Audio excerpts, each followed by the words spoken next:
Hello everybody, how are we doing? I hope we're all super excited to be here. I'm super excited to be here. Getting my desk all situated. We got a bunch of stuff on the agenda for today, so get ready for a long one and a late one, folks. We got a bunch of models to paint. Alright, oh, oops.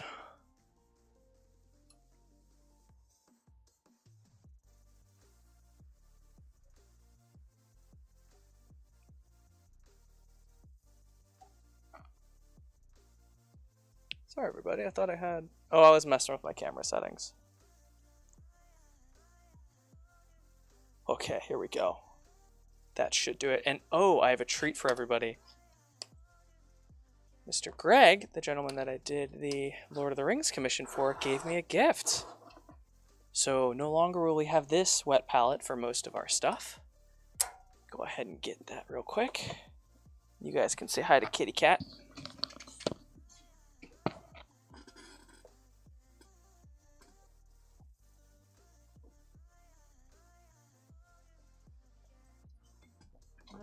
No. You don't get the whole chair. Get back.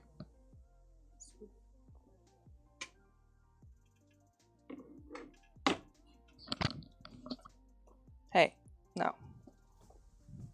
Are you upset because you don't get the whole chair? Say hi to everybody on the internet.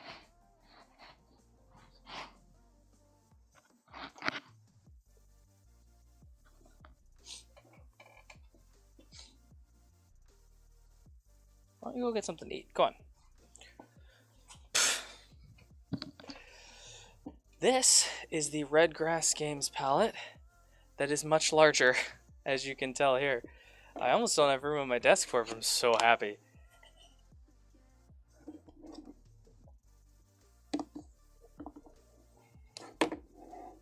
So let me see here. Oh, that camera is...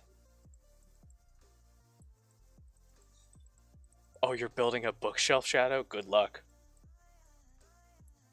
Good luck with that. And thank you so much for hanging out.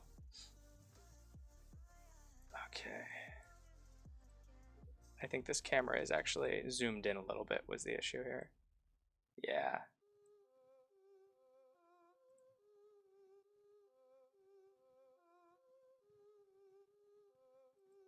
Oh, that's right, with your thumb. I'm sorry about that. That really does suck. Okay. Oh, that's loose too. Huh. I need a better camera setup, y'all. Does that even do anything? Is that loosening or tightening? Oh, righty-tighty, but in upside down. There we go. Wait, no, that's not doing anything. There it is, okay. Oh, okay. So, let's go ahead. Ooh, nice new one of these for me to ruin. I gotta get this one cleaned off. But for now, put that up here with the other one. Let's see if we put this here. I like that. And then we can put our models up front. Whoa.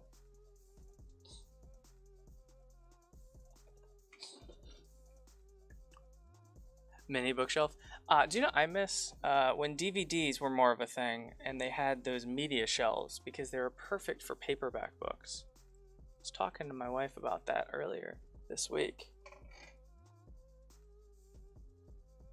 Oh, actually, one second, everybody. I have one thing I have to go take care of upstairs, and I shall be right back.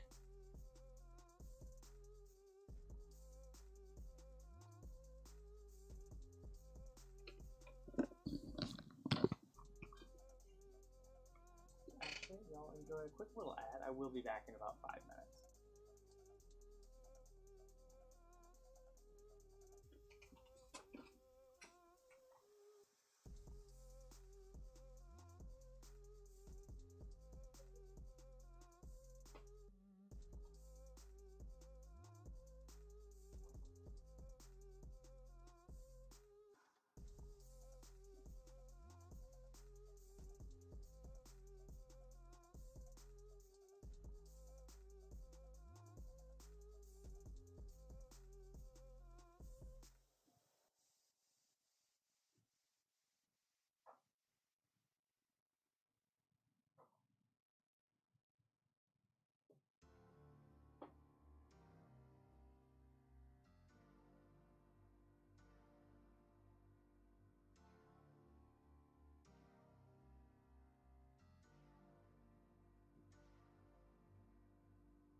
Oh boy. Oh boy, okay. We are all good now. Sorry about that, everybody. This is for dinosaur miniatures. Oh, that's right. You got a big old pack of dino minis. You were telling me about that. That's very exciting. Okay, cool. Now let's get down to brass tacks, everybody. Sorry about that. It's my wife's birthday and she has friends over, and there was something I said I would do, which was take care of the dog. I just went upstairs to take him out again. Normally she takes care of the dog during my streams. However, yes, okay. Which one do we want to do first? Okay, let's start easy. Let's definitely start easy, and let's start with... Okay, here are the models for tonight. We have the Arenice, the Deva, a hook horror, and a couple of bases. If we have time, there's some other things. Oh, jeez. Don't get too frustrated, otherwise you will make mistakes that you will regret later. I can definitely tell you that. Especially when it comes to assembling furniture.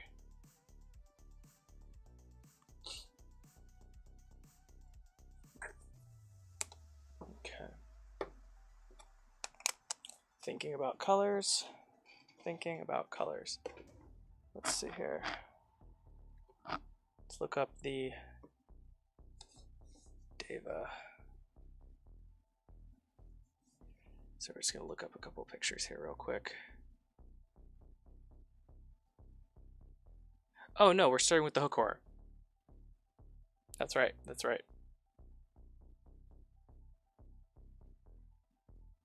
Oh, that's very exciting. Shadow is starting their journey in miniature painting, which is so cool. Got a really, really nice paint set.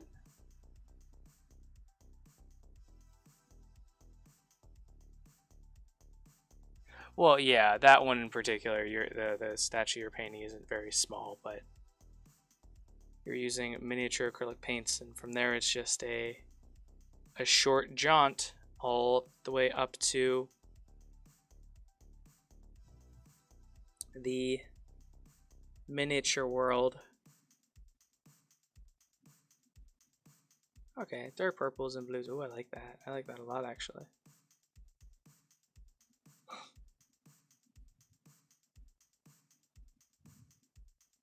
We're going to start by laying down a nice light red, or pink, if you will.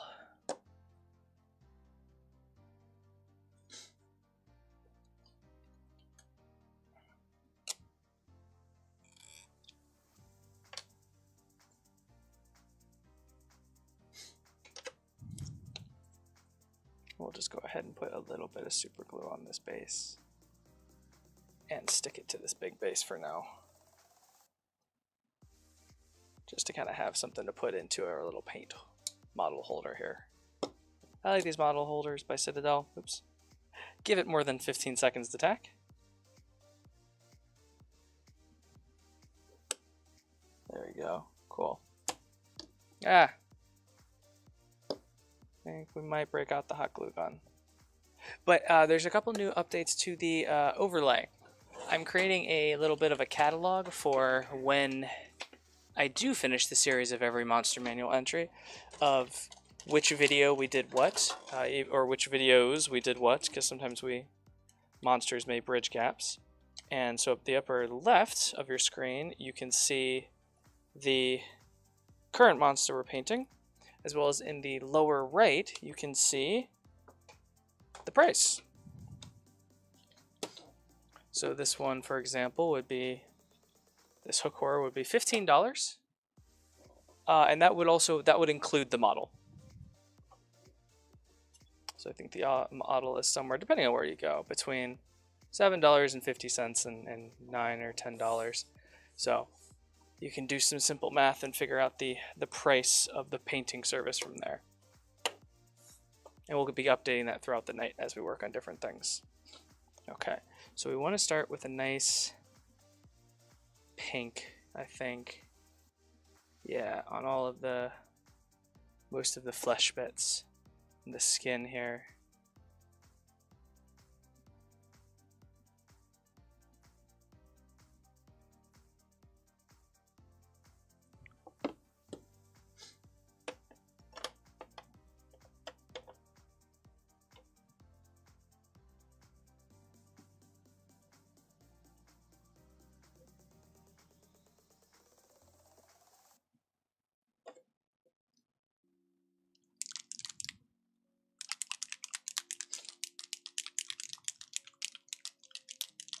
Actually, I like purple and red a little bit more. We're going to do purple.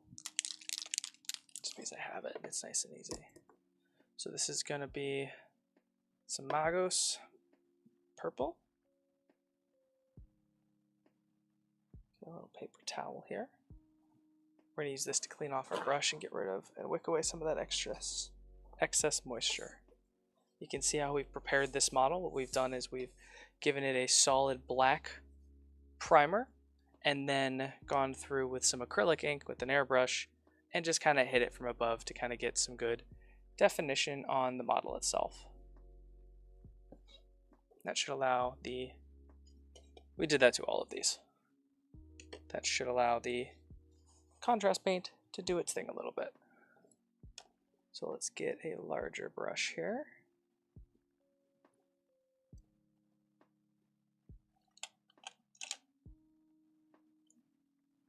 Get a nice solid base coat down.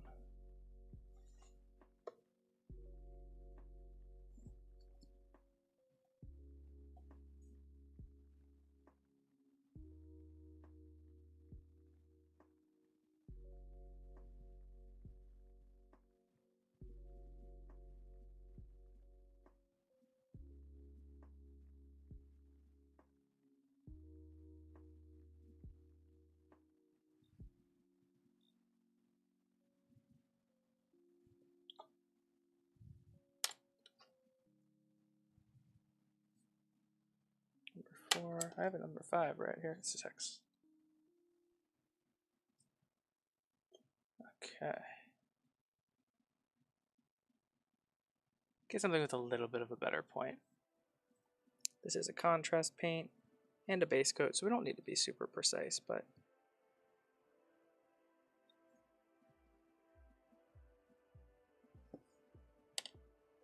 let's see here again. Yeah, up the side of the neck and stuff. Okay. Just pulling up my reference photo here.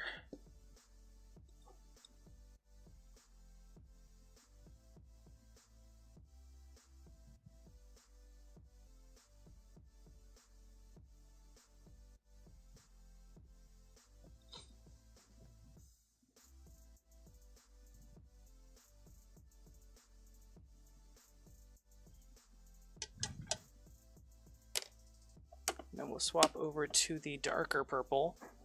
We'll use some skyish purple for this.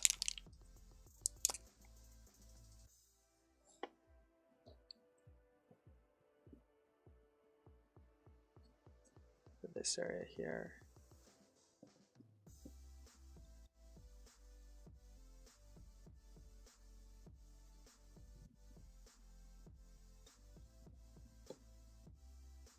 Sky's purple is a much darker contrast paint, so we want to make sure not to glomp it on there. We want this to be a thinner layer. What's cool about the contrast paints is that they're designed to flow over these raised ridges here and sink down into the less raised areas. And I finally figured this out, guys. When I want to do close-up shots, I just need to do this.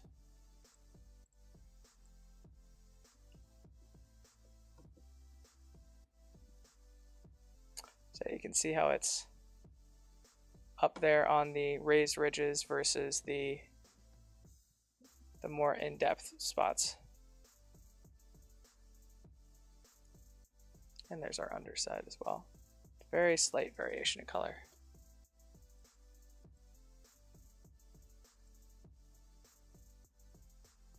Go ahead and... Ah! Come on, work with me here. Is that what I wanted? Yeah, that's what I wanted. We'll put that back on auto for now. But I know how to change that now if I'm having trouble getting a good shot of something. Do I know how to change that?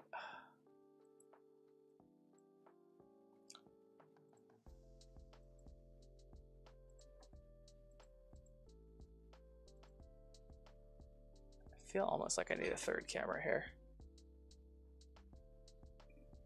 Just for the close-up of the mini shots.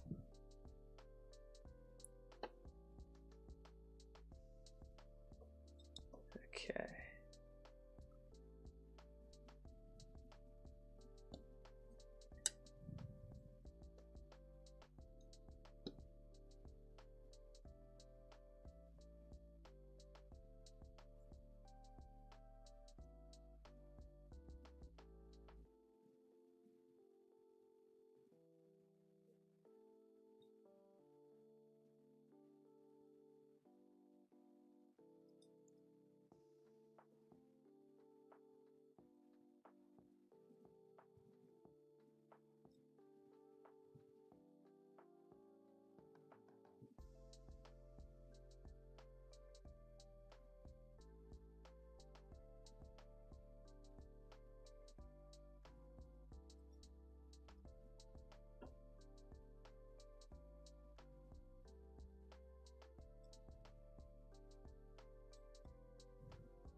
Better screwdriver. Everybody, best wishes to Shadow. Having some difficulties with some furniture.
Do you want back up, kitten? Come on.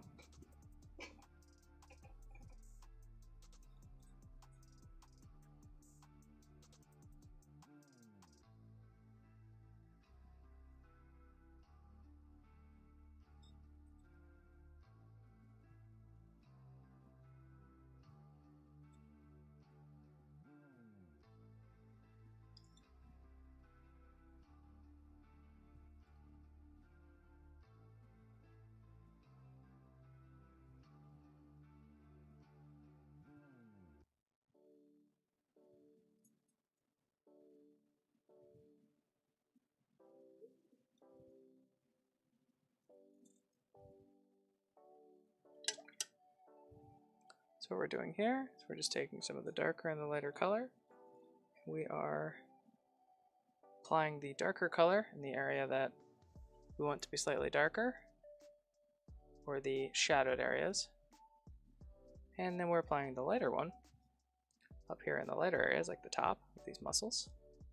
And then we're kind of blending them together a little bit.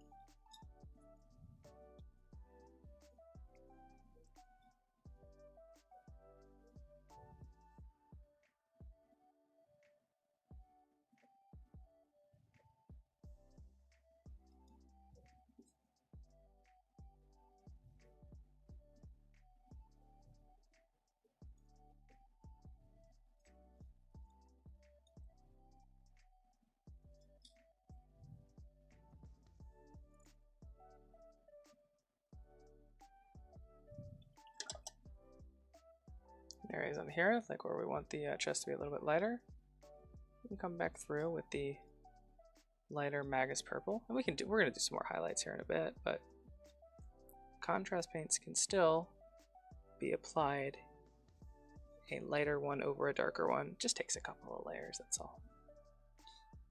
Go ahead and make sure to get the back of his legs here. Jeez, do you guys see these muscles? Let's see here. Someone does not skip leg day.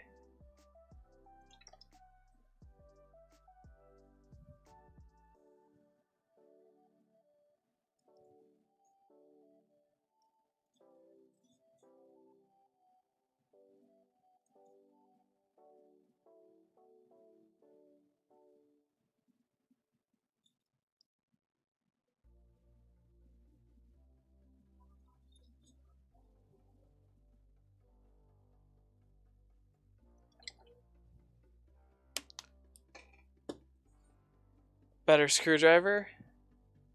Nice. I mean, a better screwdriver is sometimes all you need. Okay, so we don't need the hot glue gun. That's sticking on there pretty well. So I'll just throw that over there.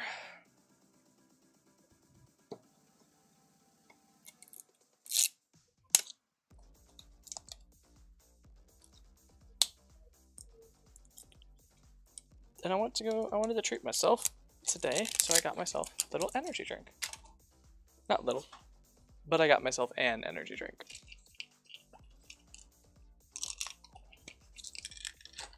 So we're gonna nos it up tonight.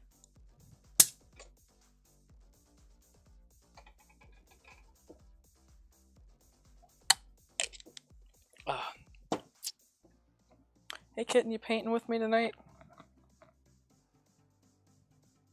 I don't know if you guys can see her. You might be able to see her a little bit. But we have our animal companion tonight, so things are gonna go well for us. All right, I'm gonna give that just a little bit to dry.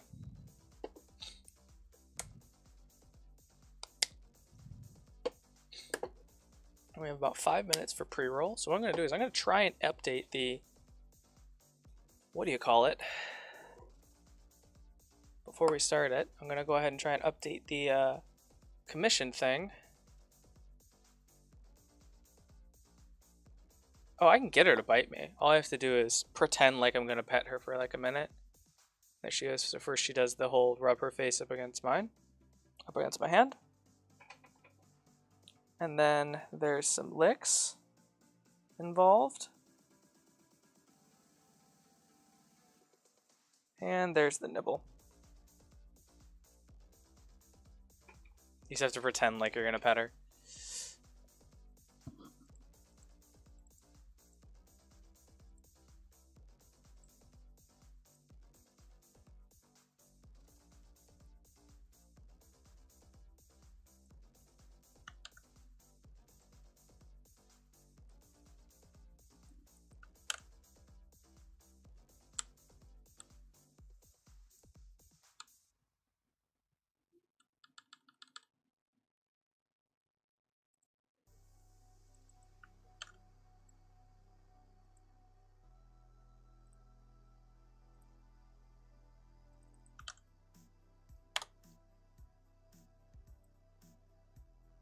All right, there we go. We should be.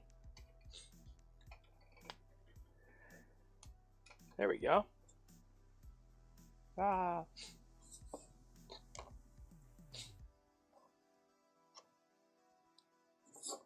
All right, so now let's look up the Deva.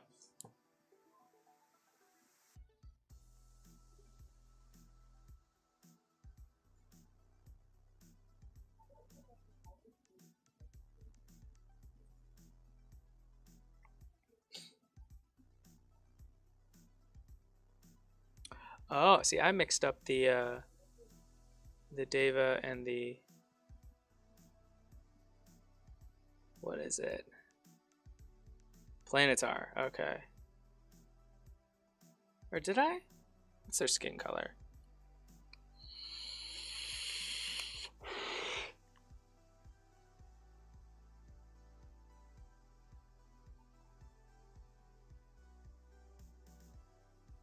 Silvery skin.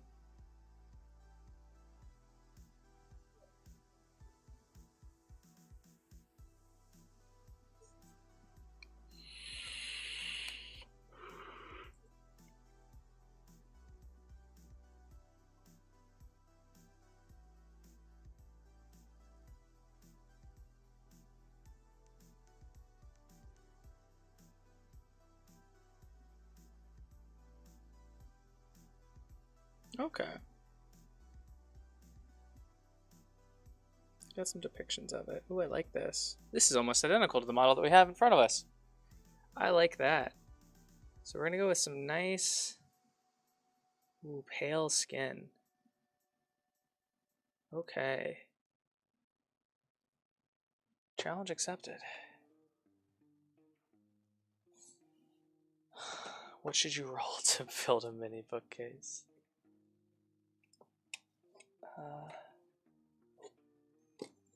See, dinosaurs are going on it? I don't know. I can't think of anything clever. I knew I had something for this.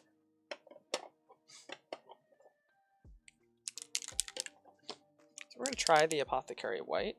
Because with the Zenithal highlight, we have a pretty good establishment of a palish skin. So we're just going to use this to kind of give it a little bit more to it, as well as,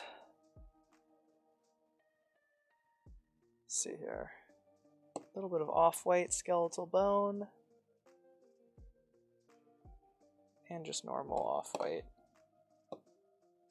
Let's see what else we got here. We got some mummy's robes. Kind of use these to, not that.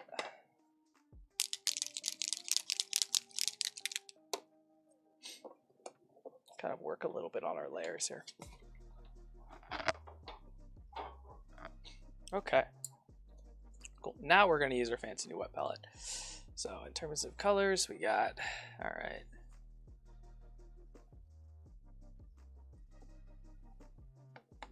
There are our colors. Thinking.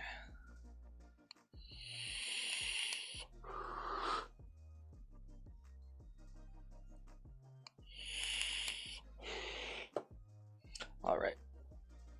So we're going to get a detailed brush for sure. Just something with a little bit more of a point on it.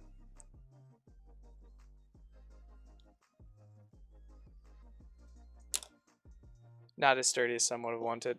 Yeah, people buy small things and expect it to be sturdy all the time.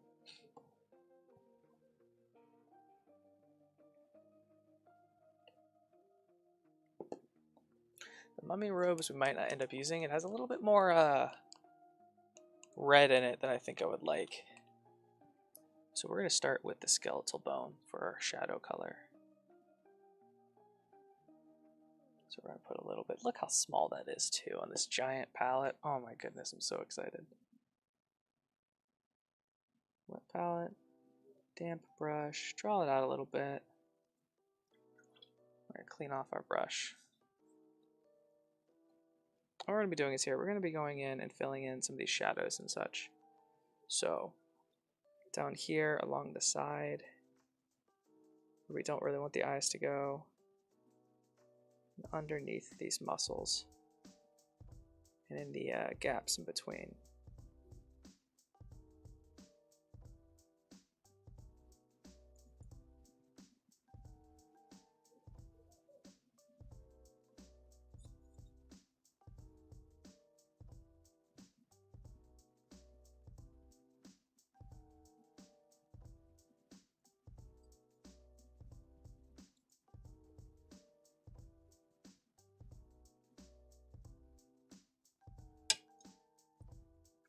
I love these wings as well. They're very pretty.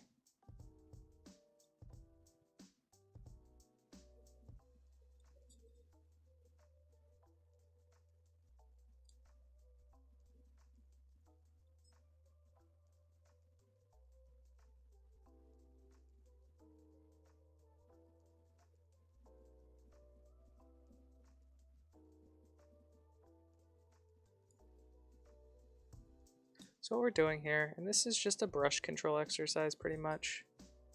So when we applied the zenithal highlight, we got that light from above. We got a pretty good indication where highlights and shadows are.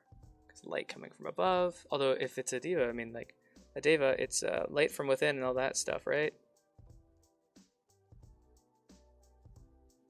But yeah, light from above. It really helps to outline all of these little bits here. And if we overpaint a little bit, it's no big deal. In fact, we want to kind of make sure that we don't underpaint because it's harder to go back in and add the darker highlights. I mean, the darker areas on something like this than it is to like on a cloak or something.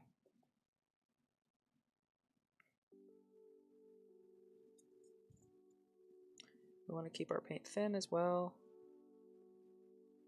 because we will be probably going over it with several layers of paint.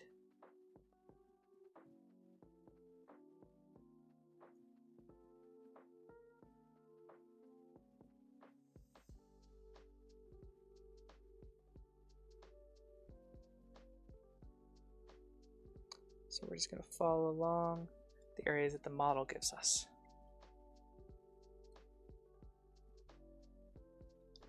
Just wanted to support the weight of minis. I just saw that. Yeah.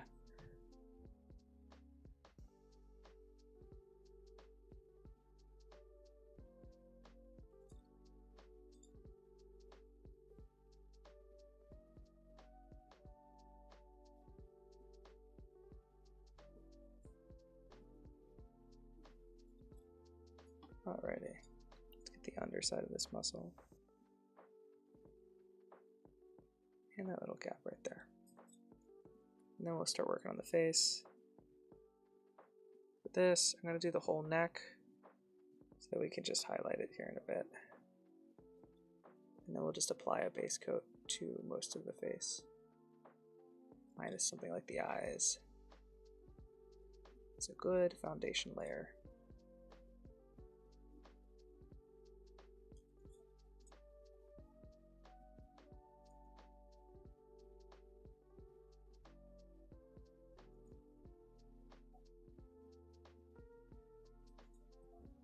And this, for those of you watching at home, is just very simple application of brush control, which really is the only way to really get better brush control is just by practicing.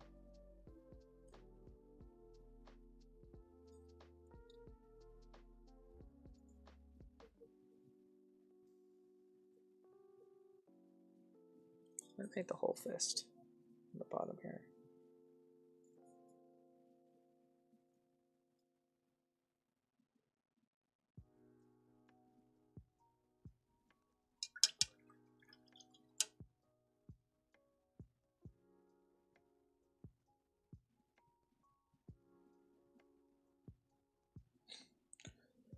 One more side shadow. I believe in you. You've got this.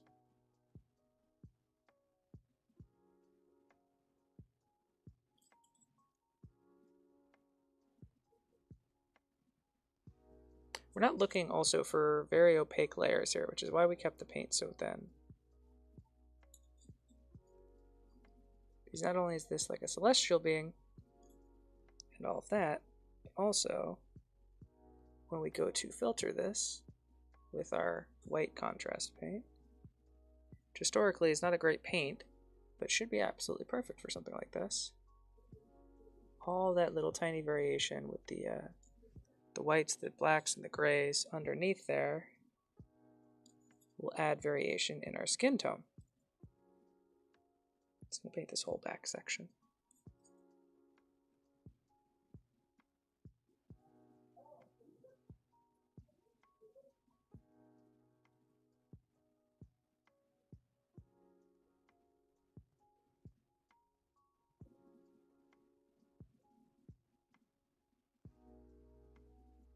It's really easy to highlight this too. So you want to make sure to almost overdo it a little bit on your base layers here. Okay.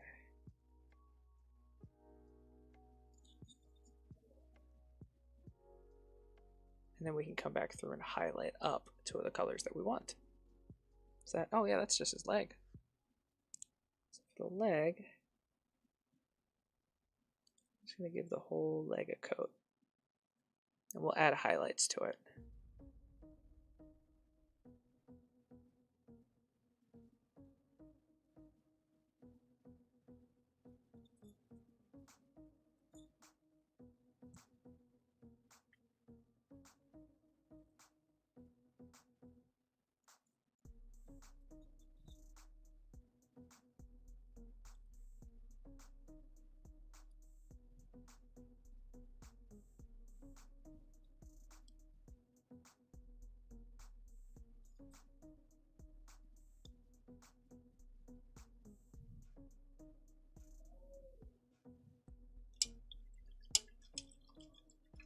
And so now we have something that kind of looks like this.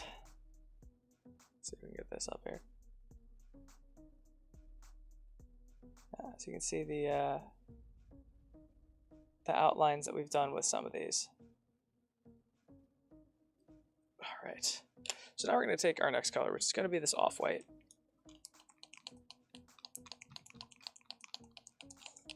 And we're going to go ahead and we're going to add it next to the the skeletal bone.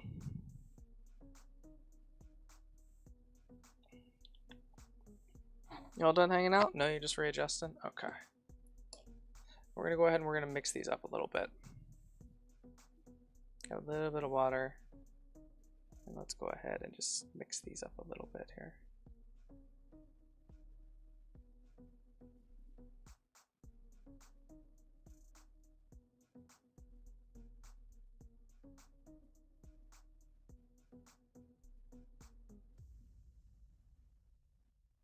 There we go.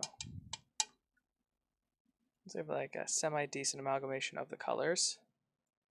Go through with our brush here.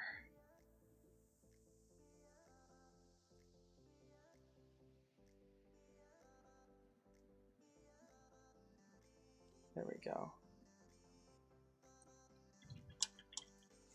So what we did there, just kind of mixed it up so we have a nice intermediary color.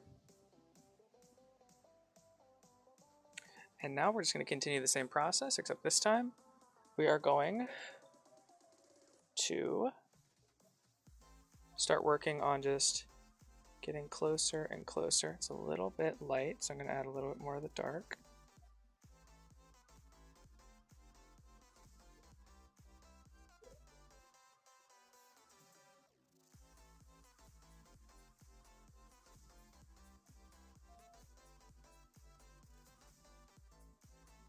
Kind of base coat the rest of this. I want this to be a little bit darker. Yeah, more like this.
Go.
We are getting there.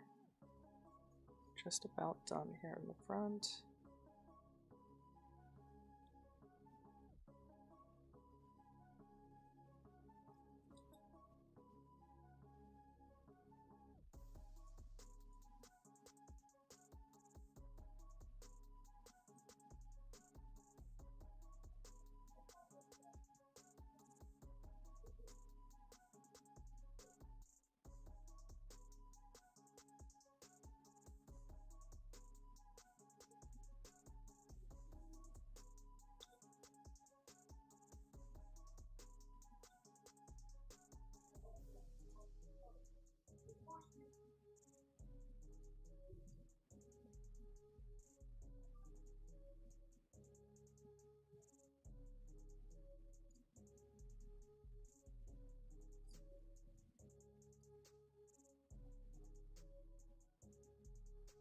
Add some small highlights on the face here.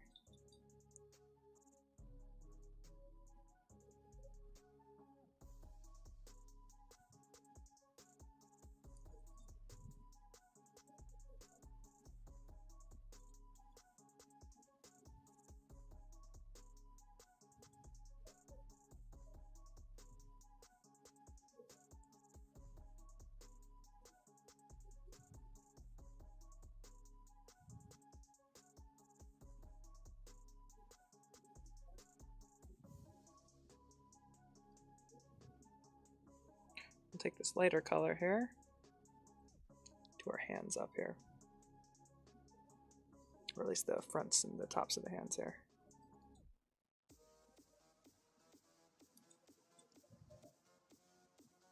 The tips of those fingers there.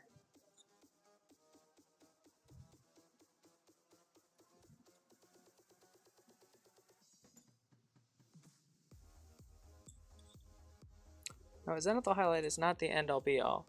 See this hand here? This wing blocked any of the acrylic ink from getting to it, so that doesn't necessarily mean that it's 100% in shadow. That doesn't make any sense that the hand holding the weapon that will be shining is in shadow. So zenithal highlight isn't just an end-all be-all Bible or perfect iteration. So now this is a much brighter color because we're adding mostly the off-white. We're going to add that in these top sections here. Just blocking it all in. And outlining things like the pectoral region here. Just following along these muscle and bone lines.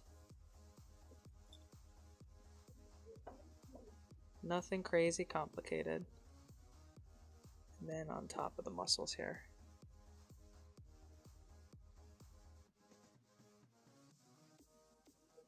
And then let's go ahead and add just a little bit more highlight to the face.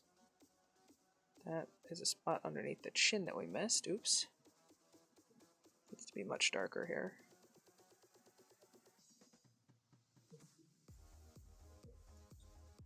And our brightest of brights here. We're going to go ahead and we're going to get the line down his chin, the front of his nose.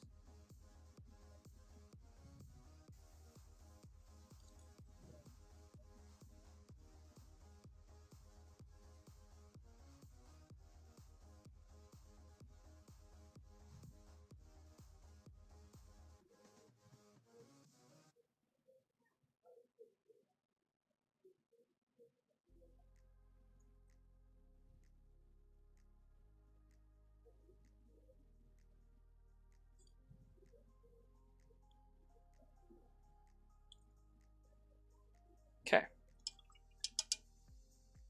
And there we go. Okay, so let's go ahead and get this.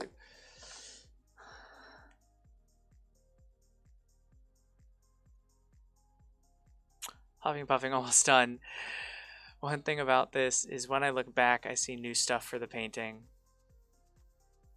What do you mean new stuff for the painting? Sorry, I do not understand.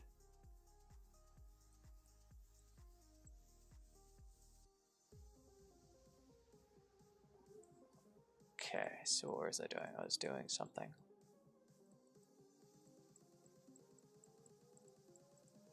Oh, you probably meant progress.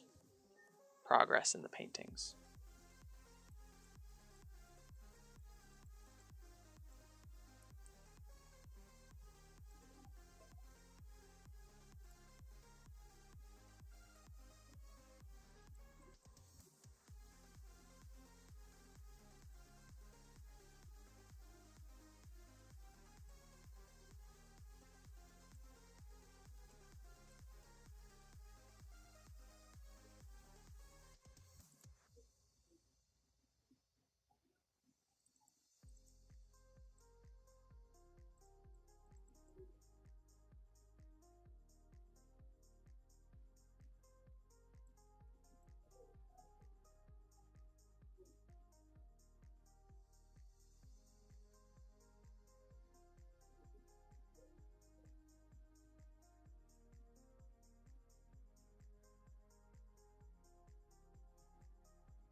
Let's see here.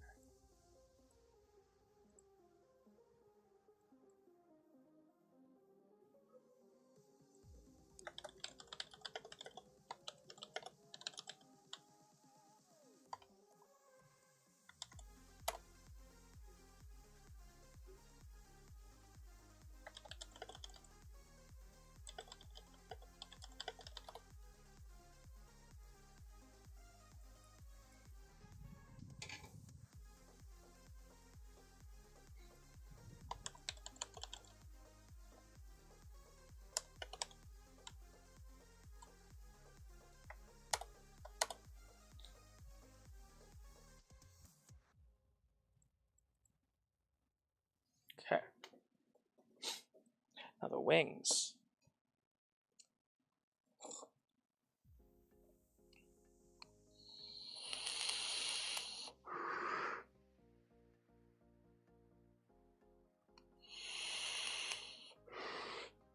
Now wings are a little bit of a special kind of nightmare because you could spend a very long time individually highlighting every single wing on every single feather on every single wing. For something like a Dungeons and Dragons figure, something like this, I probably wouldn't bother. But for something like a very expensive centerpiece of an army, like this Indrestil or something, I forget how to pronounce her name, I would probably do it for something like this more so. I'd be more inclined. But for something like this, we're going to go ahead and we're going to rely a little bit on washes. So we're going to get a good, this is where this mummy robes will come in very handily, I think.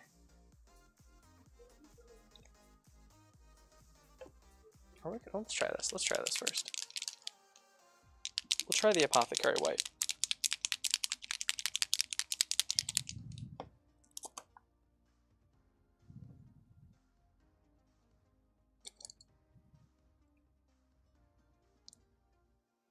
We're going to use this brush, a larger brush here to do this. Let's see what this looks like here.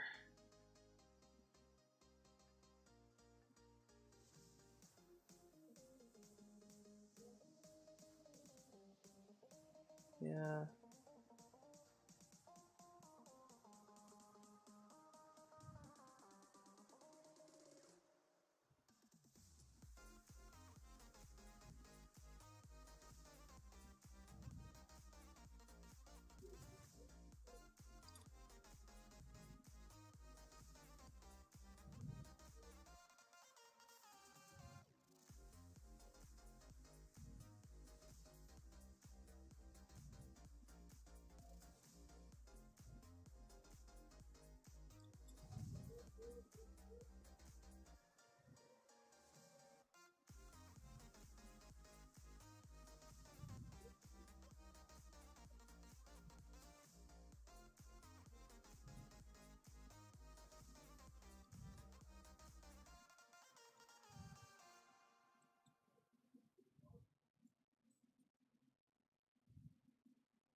Okay.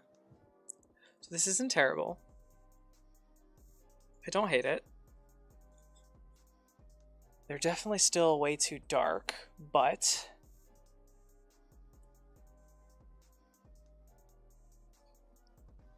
just getting some small scissors to cut out my cute little Pokemon so you can place them. Oh, that's right. You got little Pokemon things, didn't you? Oh, that's right. We need to filter the skin. So I applied a base coat to the robes, to the wings. We're going to do some more with the wings here in a minute, but this contrast paint needs to dry. Now for the skin itself, I'm going to try it over here first. Yeah. So what this will do, this contrast paint won't really change the tonality of what we have going on here, of the skin. But what it will do is it'll start to blend some of those different colors together. Kind of hide the different changes here.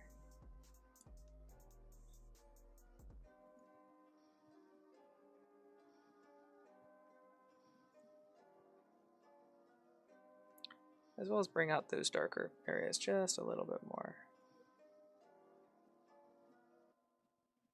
And then also it will add, as an added benefit, it'll add in a little bit of that silvery thing, the silvery skin mentioned in many of the descriptions of Deva. Okay.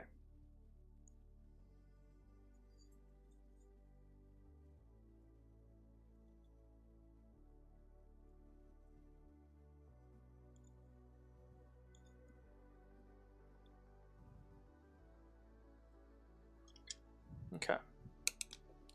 All right, so we're gonna go ahead and we're gonna focus in a little bit here. Properties, configure video. Let's take this off of autofocus. And is this too close? Oh yeah, where's my focus at right now? This? Let's go ahead and bring it up a little bit. Well, you can't really see anything because of the brightness of the camera itself, can you? Okay. So this is going to be a little bit hard because we're talking about white skin here. So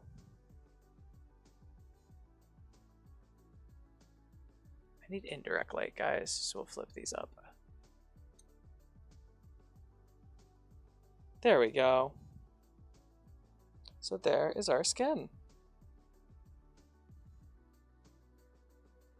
So the gray adds a little bit in that it's allowing us to blend the differences in the whites that we've added. Adding a very realistic transition in all those. Okay. Alrighty. Yeah, these lights are just super bright. Oh, not so bad. Okay.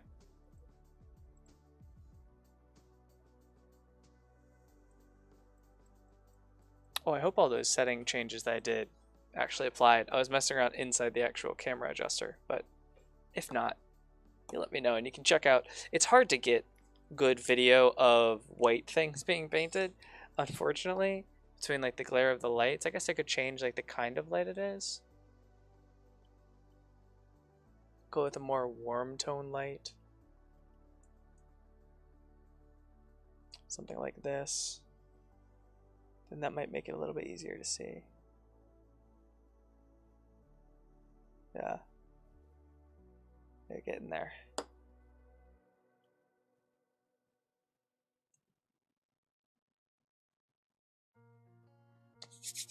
Okay. So we got the base coats down there. Yeah, we got about 3 minutes before the next pre-roll ad, so I'm going to run an ad for you guys here, and we're going to continue this. We're going to continue working on this model, but we got to do like the robes and the weapon, and then get a base coat down on the base here. So I will be back in about 1 minute and 30 seconds.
Okay.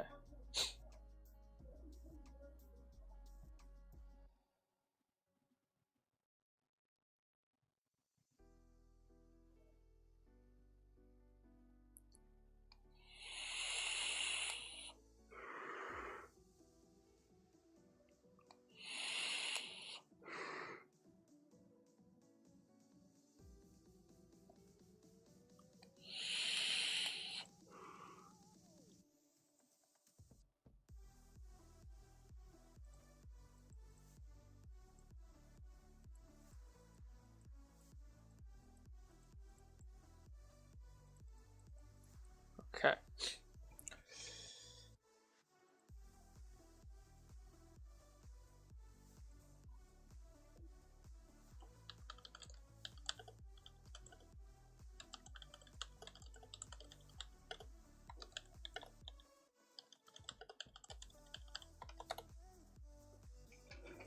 Okay, here we go. So let's go ahead and let's do the robes, and let's pick out a color and such for the robes. So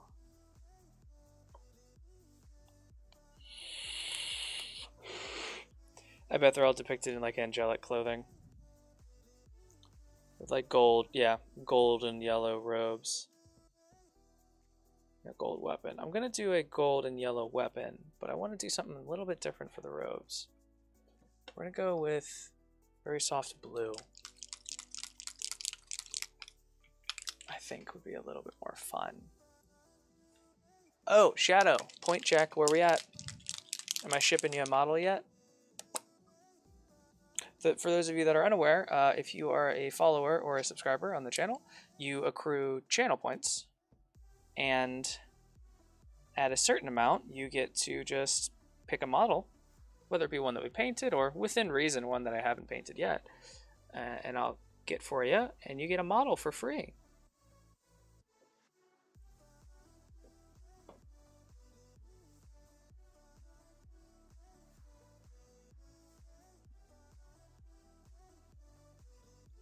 This is the issue with the acrylic ink.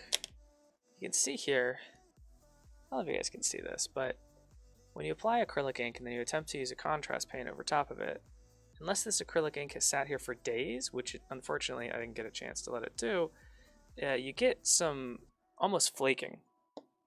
So where it's taking up not just the contrast paint isn't sticking to the model, but it's also picking up the acrylic ink as well and revealing that solid black undercoat, which is not what we want. So we're going to do this a little different. We're going to do it with normal paint.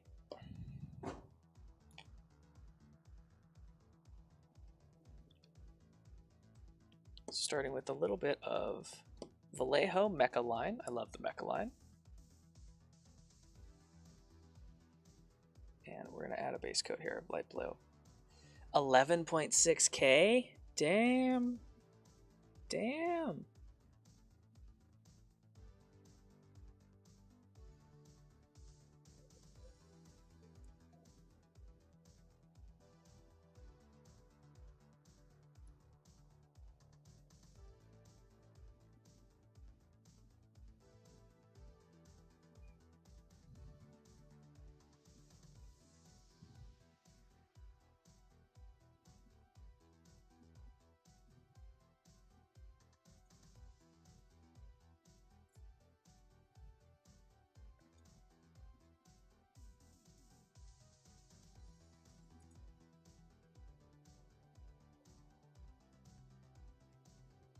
Go ahead and mix these two together. It's in here, that's fine. Clear off a little bit of the contrast paint here. Because it is pooling and doing what it's supposed to do, pooling and drying. But I don't really want it on there. So we're just going to use this to kind of remove some of that paint so we can get back to it faster.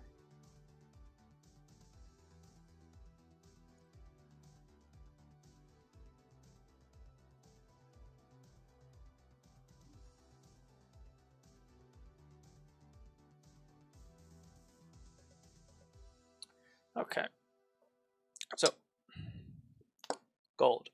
We're going to do the gold on the bracers, armband, and weapon. And then the shoes we're going to do in just a normal, I think brown would be nice. I think they're meant to be sandals, but I didn't notice that, so we're going to move on. I don't want to keep them dark. Doing all that precision work there in between the laces is something that we could definitely do. Don't get me wrong. It would look pretty good if done absolutely perfectly, but be a lot of precision and very easy to mess up. So instead, We're gonna nix the sandals.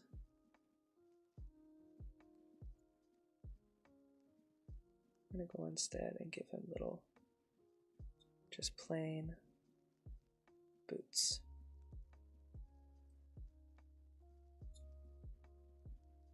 And this is just some snakebite leather.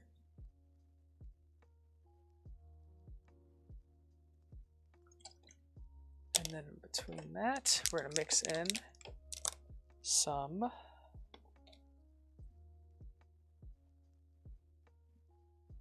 of this lighter Agarose Dunes, just on the tops here.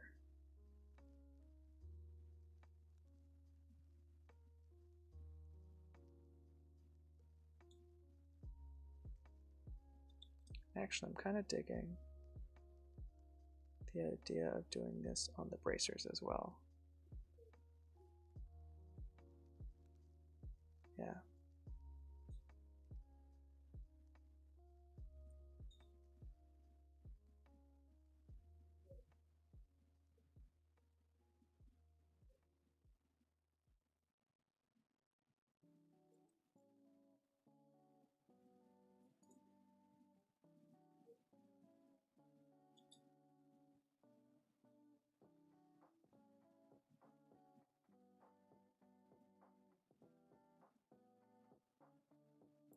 And just the back edge of this hilt of the weapon. So we don't need that to be super ostentatious in gold. Okay.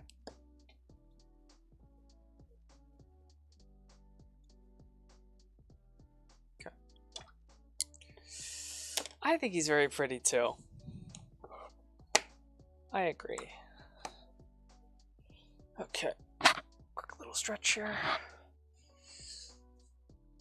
I'll pull up my, whatchamacallit.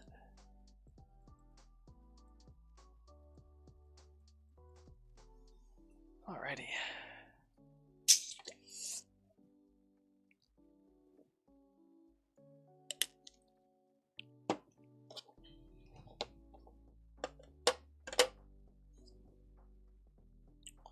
Kind of liking the idea of doing almost brown wings instead.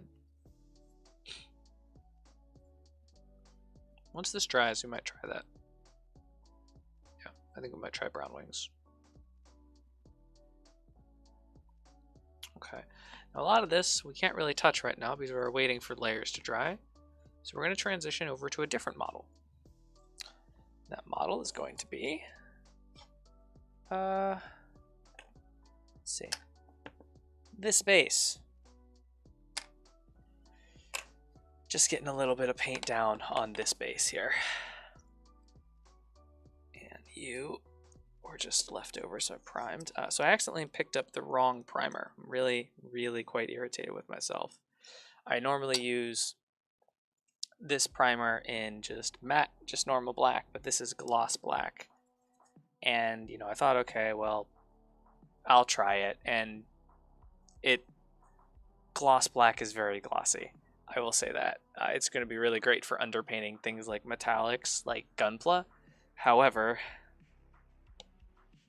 yeah, it's pretty irritated because it's almost useless for a lot of the models that I paint.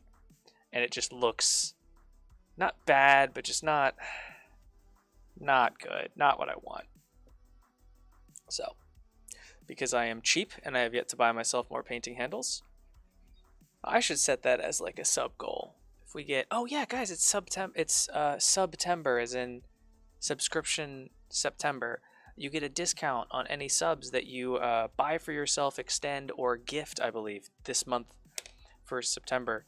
I never understood why people would do things like, I saw it all the time when I was watching Twitch.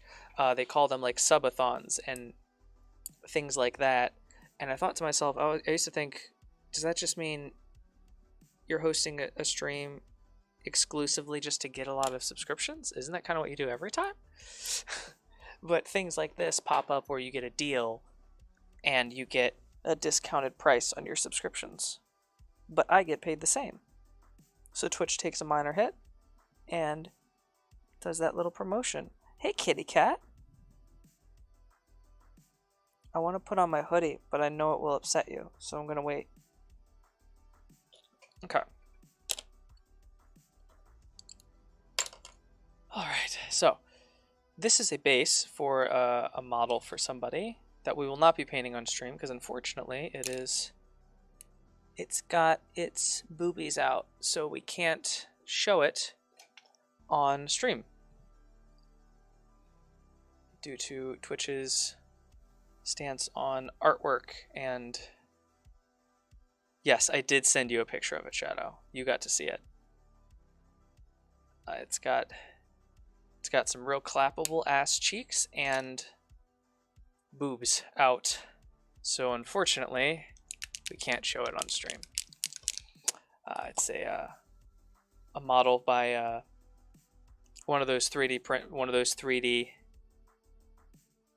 model creators. They release a set of miniatures every single month with like a theme, like Dragonborn or Lizard Folk, or they did a dwarves one. If you go to Patreon, you search miniatures, you'll see like all these different companies that do monthly releases for these. Now, it's one of those, this is a company that every single month when they release their set, they release a pinup. So if you're familiar with like during the World War II, or even I think it might have been before that, I don't know, pinup posters were posters of scantily clad women, generally in various stages of undress, and they were called pinups because you'd pin them up in your room or something. I think, yeah, you'd pin them up in the room, or like soldiers, but you'd just pin them up in soldiers' barracks.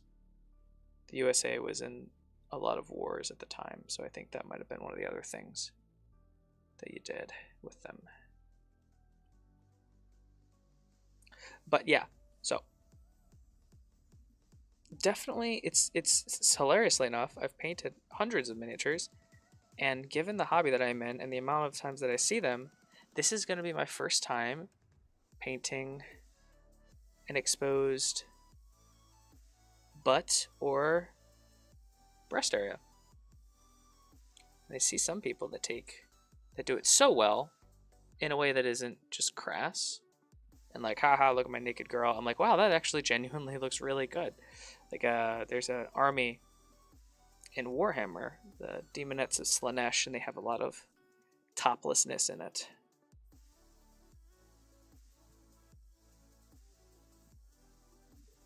I see those, and it's funny. It's not until I notice in the comments that somebody mentions it until I realize, like, oh, that's just, she doesn't have a shirt on. Because the models usually look really well with the skin. Just the whole exposed chest area looks very well done. So I didn't notice. I'm like, oh yeah, that's not safe for work. So when I see those on Reddit, the NSFW ones, I'm like, wait, what? And look at it, I'm like, oh, okay, cool.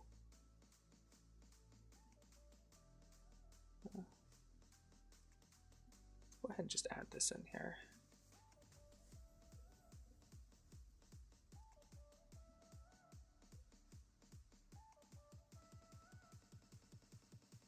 I think that's wood. Yeah, this is the base for it. And this was just, again, that gloss primer, and then I looked at it and I was like, oh, that's real glossy. And then a heavy application of contrast paint here, and you can get a really nice looking wood grain, wood texture here. You saw how quick and easy that was.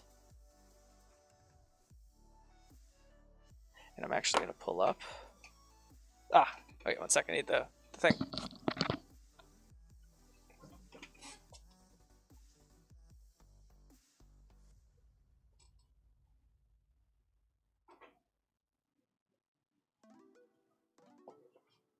No, bitch. No. You don't get the whole chair. The moment I stand up, she just kind of flops over onto her side and rolls over like she wants belly rubs, but in reality, she just wanted the rest of the chair. And what she actually wants is for me to kneel next to the chair and pet her. I know this because I do that quite often. But yeah, I'm not going to do that tonight. So this is really cool. Miniature Market ran a really great sale online. I'm going to go ahead and close this up just for a little bit. Miniature Market ran a really great sale online, and I picked up a couple of these Micro Art Studio resin bases. Oh my god, by Cool Mini or not, absolutely in love with these. I've always wanted to get something like this, but I never really, because I used to play a lot of war games and paint a lot of war games, I couldn't really ever justify, like, this is normally $12, I want to say. I'm actually going to look that up. Yeah, Micro Art Studios. Let's see here. How much are these normally? So normally they're $11, and in them you get, oh, that's the 30mm 10 ones. Let me see here.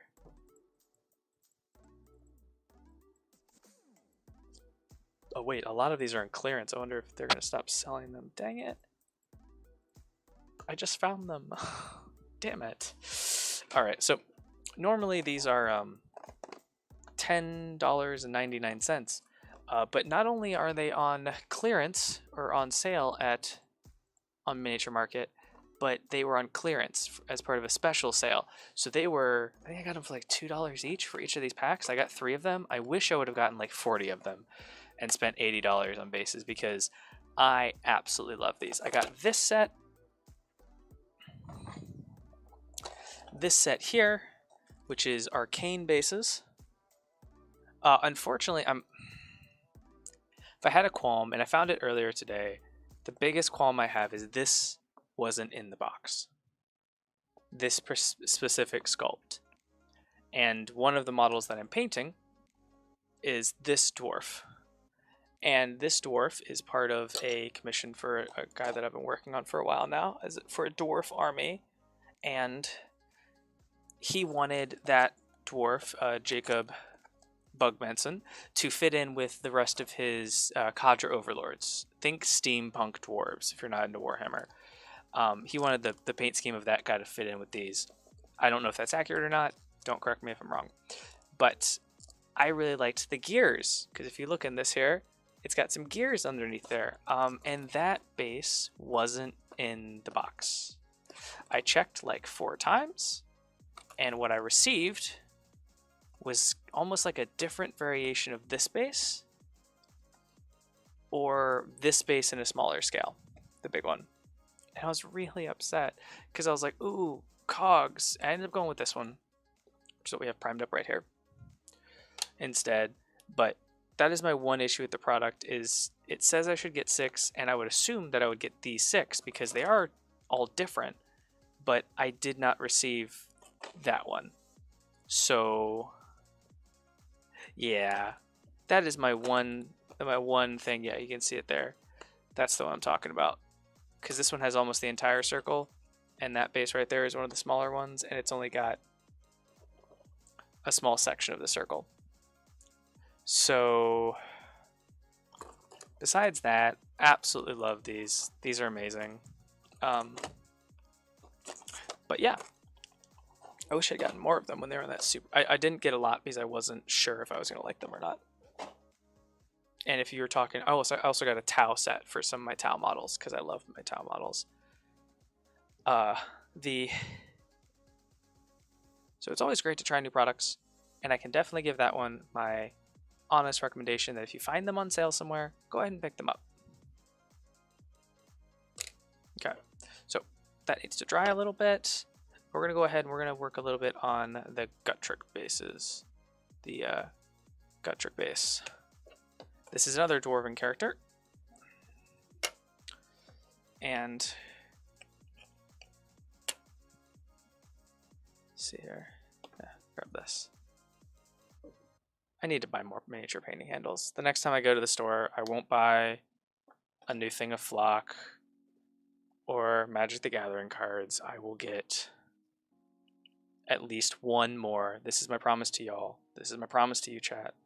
I will get at least one more miniature painting handle, because what I've done is these old ones came with the screw on the bottom and you can detach them. So basically what I've done is I've turned a lot of mine into 2 different holders. Like, yeah, I can't show you that one because that's got the the one model on it. Yeah, like here's this. So I turned them into other holders, but the new one, this one, the butt plug looking one, this one doesn't screw off on the top. You can unscrew the top, but it's very inconvenient. So, oh, same with this one, the hook horror. I can't tell you the number of times that I've unscrewed this to put a small model on this or another piece. Because as much as we spend way too much money on stuff, sometimes there are other times where we cheap out in probably like the worst possible ways. So what I'm actually going to do is I'm going to unscrew that and I'm going to screw this onto here. Okay. And this one I want a little bit more of a vibrant base. So we're going to start with the Agrax Dunes, and we're going to mix it with a little bit of Skeleton Horde. So, and we're going to focus on the wood parts of this base first. So there's some Skeletal Horde, some Agrax Dunes, and Skeletal Horde. Oh geez, to my cheapness with bases, yeah. How does this already have stuff all over it? No, I'm not gonna even try. It's new and it was a gift from somebody, so I want to keep it really nice and clean. But I love this. I specifically never cleaned this because I remember what project that was. That was one of our live streams that we did together. I remember this right here. That was during one of my YouTube videos that I painted. I remember this right here. This is the first time I ever used my airbrush. And underneath here, it's super brown because I spilled a pot of gore grunts of fur underneath it. I love when my art supplies, unless it's detrimental to the usage of it, like an inkwell will get eventually, unless it's detrimental to the usage of it, I love messy art supplies.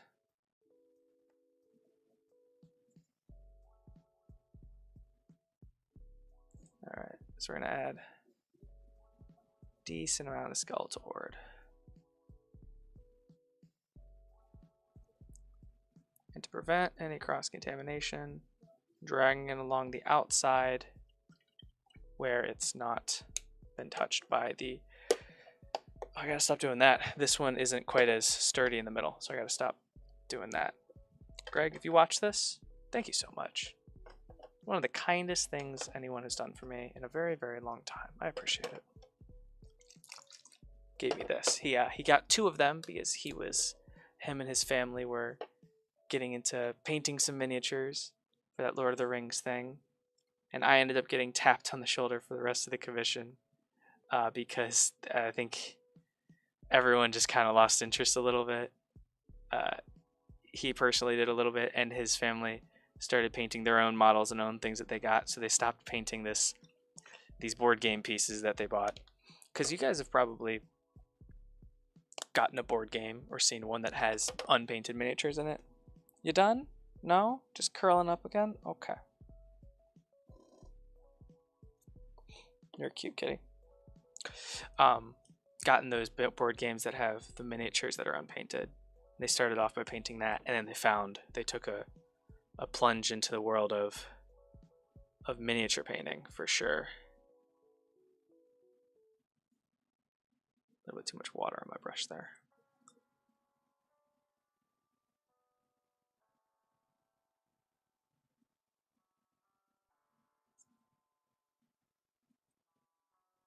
But then they started doing their own things and such, so I got to do it.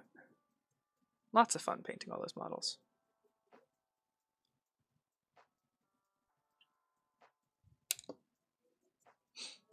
Grab a little bit of wildwood here.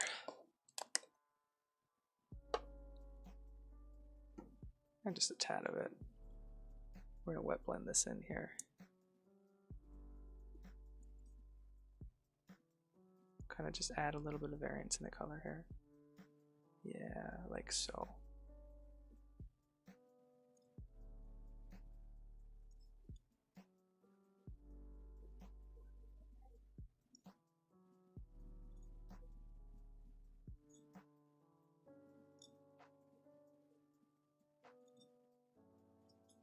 we're going through on this super crazy chaotic base. And we're going to paint it primarily in this color first. In fact, we're going to go through and we're just going to give it a good once over with this. Because I think about 80% of this base is just different kinds of bits and bobs that are wood, like planks and such.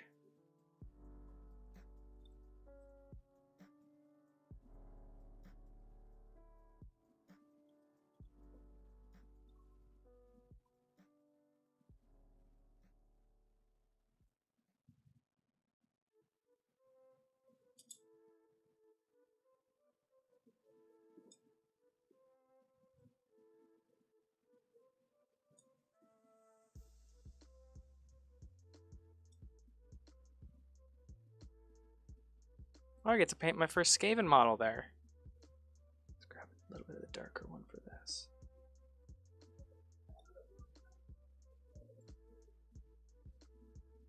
There we go.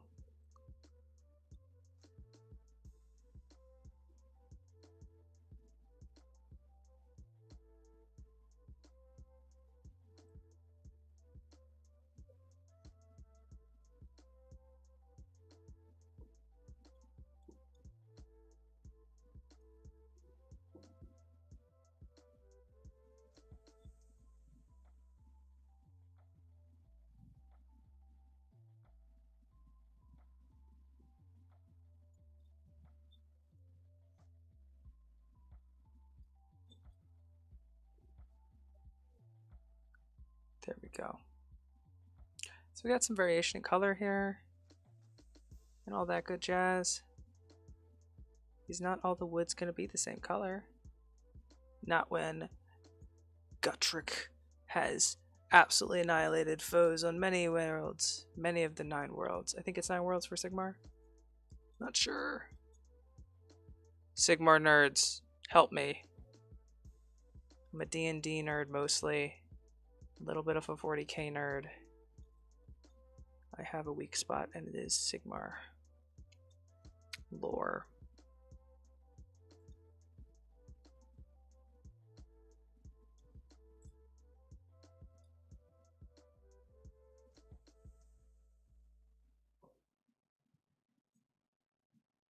Okay, now we're gonna give it a good 360. Looking up and down for entire pieces that we missed, totally possible with something this chaotic, as well as just little sections that we missed, like this right here. That should be wood. You tell by the grain. Get that all the way out there to the tip of that piece, tip of this piece, down there, and there we go. Now we've got some good. Yes, you are back just in time, Pie Master. This is your Gotrek. Yeah. Thing about Skaven models is there's usually a lot of them. Yes, I do not enjoy playing horde armies or horde style video game armies and stuff. So like Zergling, no. Protoss, yes. The only thing I ever got good at in StarCraft, I played it a lot. And I always did the same thing. It was a strategy back in the day when I played. So this might put a date on when I played, depending on how much you know about that. But like I think it was 4-gate Protoss Rush, and it was basically a strategy that like obviously the strategy had more to it, but you would create a gate and you would have a couple of elite units for your Protoss army, and you would attempt to alpha strike the opponent's base. And if it worked, great. You had a real quick, like, super fast game. I'm not going to put a time on it because it was almost 10 years ago now. But the strategy, if your initial alpha strike didn't work, obviously pro players, because they use the strategy, they could evolve it from there. I never learned that part. Like if the 4-gate Protoss Rush didn't work and my elite units died and they kind of recovered a little bit, I had no idea how to build an economy, and the whole thing just kind of fell apart. Zealot spam, is that a new thing that people are doing? Or not new, because StarCraft 2 is pretty old, but is that something new? That was another strategy. There was a ton of StarCraft strategies. I like that one because it wasn't a beginner strategy and it wasn't like a super advanced strategy. It was a good middling intermediate level strat, and I got really good at it, like really good at it. Got really good at the scouting aspect, all that good stuff. It's the only time I was ever good, felt good at one of those style of games, was when I learned the, I think it might have been 2-gate actually, 2-gate Protoss. Again, so long ago. All right, we got about 2 minutes before ads, so I'm going to run a little ad break here, put some numbing shit in my mouth because it's starting to hurt a little bit, and we'll move on.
Okay, all.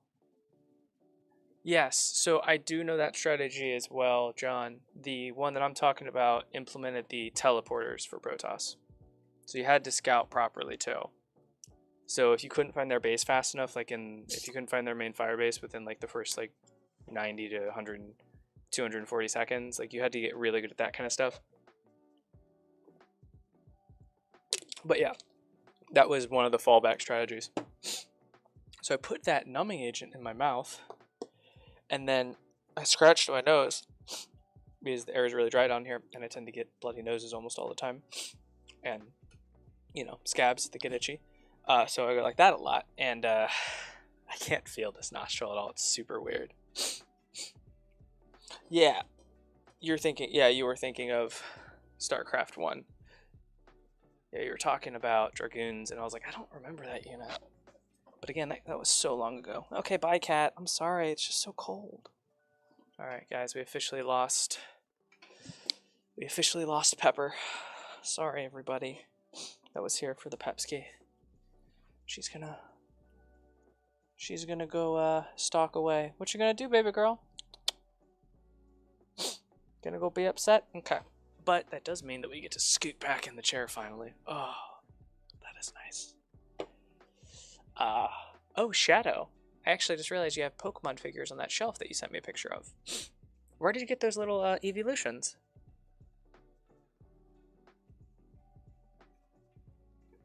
Little figures. Speaking of evolutions,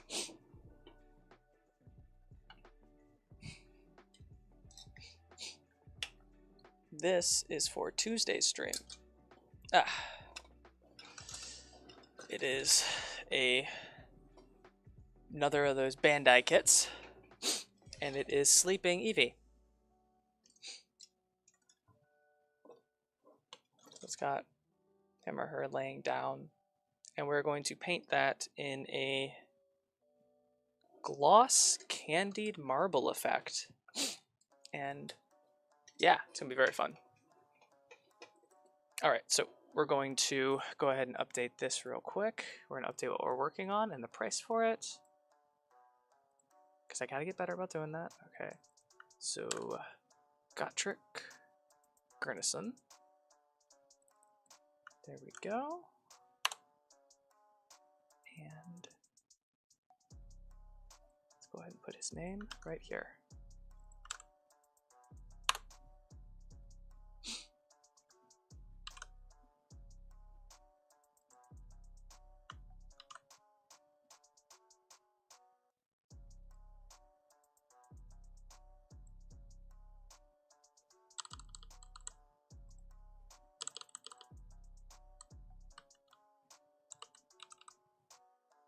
I hope you all like my new overlay. Trying some stuff out. Basically, I found a really awesome animated overlay that I like, but I didn't get a chance to do a full revamp. I wanted to just do a little bit of it, make sure that there weren't any issues with the animated effects and stuff. Did I send you what email? Your invoice? No, I haven't done that yet. I usually, I should be sending those out with quotes, but usually I wait until a project's done because normally people want to tack things on and such. So I've been waiting a little bit. All right, yeah, he's in one piece. Yeah, no, I'll let you know when I send it. And here we actually have Gutrick. He's really fun. See, this is the black primer that I normally use. It's a very matte black. It absorbs light very, very well. And absolutely adore it. Whereas here's the gloss primer. Now this is a little bit of a thinner coat, but you can definitely tell the difference. It's perfect for this, because this guy is going to be mostly a blue candied metallic. However, for like this model, it would kind of be a little bit of a pain in the ass in my opinion. Especially if you were relying on it a little bit and you were going to be using translucent paints. Now if you were going to do something like him, like our angel fellow,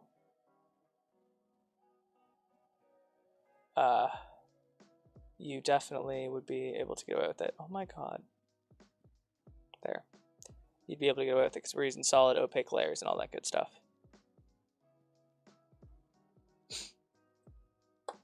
But, okay. So Gutrick. Let's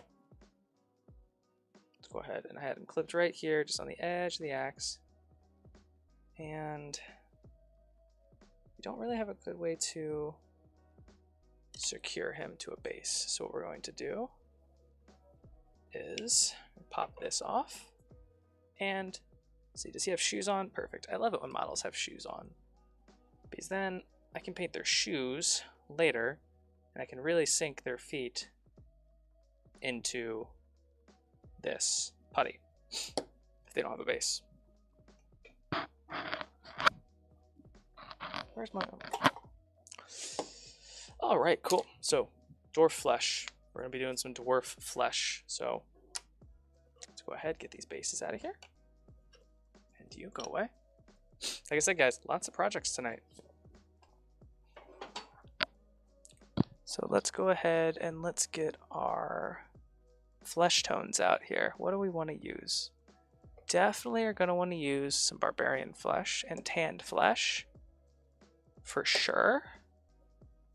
And let's see here. I think that will probably do it.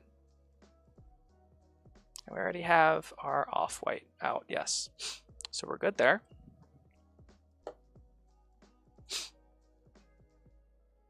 Oh, it's super weird not being able to feel one of your nostrils. Oh, wow. It keeps getting weirder and weirder. All right, you're a little bit big for what I want to do. I just snipped the point off you because it was starting to curl. Yeah, these brushes, guys, they're the Golden Maple series. Absolutely phenomenal. 100% recommendation. $12, you get a nice, good set of these.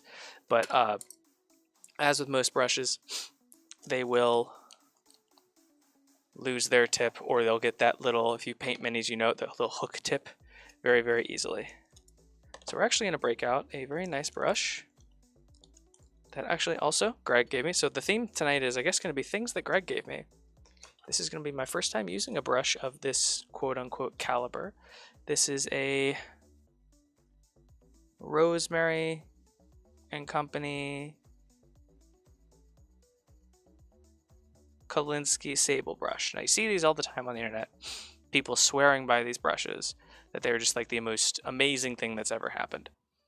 And it's a very expensive brush. So we're going to go ahead and we're going to be extra careful with it. Get some new water here, actually. Anyway.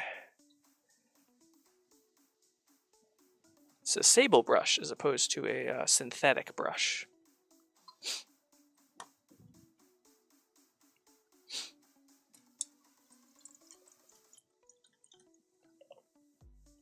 But it was one of those things where Greg saw a video, and the initial thing that he saw the video on was the artist used this, and he found the miniature painting series, and they looked at some more painting tutorials, and he was like, oh, I should probably start with cheaper brushes. Things like this, which I used up until earlier this year when I needed something with like, these are like Walmart multi-pack or Hobby Lobby. This was probably a Hobby Lobby artist multi-pack. I used those up until very, very recently when a buddy got me these as a gift. And I just liked these a lot because of their really beautifully shaped bodies on the brush. So we're gonna try this. And let's see here. Get some water in it. Yeah. Good deal.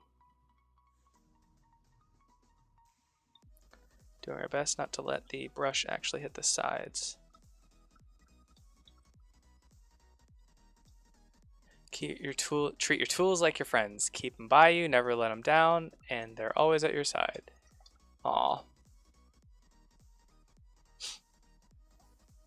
Okay, cool. So far, it's just identical to any of the other brushes I've ever used. That was nice. Which I've used a couple, like the Red Grass Games brush. That's a sable brush as well. Things like that. But go ahead and we'll get a tanned flesh layer down first.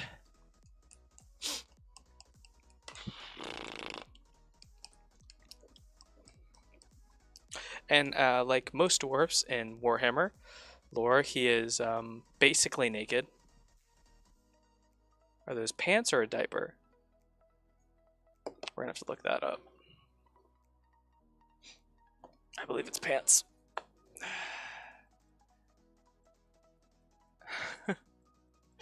Alright, John, if you say they're pants, that's fine. I'll make them pants, but we all know it's a diaper.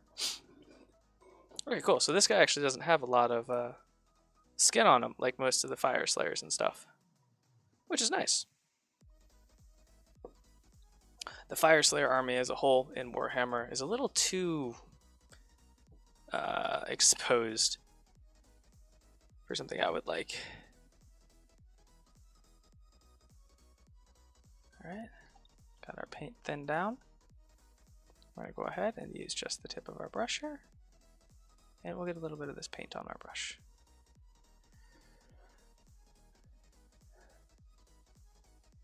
Oh, prepare just in case nature calls. Yeah, that's actually a big thing that used to happen in the old war times, medieval times and stuff. You'd tell rookie soldiers to take a piss before your first battle, because 3 hours into hand-to-hand combat, you're gonna need to piss or take a shit, and you're gonna do it right there in your armor. If you don't do it now. And in like a life or death scenario like that, prolonged battle, that's just shit in your pants. That was it.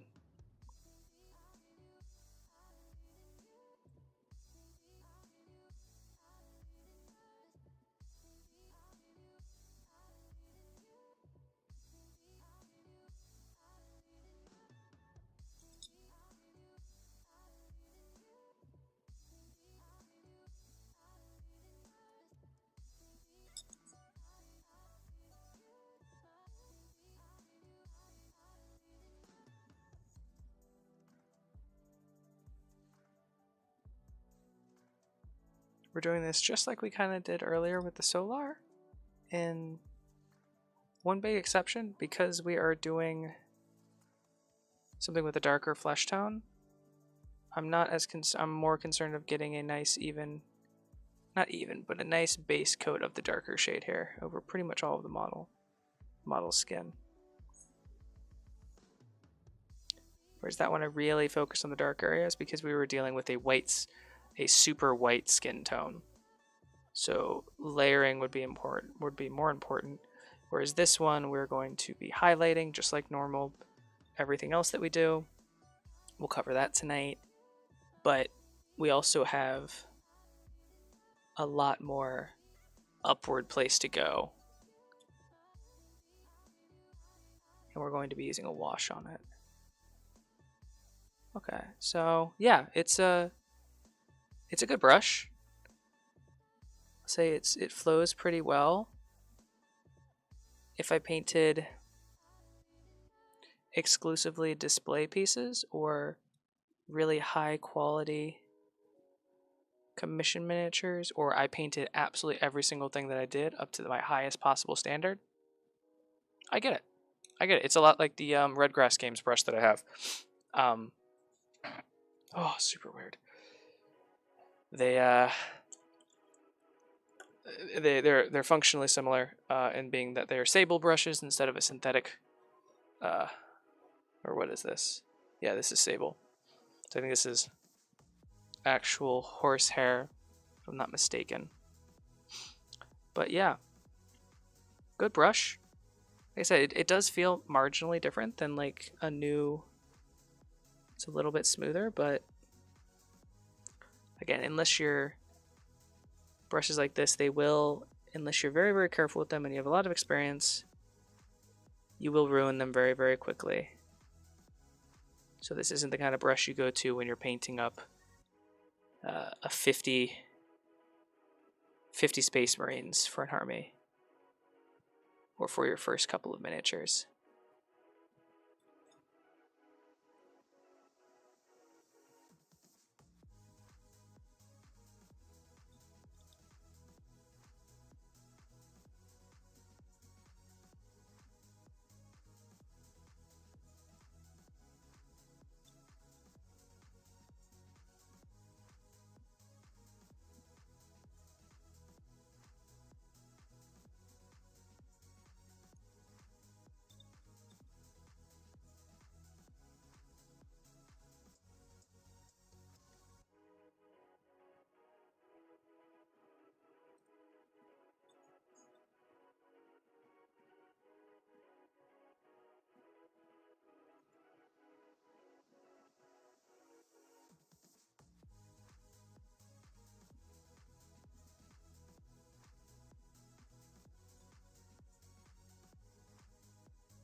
Okay.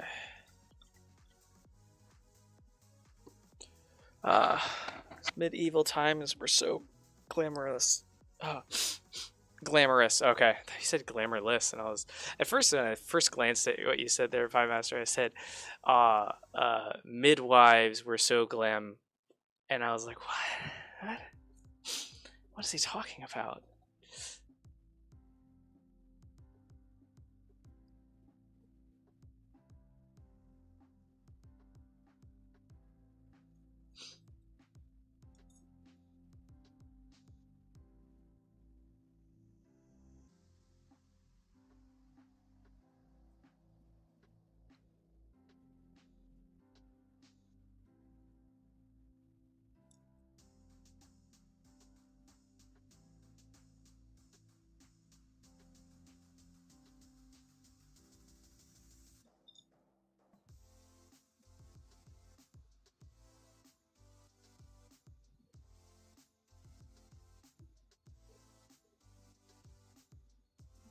Alrighty. There's that half done here.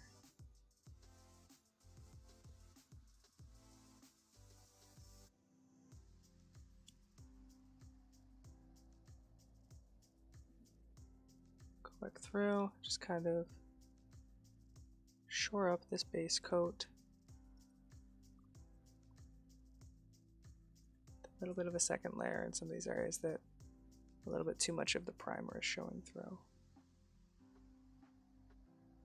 Because we don't really need any of that black showing through on the muscles and the skin and such.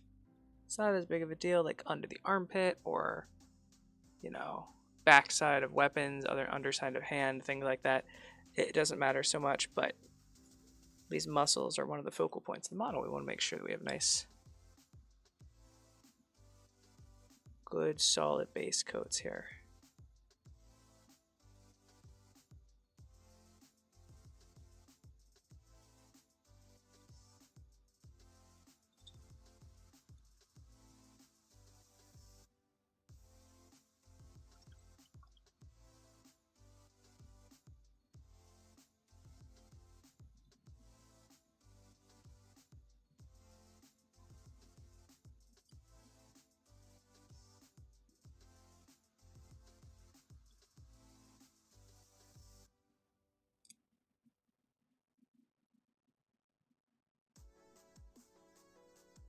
I do understand now a little bit what all the hubbub is about with these brushes.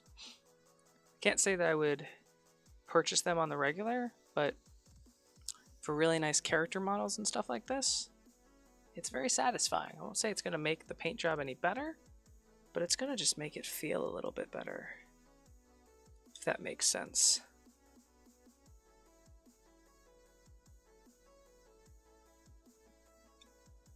Allows you to focus entirely on what you're painting.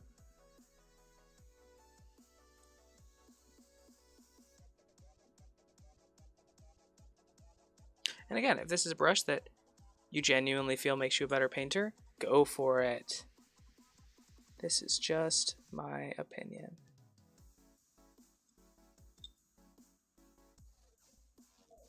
And it's nice. I never would have bought one of these. I don't know how much they are. I should have looked that up before I made any comments about it, but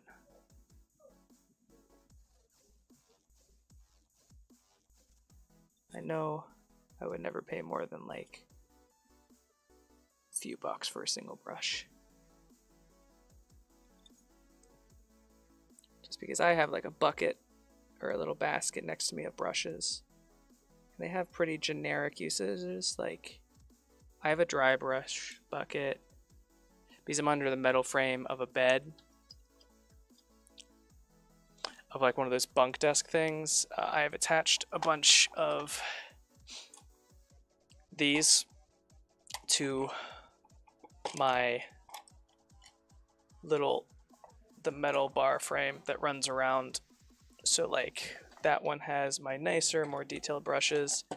This one has, I need to get a second tool one, but this has just my tools in it and stuff. So you got like scissors, X-Acto knife, other X-Acto knife, third X-Acto knife, box cutter, permanent markers, pens, pin vise, pin drill, things like that. So that one has all that stuff in it, and like a little file, a rounded file, because I can never find my rounded file because I'll be doing some sanding and stuff, and I rarely need a metal file, but I also don't have anything round to do sanding with, so I end up using that metal file. I started keeping it in there. So yeah, I've got a couple of the paintbrush ones. And then like if I turn around, here are like, these are all, I'm not going to take these off because they're a bitch to get on. But like all of my terrain brushes and stuff. So like brushes that are a little bit mucked up.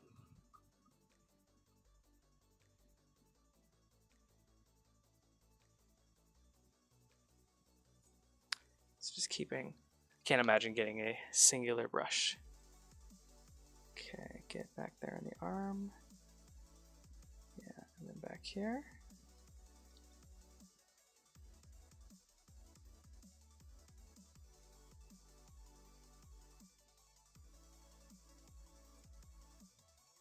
And on the underside of the arm here.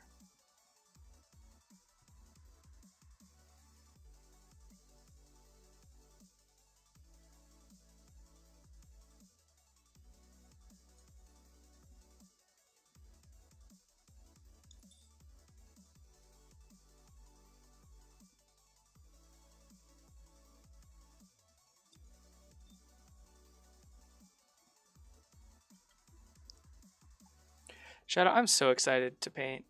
with you as well. You definitely gotta give me a call on Discord.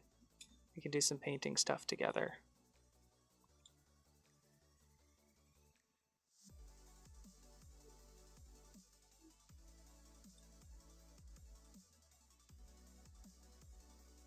Oh guys, update. A long while ago, we hit the 50 follower goal on Twitch, and I ordered a colossal blue dragon to do as a special super long one and done session. Actually, I don't think I talked about that. That was going to be a surprise, but doing the whole colossal dragon in a session there, and unfortunately the person on Etsy that was 3D printing it for me, it should have arrived in the mail in like 2 days, and I sent a message that, hey, I haven't gotten any tracking for this. I don't know if you guys do tracking. You're the first thing I've actually bought on Etsy, so I don't know if you do tracking at your shop or how common that is.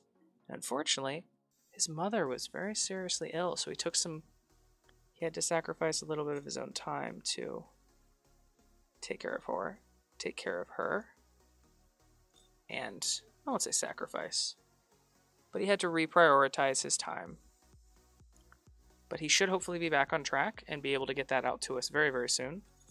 And then on the 15th of this month, hopefully from Romania, we will be getting a giant colossal red dragon to paint.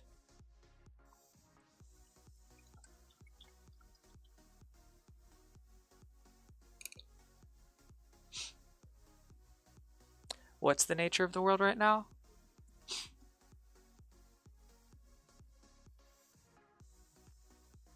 Oh, people being severely ill. Yeah. I think I get what you were getting at. Yeah. Yeah, so from what he said, it sounded like more of a different kind of thing. It wasn't the Backstreet Boys reunion tour, but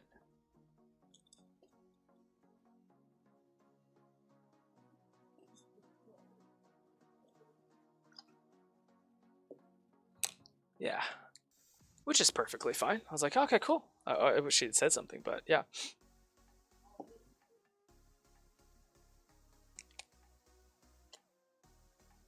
So hopefully, he didn't give me a new estimated time. Hopefully it's soon here on that dragon, because I was really excited to paint that blue dragon. We shall see.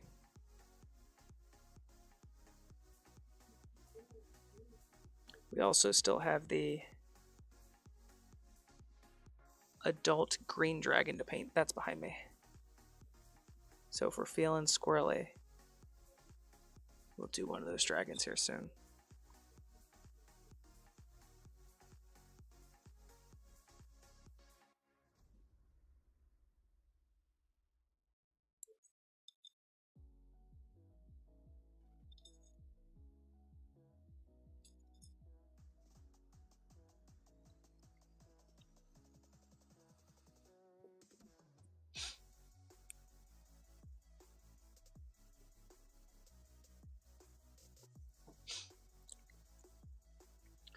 Yeah. Again, sorry. Condolences for your loss, Shadow. I won't say sorry for your loss. I try and prevent saying that. I usually say condolences because you don't know what kind of standing they were on. These people. I've said it to people and they've been like, nah, he was a fucker. I'm like, oh, okay. Or I felt that a little bit when my grandfather passed. He was not a great person, but condolences are perfectly fine all the time.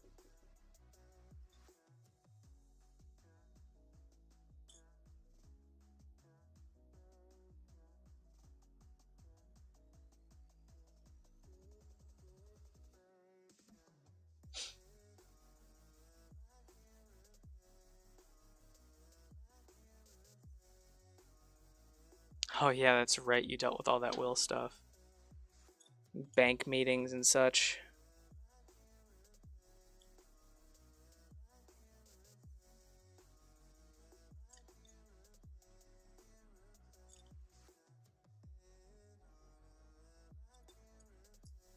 Okay.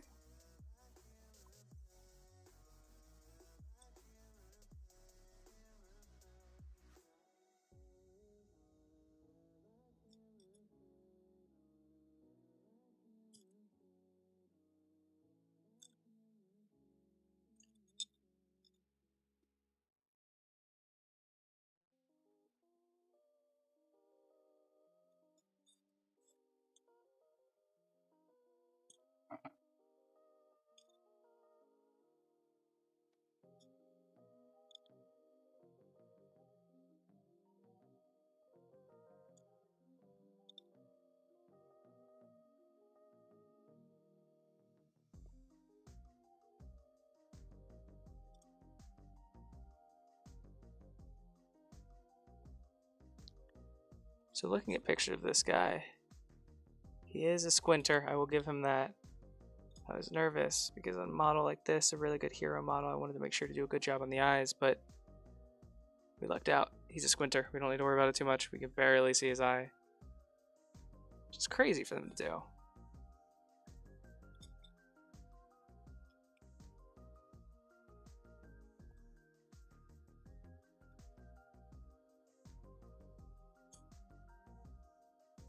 Apparently this guy is an absolute powerhouse of a unit in the new edition. Not just defensively, but offensively. Okay.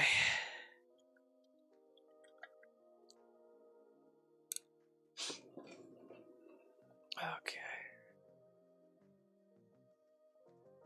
Alright, so time for a real quick pre-roll ad.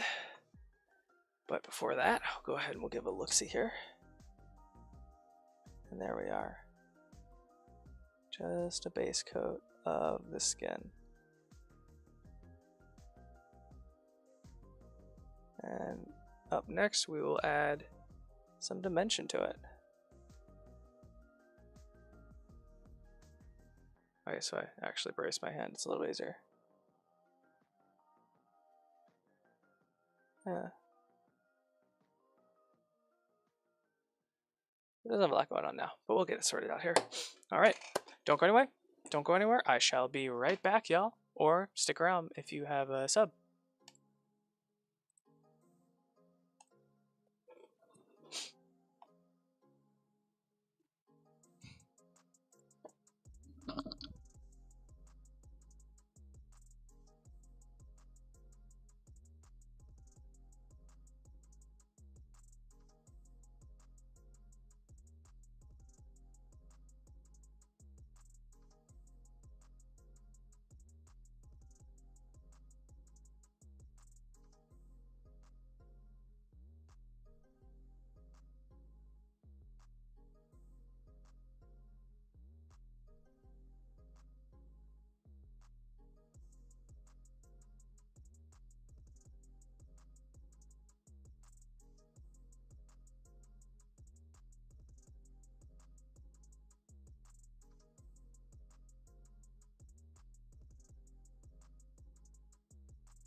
Oh, John, hop into the Spuddies channel and make sure you've done the exclamation point streamer to get access to all the channels. I didn't see you on there. Actually, let me just make sure. Let me double check here. What is it? Pi Master. Oh, it looks like you did. You're on the non-affiliate. Okay, cool. So what you're gonna actually do is need to go to there's like a pinned message somewhere. You have to hit exclamation point streamer and sign up for, what do you call it? And you get to get a couple of roles.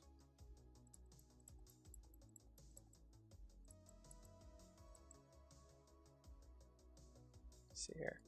Yeah, you go to member roles. You do the appropriate likes or emojis and you get the roles. So do that, John, if you're still watching. The Spuddies is a community of people that are both content creators on Twitch as well as YouTube and so on and so forth. And they do a really great job of assisting people who are really just trying to get that affiliate status, because you might do something like I do where I'm never going to have more than 5 or 6 people watching what I'm doing at a time on Twitch or something like that. And I'm never going to have more than 6 to 10 subs a month. That's just not this kind of content on Twitch. If you're in like a situation like that, or you want to hit the ground running with Twitch and you don't want to do months and months of streaming to yourself, they're a really great community of people that'll help you, like by watching your streams, giving you those follows, getting you out there, and it's kind of just a really great group of people too. So that's like the things that you can get from it. And also, they're just really great people. And a lot of them are based in the UK. So if you're a night owl like me, super great. Okay. So we got the base coat down on his skin. Let's go ahead and we're just going to continue working on the skin. What's next is we're going to use a little bit of a washy wash. And for this, we are not going to use a really nice brush because that will very, very quickly ruin it. So I have appropriately cleaned it off. I have officially used these super expensive. I'm going to look this up because I might be overhyping how much this costs. See, my pack, I get, I think 10 of these for like, I don't know. Let me see here. Talking about brushes, this is a good enough painting topic, right? Go ahead, let's look up brushes. My order history on here on Amazon.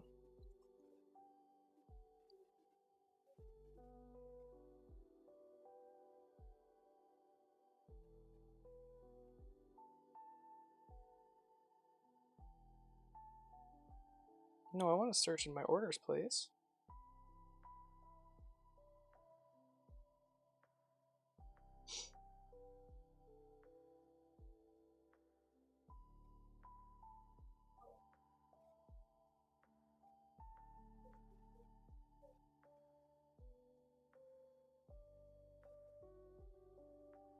I don't remember those brushes at all. Oh, my wife ordered those for her painting.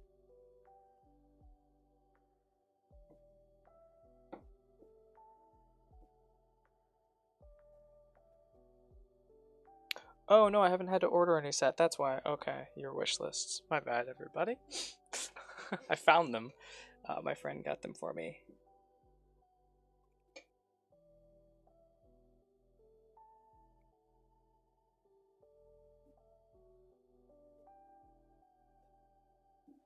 Yeah, so this was a golden maple detail paintbrush set. You get 10 brushes of a variety of sizes, as you can see there, and it's $16.99 American, and it's a Prime item on Amazon. Versus, how do you spell this?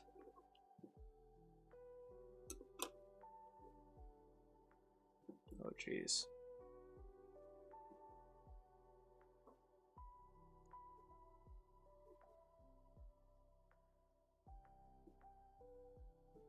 Kolinsky sable brushes.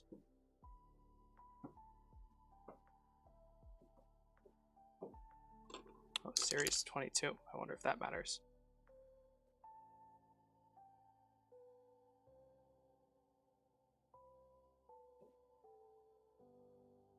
Oh, that's not right. I don't know. It's very odd.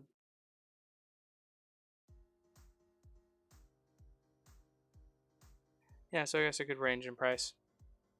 I'm not looking into that anymore. I'm bored. But nicer. Yes, they are. Look, they are the exact ones that you got. Those are the ones that I recommended, and because that's what I use here. And you were like, "Hey, what should I use?" And I was like, "These." Okay, so I need colors here for my dwarf flesh. Looks like I used this recipe on the rest of his dwarves. Some Gulliman flesh and just a tiny dash of Griffhound orange. No, not Griffhound orange, sorry. Fugan orange.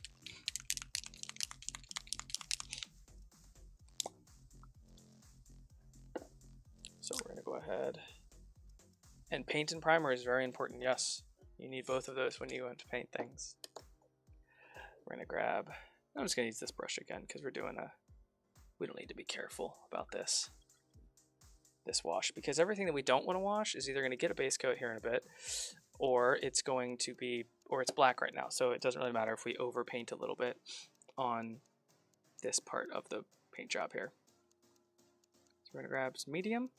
Might have been a little bit too much, so I'll wipe my brush off. I'll rehydrate it with the medium. And let's go ahead and grab a little bit of the Fugan Orange and some of the Gulliman Flesh. We'll mix that up. And there. That's our shader for our dwarves. Our dwarf flesh tone. Now I want to apply this gently.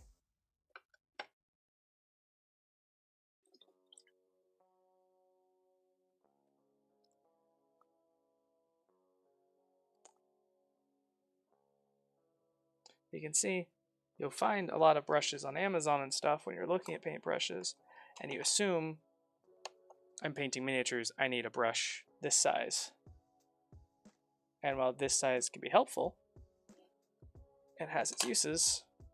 Something like this is more useful for 90% of painting. As you can see, this really fine tip that it comes to. This is a thick body brush, so the tip isn't quite as good as it could be. And I've smashed it around a lot. So, I'm gonna go ahead and apply this all over.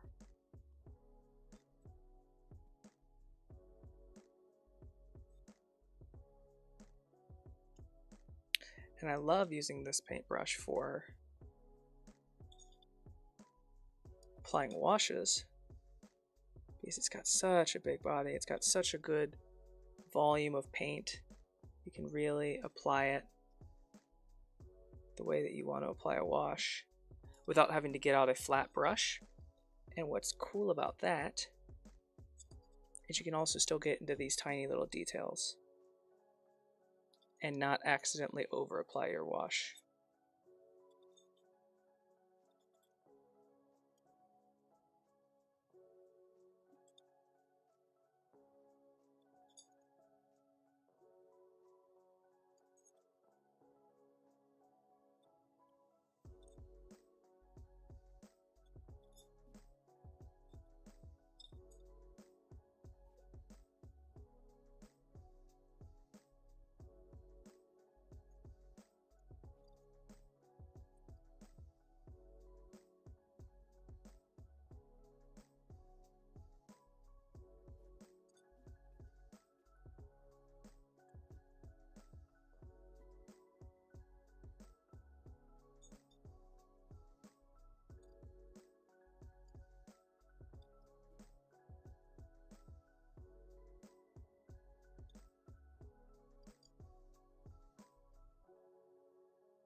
Okay. And there we go.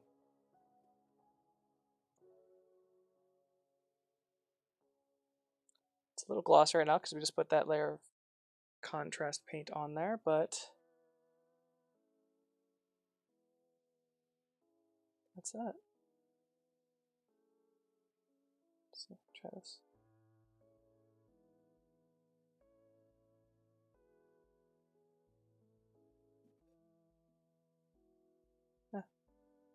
Looking a little bit more like flesh. And we'll highlight it here after the paint dries.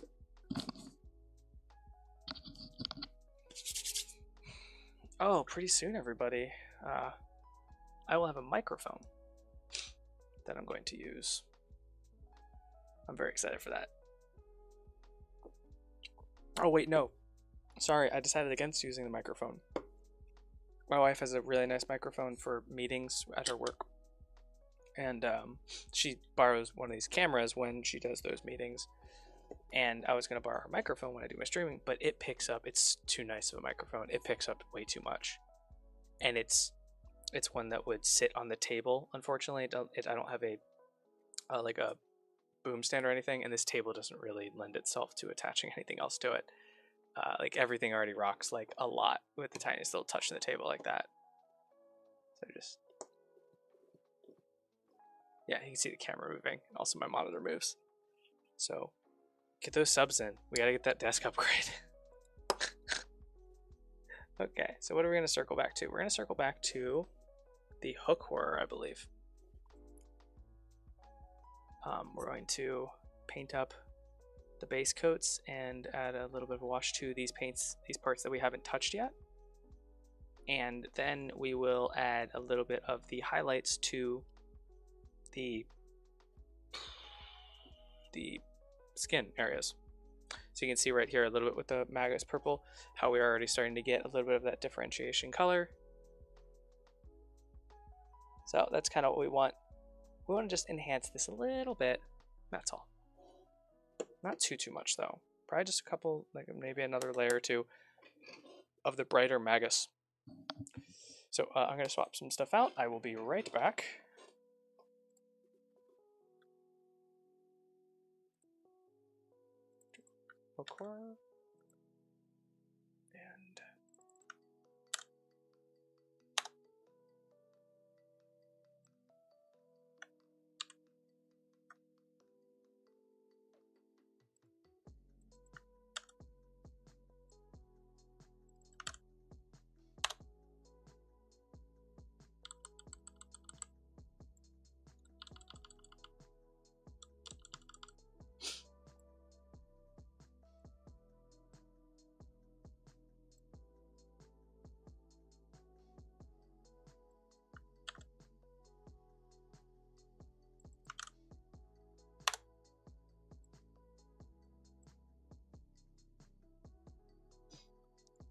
And there we go. We should be all updated and such now.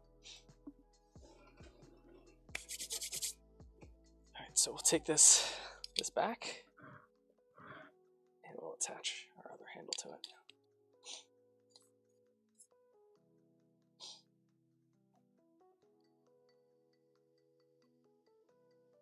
I'm really tempted to do just straight like chicken feet, but it's an Underdark creature, so I can't really justify doing that to myself. I want to use this potentially in the next diorama that I'm building, which is coming along very nicely, but I can't do that if I make him a chicken person. It doesn't really fit into the aesthetic of the Underdark, huh?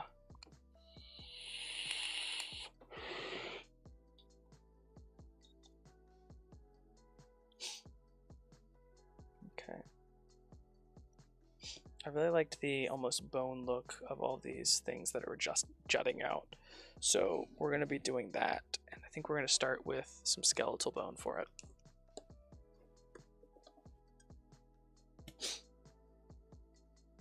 Or the mummy robes. I think this would be a good chance to use the mummy robes, that right there. Or no, we'll use that as the highlight. And we'll just go ahead and we'll do just with the base brush. Grab this little amalgamation of paint.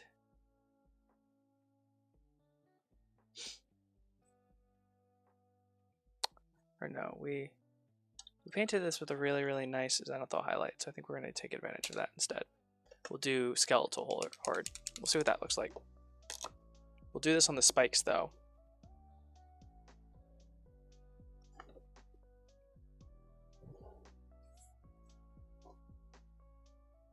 Like these right here.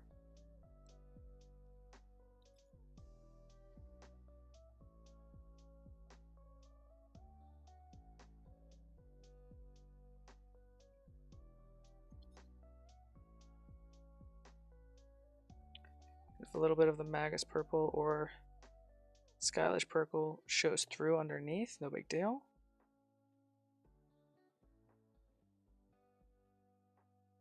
Very easy to correct what we're going to do when that happens, like it did just right there. You can see that.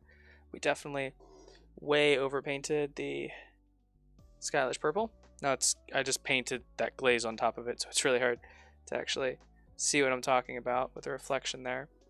But you can see it there. It's almost halfway up the bone protrusion. We're just going to grab a little bit of our undercoat here, and we'll paint it on there.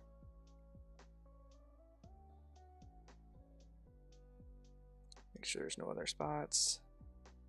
Like this one, we painted entirely. Same with this one.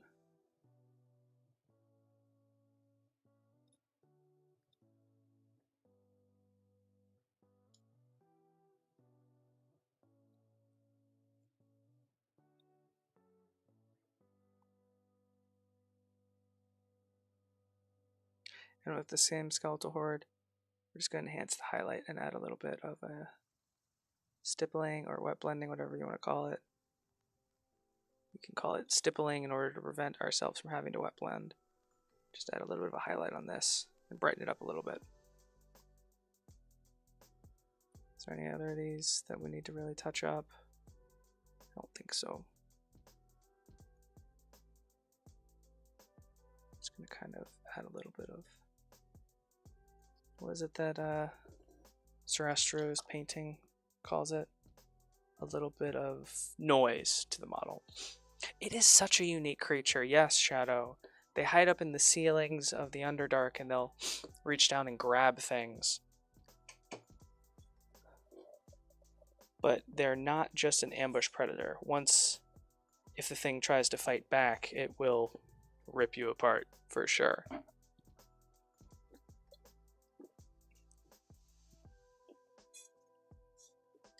But that's why its back is that texture, almost like stone, so it can hide very easily just up there, and it listens and it kind of reaches down and it will drop down. Yeah, stays away from the Underdark. Or what is it? The story of the adventurer and his father. He said, what do I need to take my adventure into the Underdark? What equipment do I need? A man asks his father, who had traveled in the Underdark before. His father says, or his father escaped. That doesn't matter to what I'm saying. I'm just kind of blabbering. His father says, you just need 2 coins. He's like, well, 2 coins? Am I going to buy equipment in order to go? I don't think 2 coins is going to be enough. And the father says, all you'll need on your travel is 2 coins. The son goes, okay, well, what about trainers and a guide? What will I need? How much do you think that would cost? 2 coins surely can't purchase that. His father just says 2 coins is all you're gonna need. Those of you familiar with the Mediterranean and classical history understand the reference there. He is 2 coins just to go over the eyes when you're dead.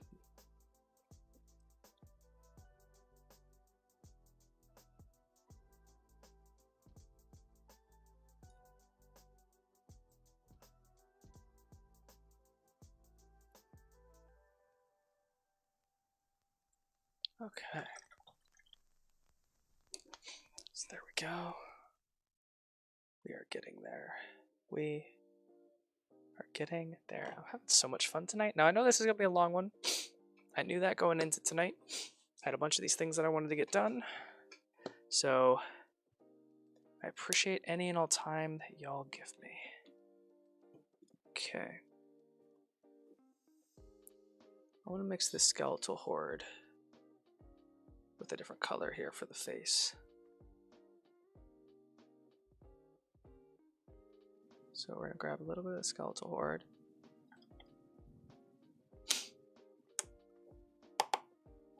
A little bit of skeletal horde. And just a tiny dash of Cassandra yellow. So just like that. Yeah.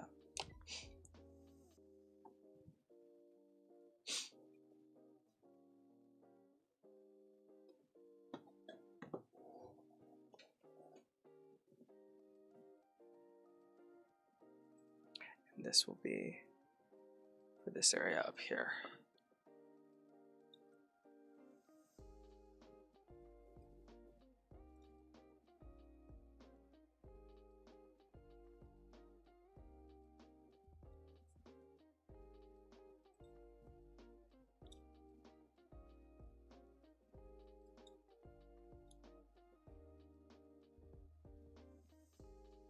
we're definitely going to want to overpaint a little bit here on the skin, where it kind of flows into the mouth. So this area like this.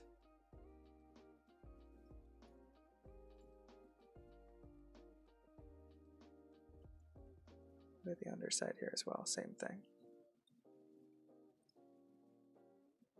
So you can see that a little bit, creates a little bit better of a transition there.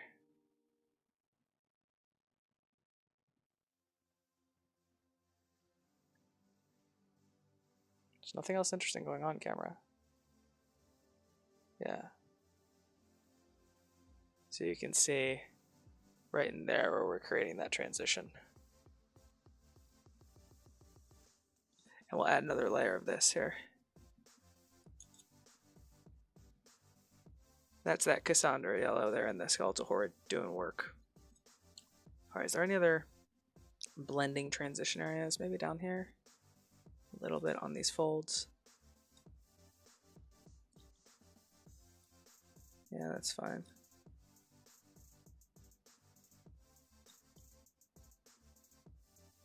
And those don't. Really want this beak a little bit different of a color. Rather, I like its color. I just need less black showing, but we'll fix that with another coat here in a minute. Okay, so that's good. Now we need the clawed feet. We're going to make them really dark. So we're going to mix some wildwood, which is a very, very dark brown.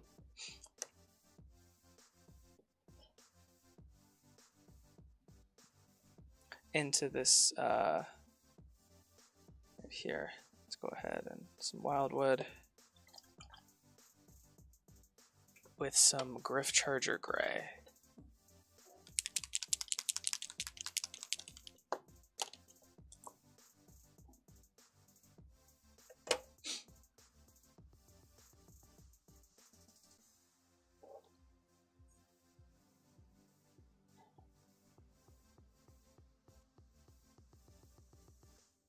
We need a lot more of the Griff Charger gray than the wildwood, just to kind of counteract that darkness a little bit. And we'll go ahead and throw in some contrast medium as well.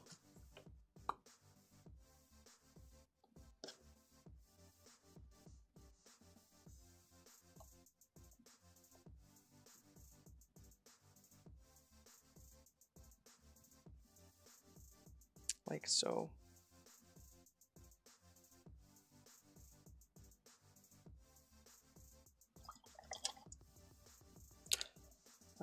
Maybe a little bit more of the Griff Charger gray. Let's do that.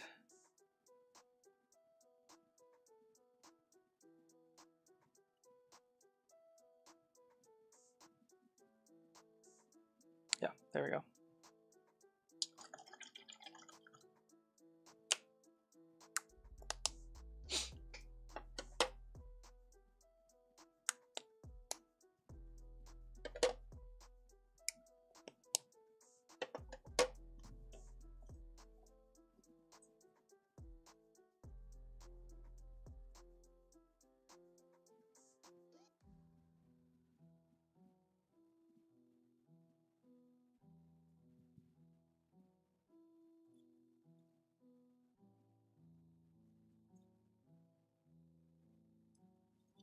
I'll just do this in a real quick, thick coat here.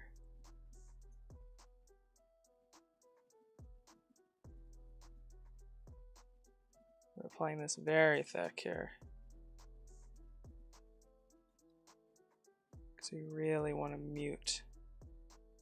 It's one of the downsides of doing a zenithal highlight. Sometimes if you have something odd like these feet, they caught a lot of my acrylic ink highlight spray. So it definitely made them very, very bright. And they did not need to be. So yeah, there we go. Now we have our feet in there. And again, everything's very, very glossy because of the contrast paints. Perfectly fine. All right, so the first layer started to dry, so we're just going to kind of try and cover up a little bit of that black on the side of the nose. And oh yeah, get around the eye socket and such. Or just get the whole eye socket. Actually, that's perfectly fine. We can clean up the eye socket if we need to here in a sec. A little bit much, so we're going to pull it out here to the area that needs a little bit more coverage. And there we go. Aha! I'm just taking a semi-dry brush. I'm going to clean up the eye socket because I need the orb itself to be paintable and not just kind of amalgamated in with the rest of it. So we're just going to absorb some of that, as you can see, when we touch our brush to it. Let's see if I can actually demonstrate this here. So yeah, there's lots of liquid in there, and we're just going to kind of brush some of it away. Get our brush a little bit drier, and then brush a little bit more away, just like that. And there we go. Cool. So now we are good to lay the nice, let's do skeletal bone as a base coat for these hooks. And my skeletal bone was unfortunately mixed in with a bunch of the mummy robes and off-white, so we're going to grab this, get some more down, and we're just going to put a base coat down. I think it's finally time for a... I don't like to throw away the paper towels just when they get too damp, so I'm just going to get a new one, and that one I will keep to the side for a bit.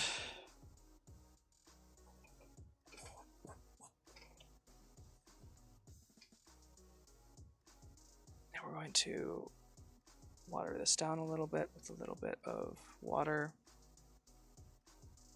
like so. And clean off our brush so we don't ruin it. Take a little drink of tea. Oh.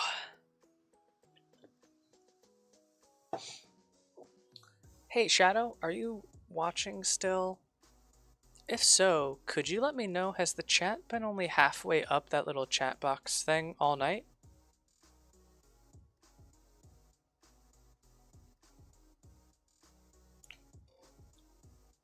Because like I said... Oh, it's probably just refreshing. Okay, yeah, I see it going up now. Cool. Alright, alright. We're good.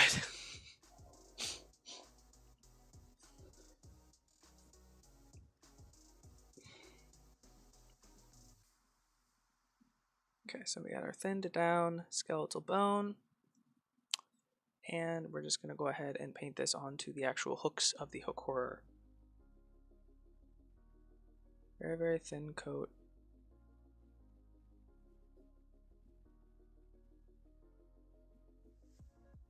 And again, just using a massive brush to do this because we don't need a thinner one, a smaller brush.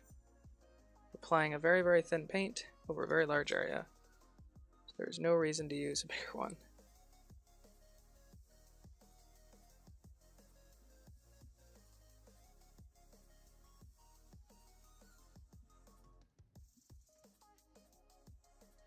Or rather, a smaller one.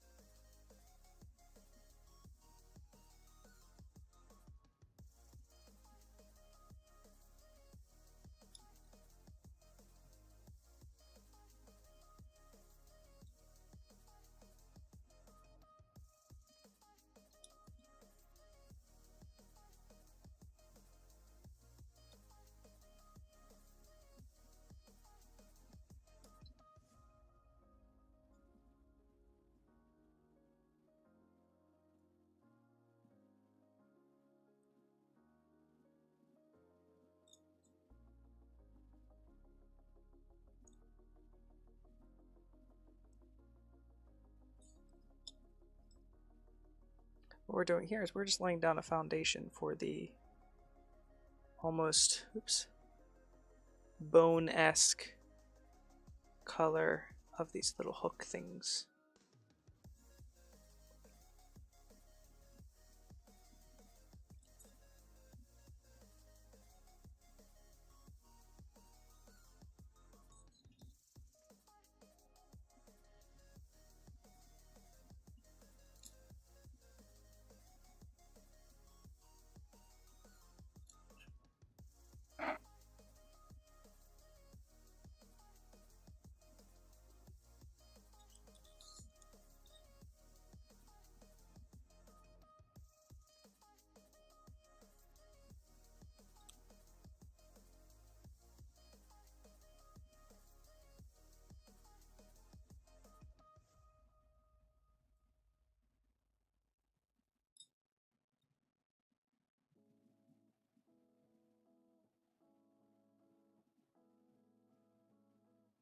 Oh, that's right. Yeah, you have all those decorations and stuff to put up. So exciting. Decorating a space is always fun.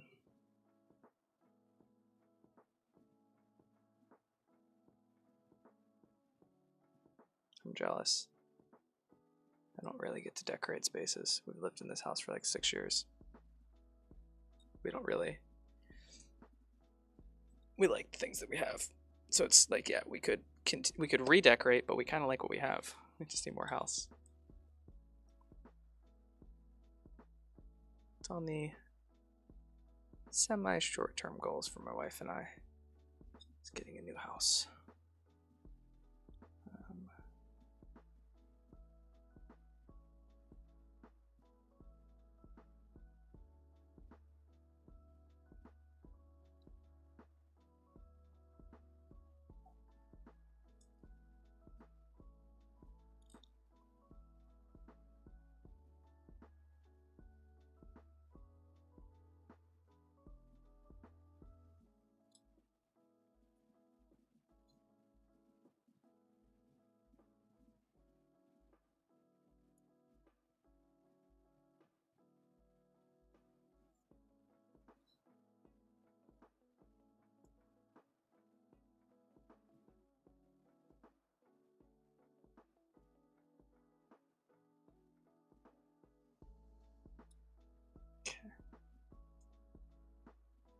Make sure we get our hooks.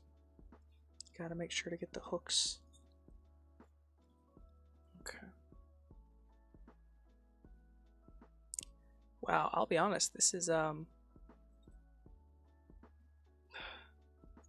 of the most irregular little bits and bobs I've ever painted. Jeez. With all the twists and curves and such, it's a little bit difficult to get a good solid base coat, but that's about what we're looking for. Nothing super opaque, but also not blotchy and super dark. There we go.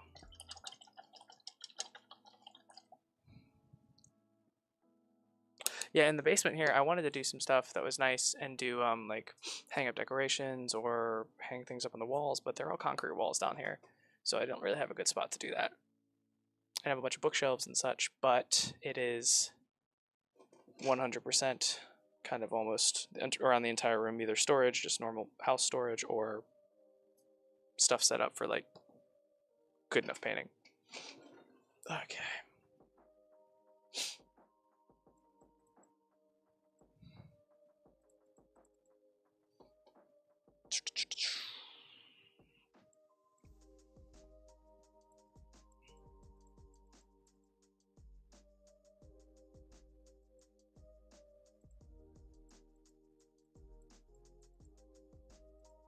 Okay, everybody, I am going to take 5. We're at hour 3 of the stream.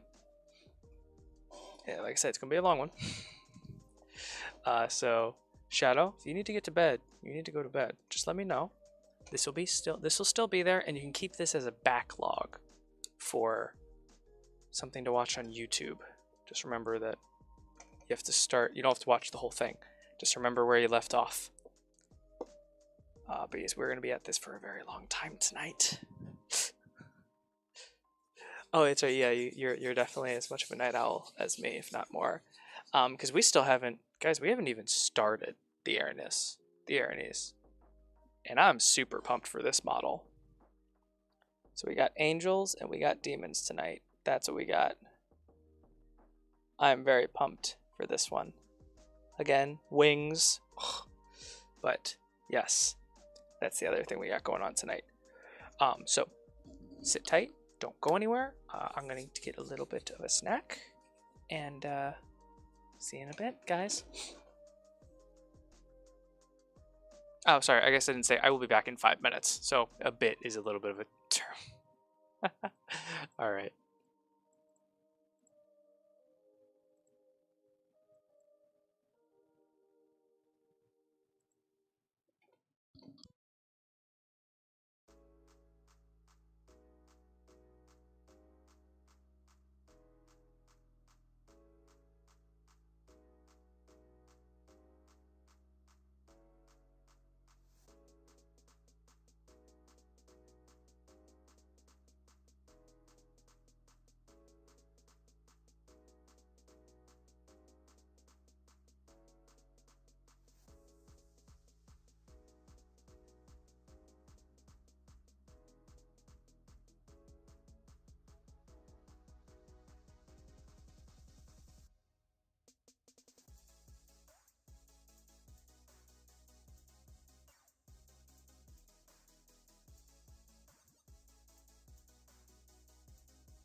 Hello all.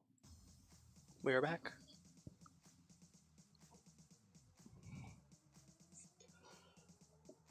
Getting back to that grind. Let's see here.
Oh wow, that delay is insane.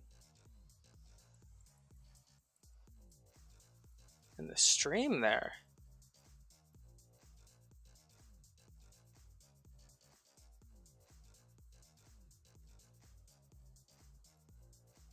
Oh my goodness. We're like almost a minute. Let's check our little dashboard here. Oh my goodness. That is such a long delay. Okay.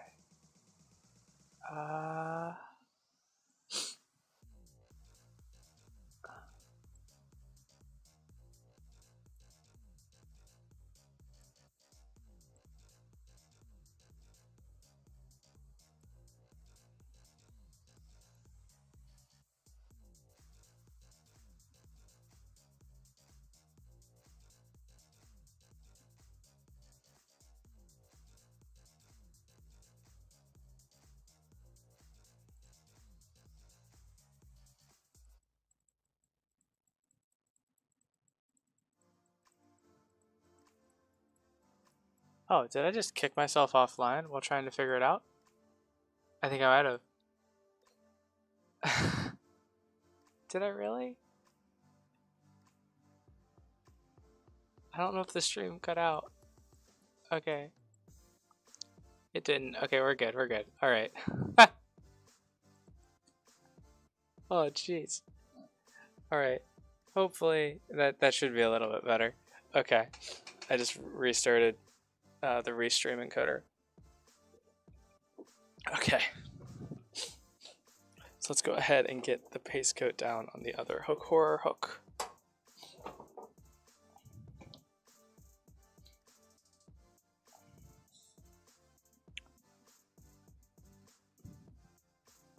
So we're going to do this one just a little bit more organized. So when you're painting something like this, you're struggling to get coverage, things like that. Well, not coverage, but you're struggling to not miss spots. What I find best is to just arbitrarily decide a directional axis. So in this case, from this tip all the way down to that tip. And then you circle around it, around the piece. So another good example is the feet. If you struggle to get all of your feet painted or all of your legs, you would go from down here, the base of the foot, all the way up. Actually, we're going to try something a little bit different. We're going to try zooming in this camera.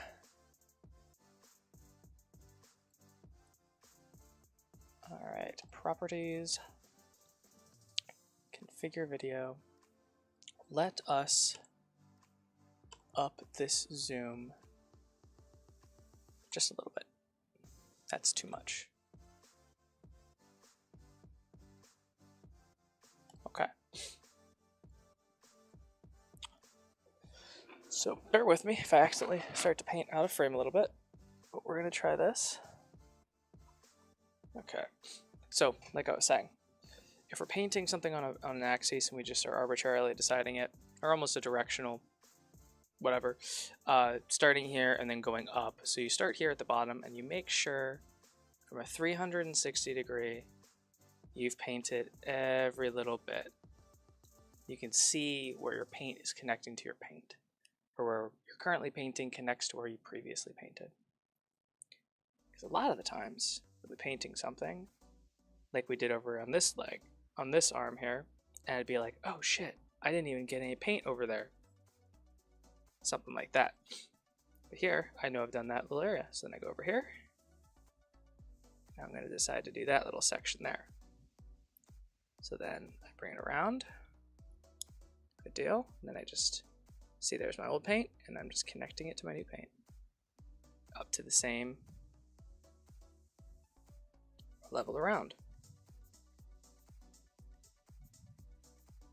Almost like a divide and conquer, but kind of just having any kind of methodology when you're painting will prevent you from missing things. Kind of like disassembly. So there we go. I turned it all the way around because I want to see my old paint where it connects to my new paint. And then yeah, for things like opacity, you can come back through once you've gotten a little bit done and just make sure you've got an evener coat. But all right, cool. Now we're gonna go from here all the way up to here.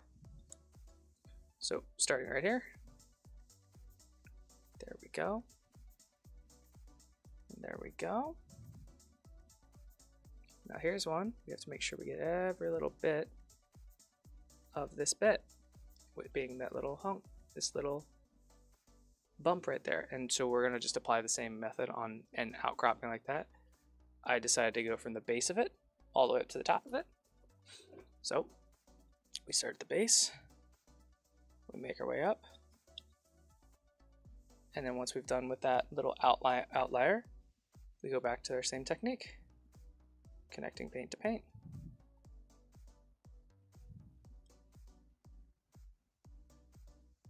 And this is something small that you can do to not only divide and conquer, but also, if you're a beginner painter, it can be very frustrating when you're doing something, or you go to take pictures of your model for the first time and all of that, and you realize you missed a spot on the leg. Missing a spot is the worst. And yes, we did a black undercoat like all of the videos on the internet tell us to do, but you still missed a spot, and it can sometimes be super obvious and or frustrating when that does happen.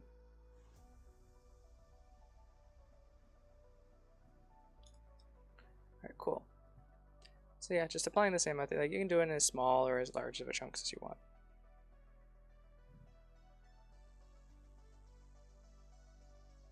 So you can see here, I'm going to go ahead, I'm going to grab all these little bits and bobs here, all the way to the end of this one. What's cool also is if you divide things like this, you're also setting yourself up to do some pretty cool stuff later on, because this is essentially the beginnings of how you will do large transitional blends, breaking it into sections and getting lighter and or darker, or blending a couple of colors together.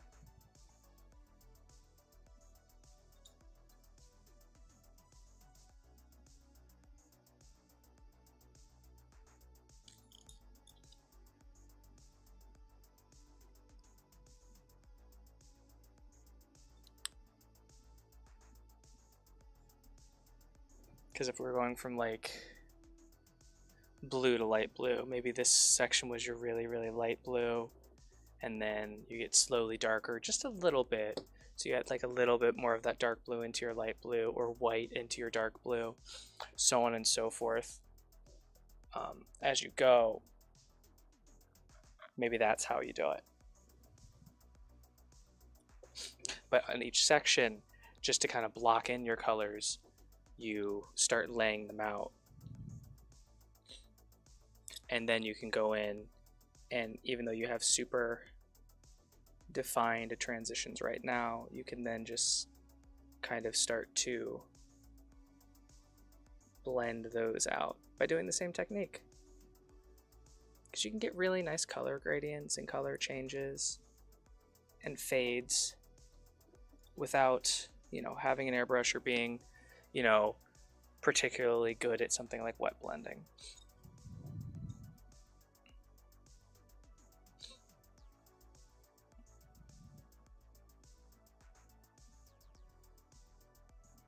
Just a small little thing that I picked up along the way. It also makes big paints. Painting larger models or larger pieces a little bit less tedious and a little bit more manageable.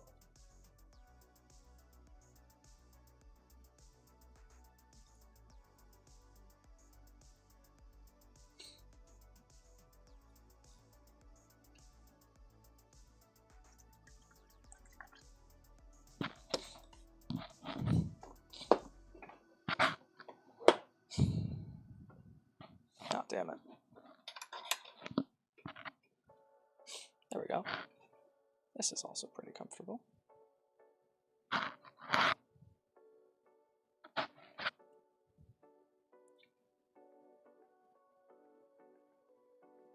Oh, that is very thin.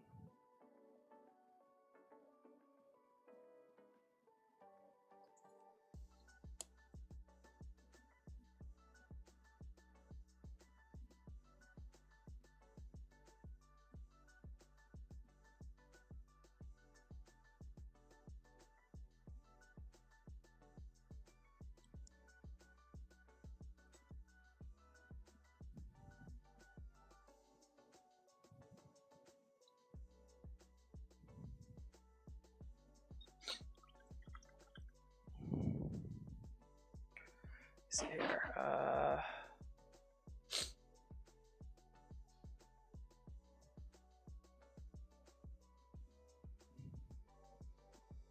Yeah, we still have plenty of time. I kid you guys not. That's super weird. My total, like my half of my nose is just entirely numb.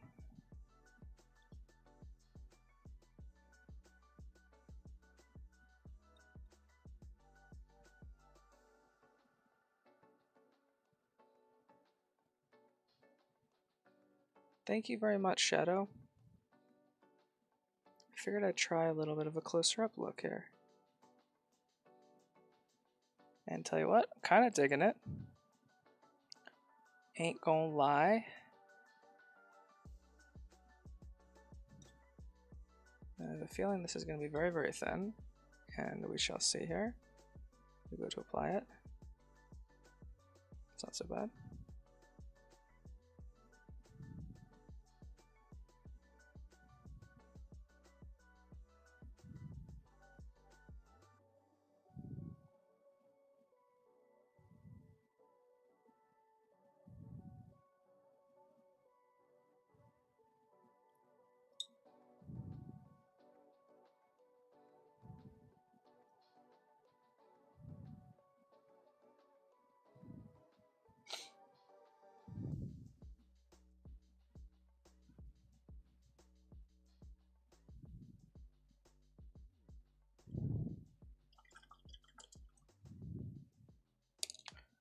So I'm really, really digging that nice, more zoomed in look. I'm gonna be honest, guys and girls, that is, this might be the new norm.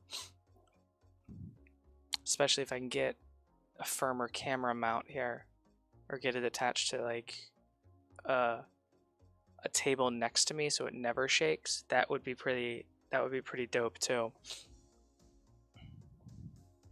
I need a new desk. I need to get a desk that I can actually count on being sturdy.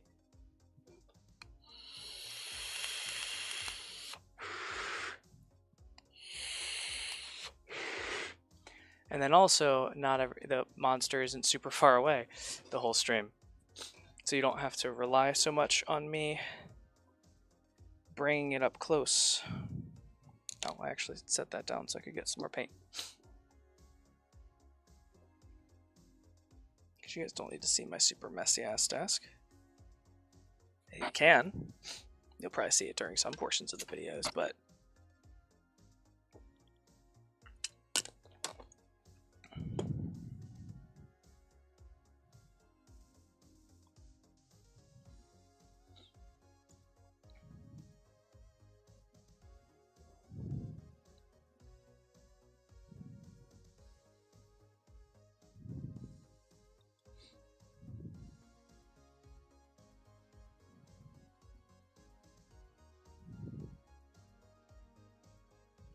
We don't need it to be super opaque, but I'm just trying to get a little bit more. Okay.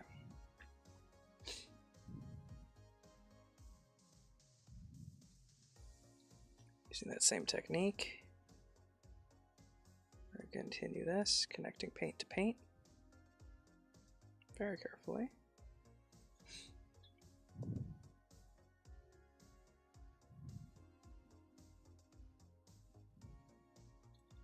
Just another thin layer over this here.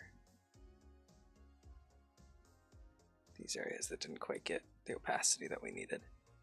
Okay.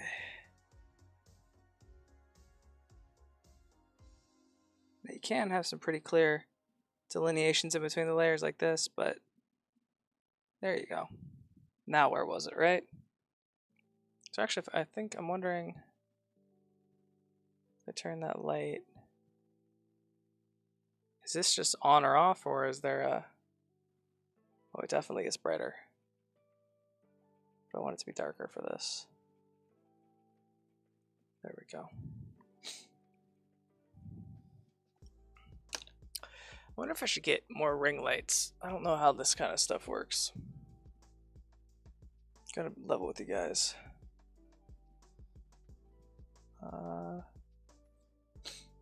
Still fairly bright.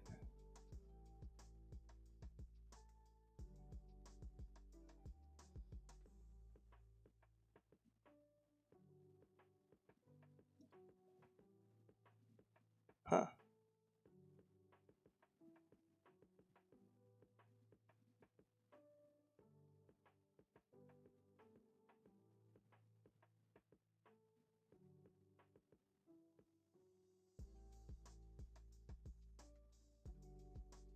I'll try it. Sorry guys, still trying to get the hang of streaming. My bad, let's get going.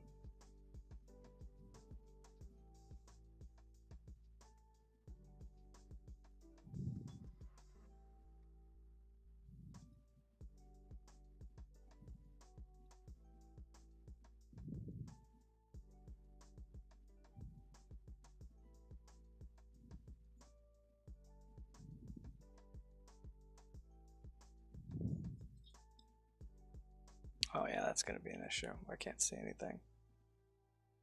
There we go.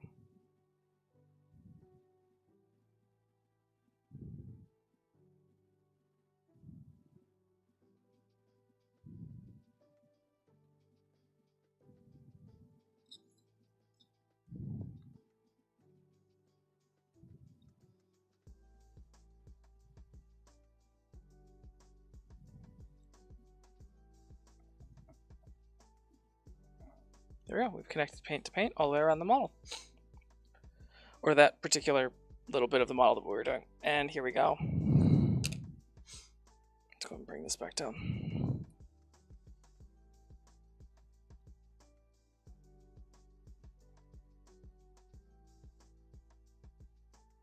There we go.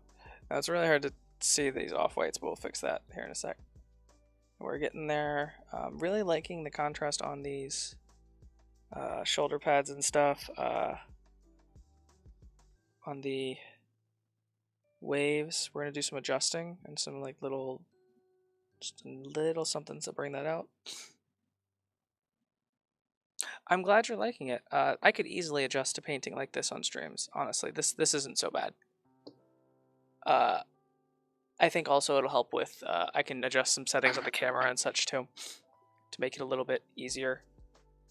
And I will watch Goobertown Hobbies actually just did a video about how he records his YouTube videos, and I think I might try and set up get some different equipment for maybe not necessarily filming because those cameras get very expensive, but maybe lighting, because these are cheap, like $12 aperture lights that you can swing around and adjust and blind yourself with. You see they're flexible.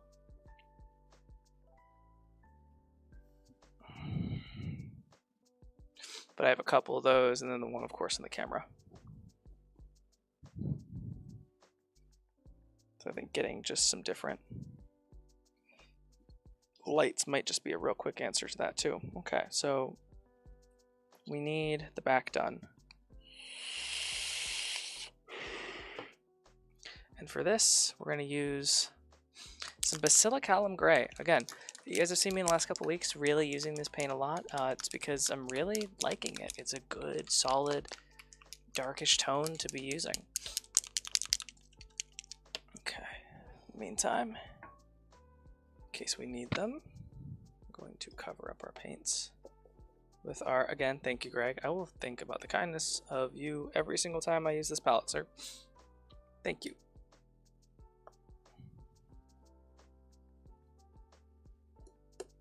Yeah, and don't worry, I had 2 wet palettes, and I talked to somebody about giving them mine, as well as my old paint racks. That I bought new paint racks with a little bit of the money. I bought these for like $12, $14 out of the stuff from that commission. And with that, I'm able to give someone one of those nice laser cut paint rack thingies, which is really, really cool.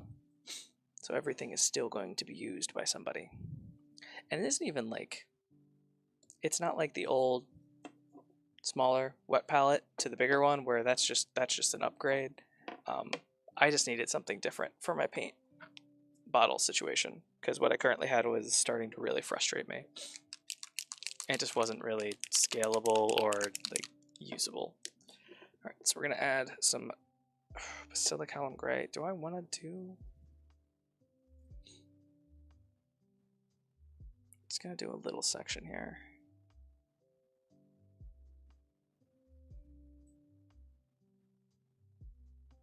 Yeah. Okay, cool. Yeah, I just wanted to make sure it was going to be dark enough. Again, just because there is acrylic ink here on the top layer, I can't do painting like this as much, as you guys probably see me paint like this a lot, especially. There's a tendency to, especially on all these bits with all of these different angles and such, there's a tendency to accidentally remove your white acrylic ink zenithal highlight. Especially if you procrastinated before the stream and you did it earlier this evening. And it didn't really have like a full day to dry and such.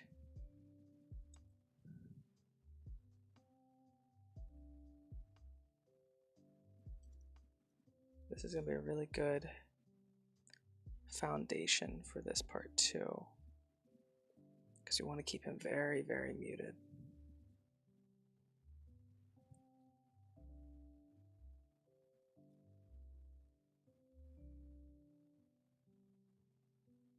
There we go.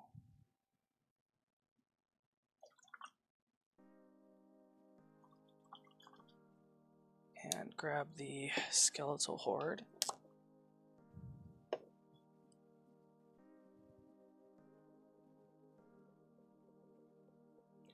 Let's grab these little spikes.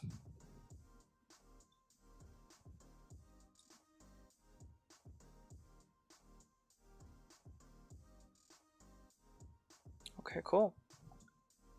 So at this point, with the exception of the mouth itself, we have paint on everything except for the mouth and the eyes. So these are our base coats done, as they say. So we're going to close that up. And let's check out Hook Horror Mouth.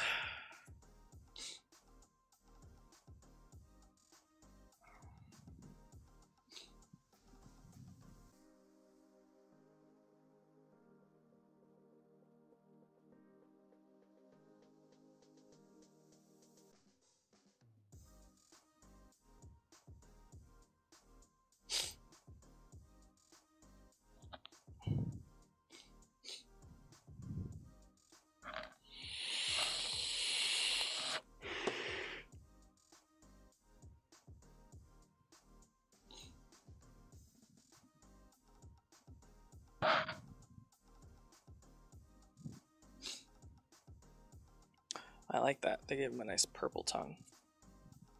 But they did go with more of a blue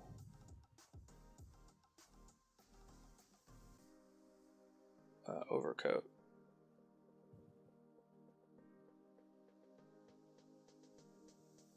Yeah.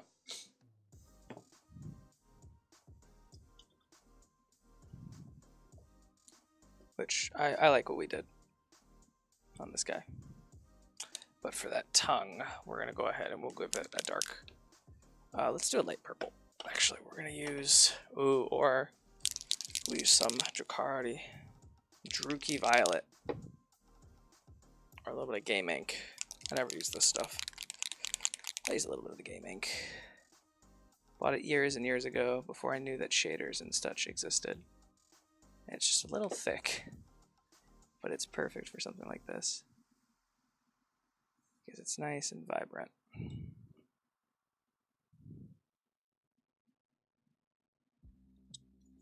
It's going to be really bright too.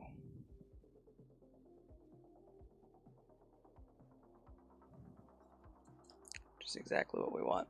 We want the inside of this mouth to really pop. And we're going to add it a little bit up here too. Kind of as a highlight on the darker purple. And here around the mouth and the eyes. Like so.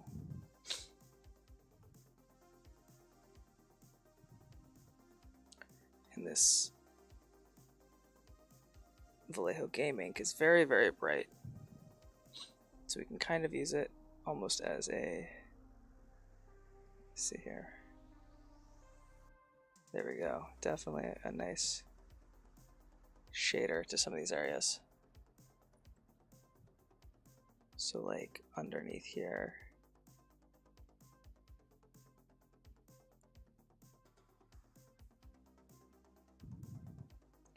They kind of bring out some of these deeper recesses. Kind of just to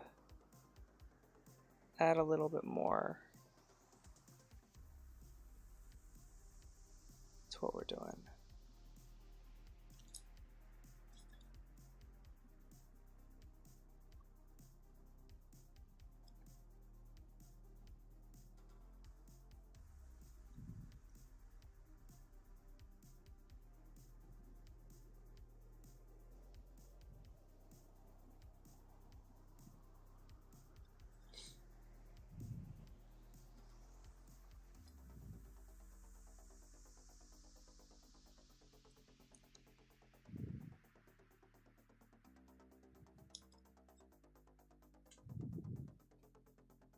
And then just being careful.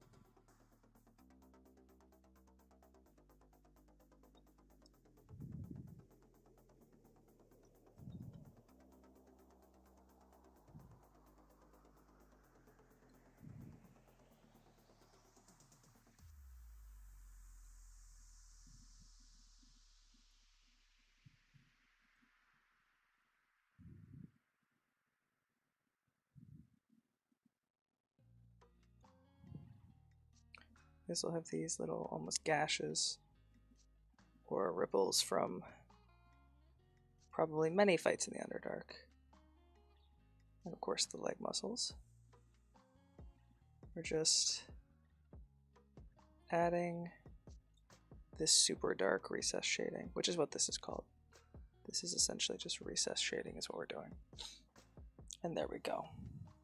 And as you can see, it's just going to add a little bit more pop to that chest area. That really, really dark shade.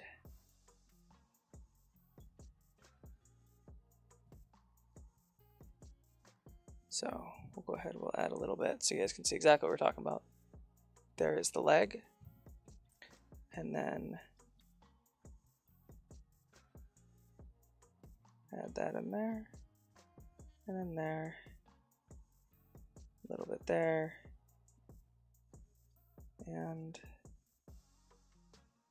a little bit more down there. And then we'll just define that as well. Like that. And now it looks like this.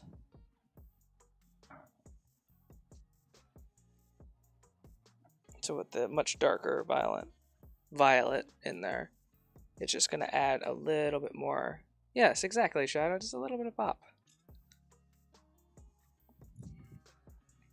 Whereas over the lighter areas, it'll make it just straight purple.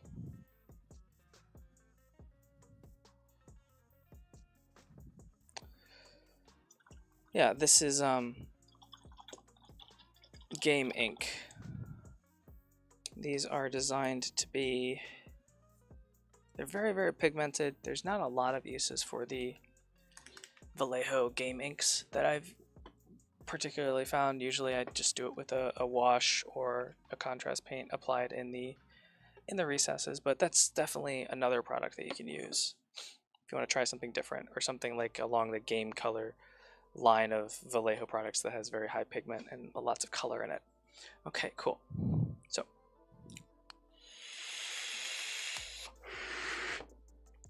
what is next? Well, I want to bring out these leg armor bits a little bit more.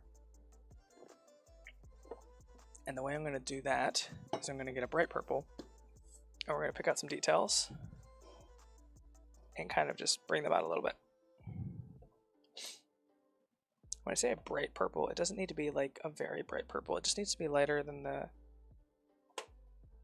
the stylish purple. So this might be a little bit too saturated, and this might be a little bit more muted, this color, I think. So we're going to use that. We're going to get a brush with a little bit more of a point to it on this. So get a little bit of this on our palette. And this is Grimoire Purple. And we'll get a brush that has a little bit of a finer point.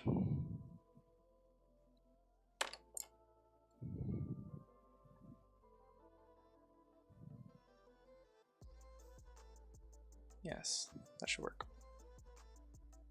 Grab a little bit just on the tip of our brush. And we're not going to knock the camera. I almost immediately just knocked it harder than I ever have before. And we're going to try and bring out. Barely had any paint there. There we go.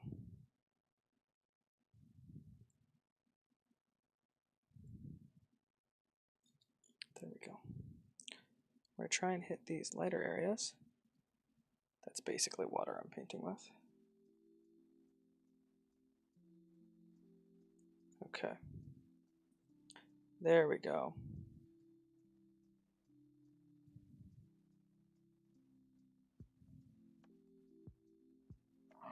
We are just going through and highlighting these ridges down here.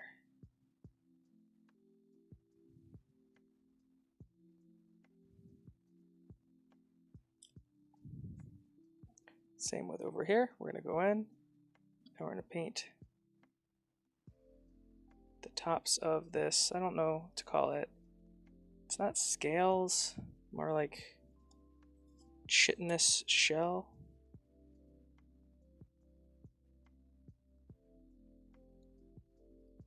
And this isn't anything crazy. You don't have to be real precise about this. In fact, if you're not, it'll look more realistic. And then we're going to decide, kind of goes up to there. We'll do an edge highlight along these little ridges as well, just to add a little bit of shadow. Because we all know you can't have enough shadow.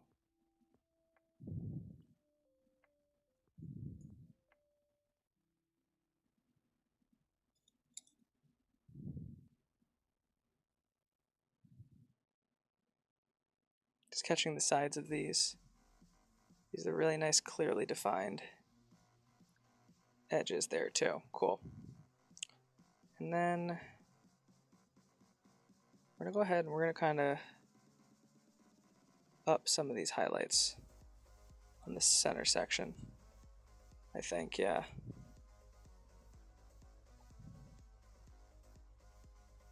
So not quite as precise as before with these little tiny sections. With these sections here. We're gonna go in here into the kind of the center area where we don't have a lot of definition. Kind of add just a little bit of noise.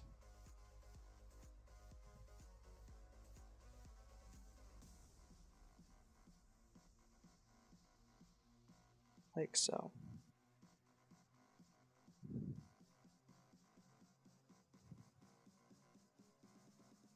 Kind of bring some highlight to the areas that don't need to be super bright.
Remember, everybody, $15 and you could have this hook horror. Anybody that watches this later, just remember that.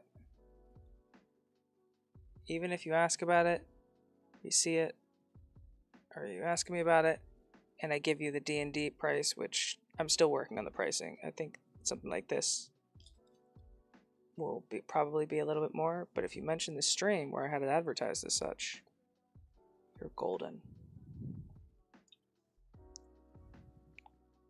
Alrighty, get that out of there. Okay, and let's get this back in there because we don't want to be able to see any white in the back of his mouth, so we're just gonna... It's basically water, I just poured in there. It happens. Am I talking? Oh, you lost audio, okay.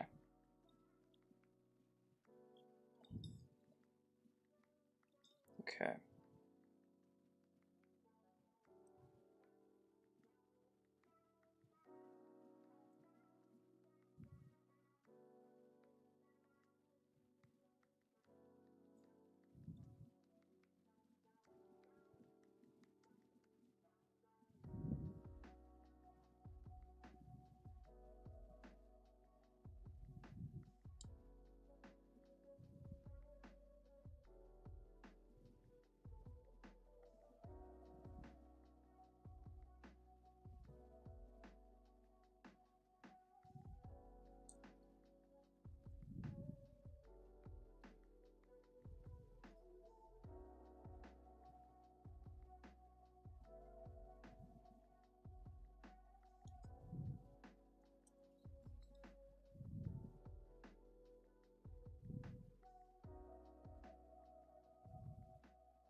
Okay, just about done here. See if I missed any really good examples of, there we go.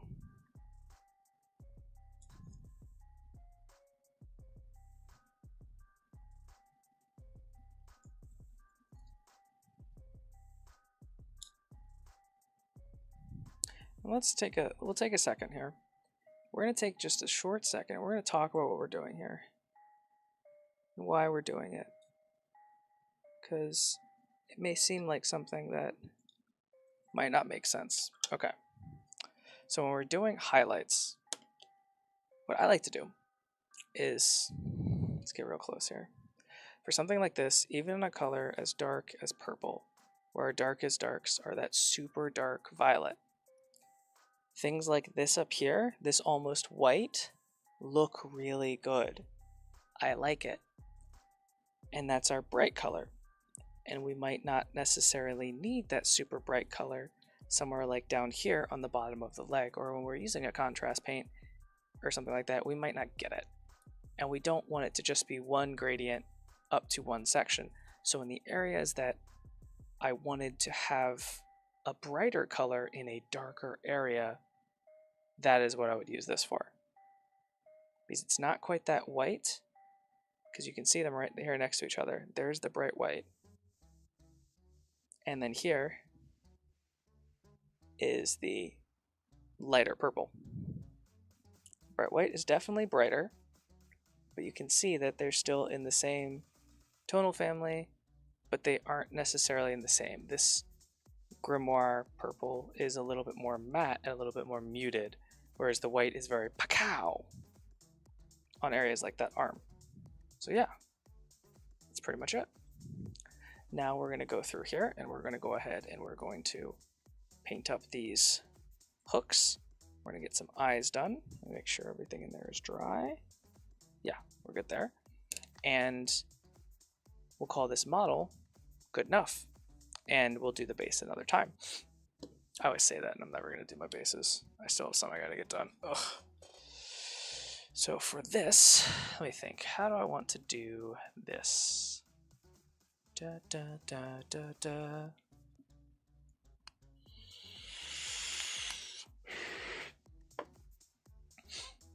Let's do something. I definitely want them to be distinct. Is this too much? I think that might be a little too much. However, if we mix that with a little bit of this, he's a hook horror. The big thing is the hooks. Is that too green?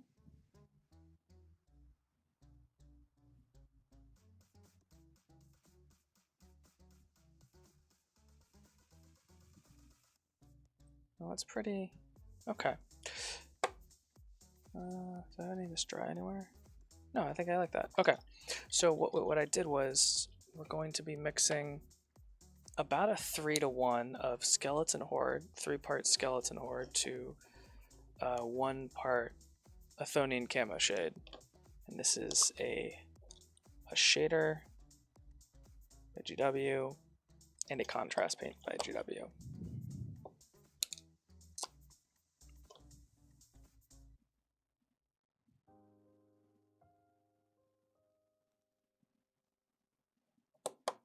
Good deal. Clean off our brush here. And we're going to grab some lanthanum medium. Just because on the shaders and stuff it tends to be a little bit easier to use just lanthanum medium.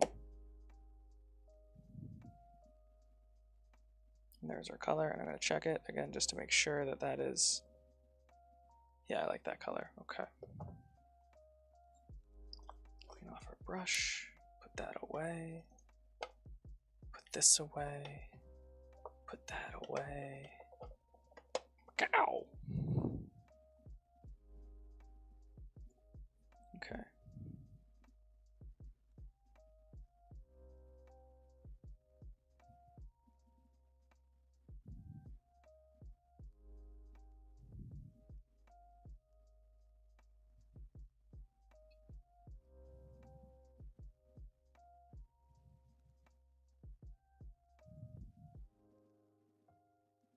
go.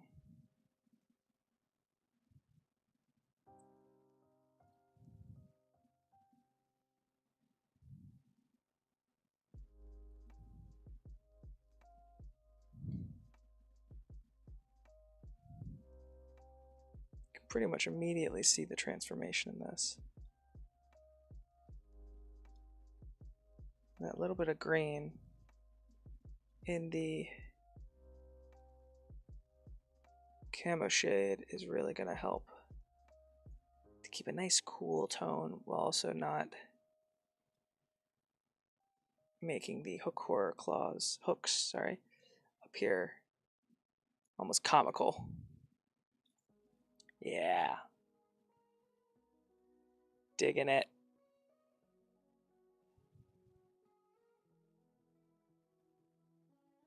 Oh, you really can't see that at all. There, that side. A little bit better. So yeah, don't want it to pull up too much, so we're going to spread it out a little bit. Gonna get a nice thick layer on here for sure. Oh, kind of pull it up a little bit, no worries though. We can always spread it back out.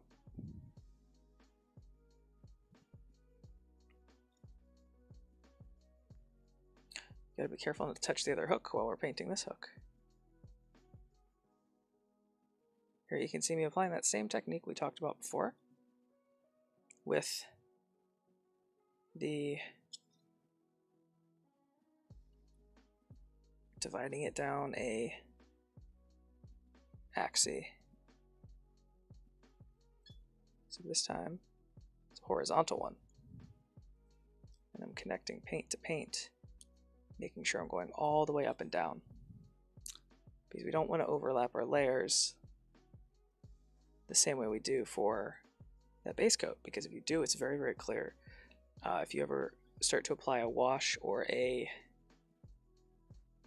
contrast paint to a model, and then you overlap it with, you let it dry a little bit, and then you overlap it with another layer of that contrast paint or another transparent paint, you'll notice immediately what I'm talking about when I say it's just not a great look. Kind of dries a little bit. And let's go ahead and we're gonna darken up the tip of his nose, just to make it a little bit different up here in the front. And the bridge of his nose too. Let's make sure these are nice and spiked. There we go. We still have a little bit of this, yeah. I like this as a darker little transition from the bottom of all of these hooks, all these little spikes. So just on the bottom sections and going upwards, we're going to add a layer of this. Maybe not the bottom, but the darker sections. Okay, cool. Let's see, do I want to add this, a little bit of this to the feet? Yeah, might as well, actually. Kind of digging that.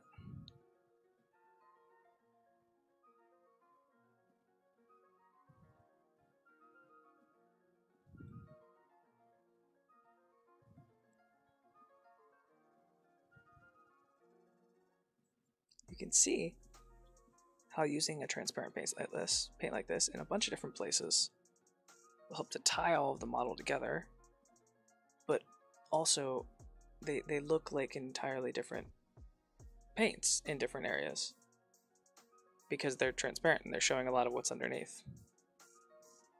And we're going to redo the base on this, but why not, just in case any of this ends up showing. Add a little bit of variation here. I kind of dig that stone look. Maybe not for Underdark, but that would be a very good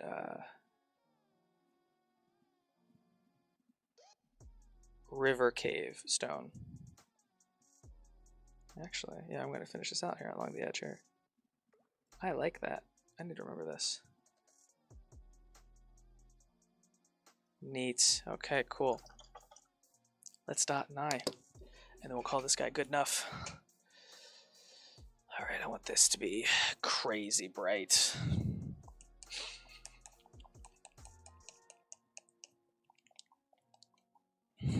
So we're going to grab this. Boosh.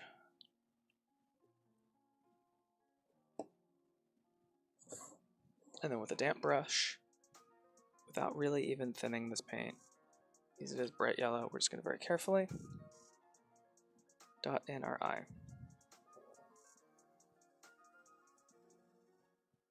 Deep breath.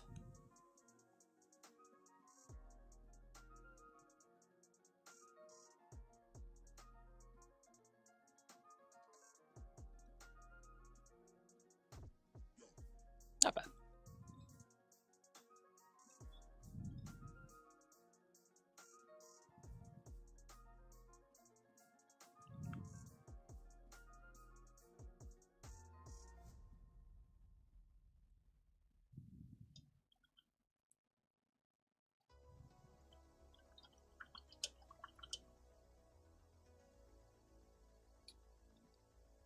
Again, damp brush, unthinned paint, just right on the very tippity tip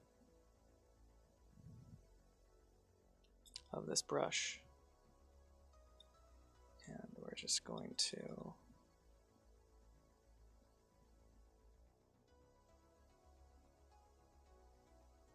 add that in.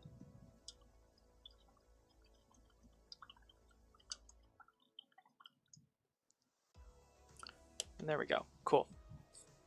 Now the only thing I'm going to do this either later tonight or at another time is I might add a little bit of a dry brush on these hooks to kind of, and that would be of this Tyrant Skull, to kind of add a little bit of something to it.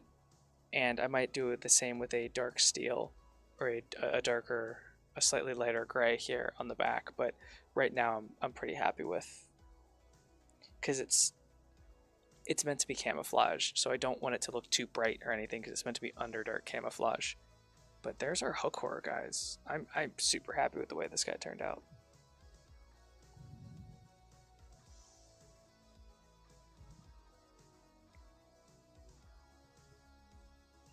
In fact, we're going to grab a real quick screen capture. Let's go ahead and do this.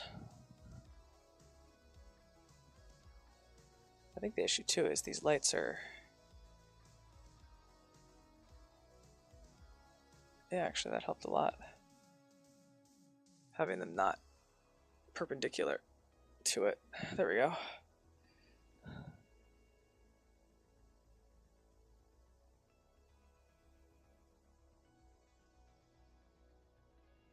Alright. Oh.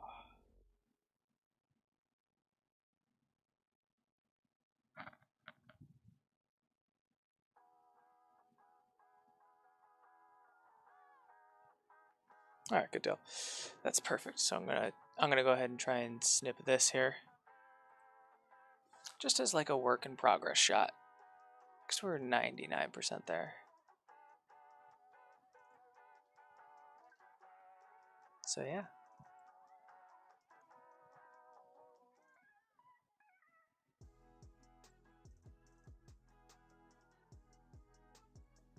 I'm really happy with him though.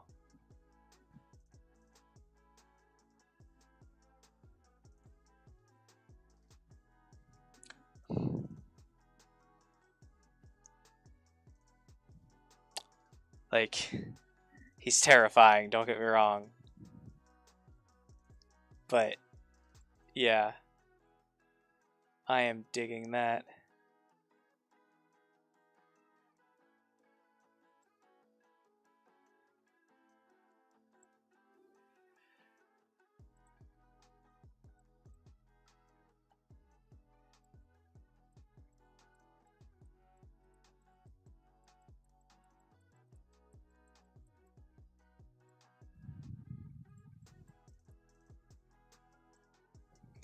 Let's see here.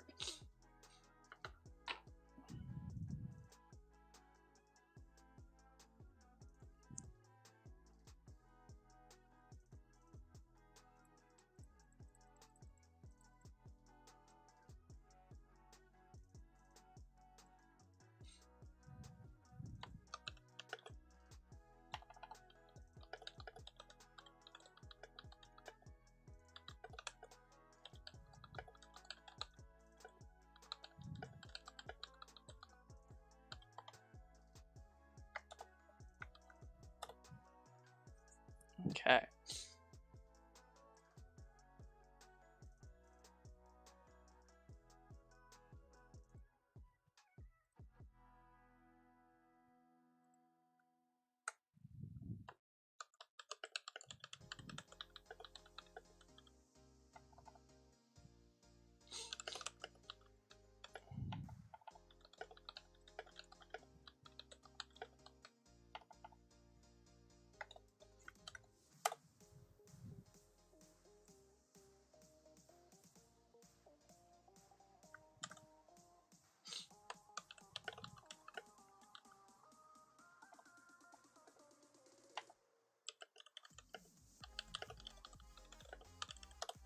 Okay.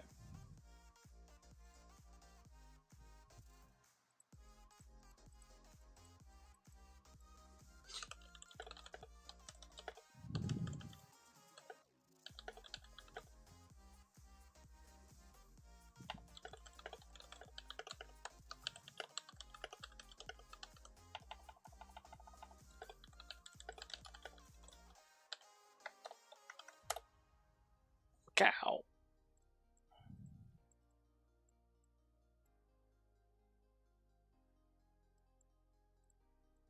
Alrighty. Ba-ba-ba-ba-ba-ba. Okay. Grab a real quick stretch here. Good deal. So let's continue on.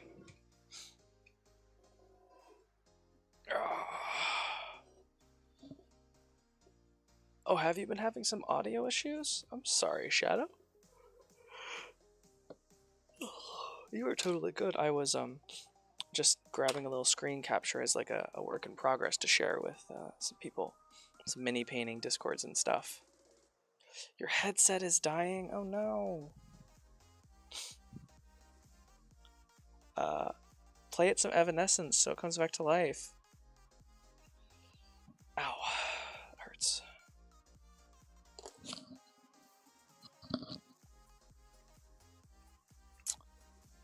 Ta-da.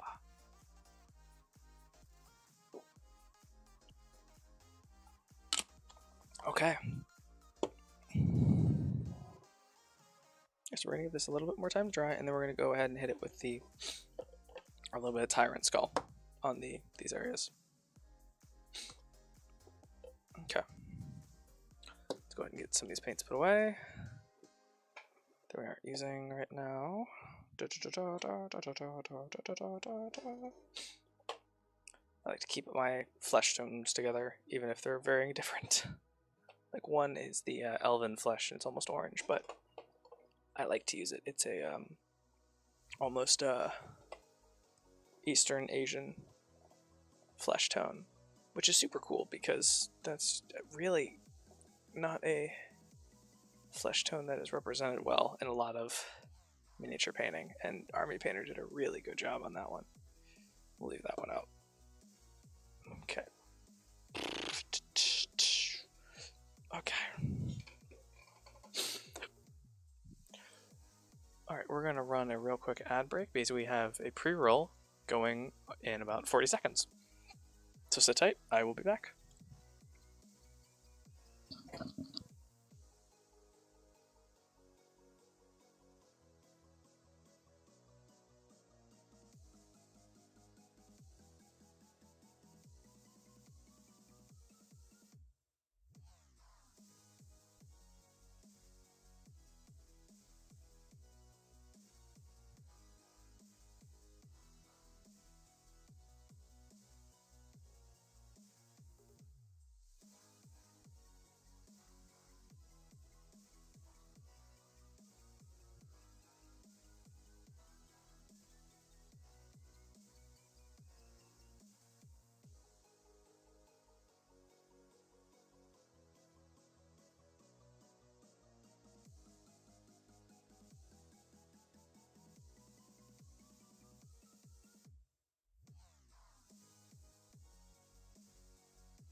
100% muted. Jesus, thank you so much, Shadow.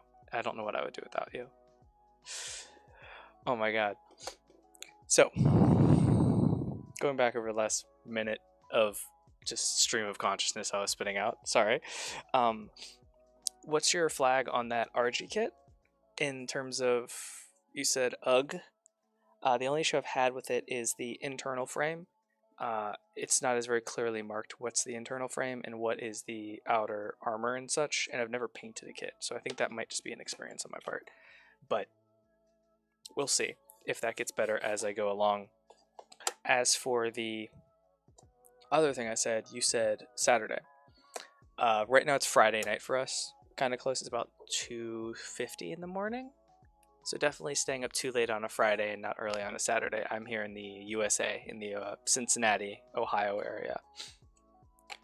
But yeah, so it's definitely late for me and not early.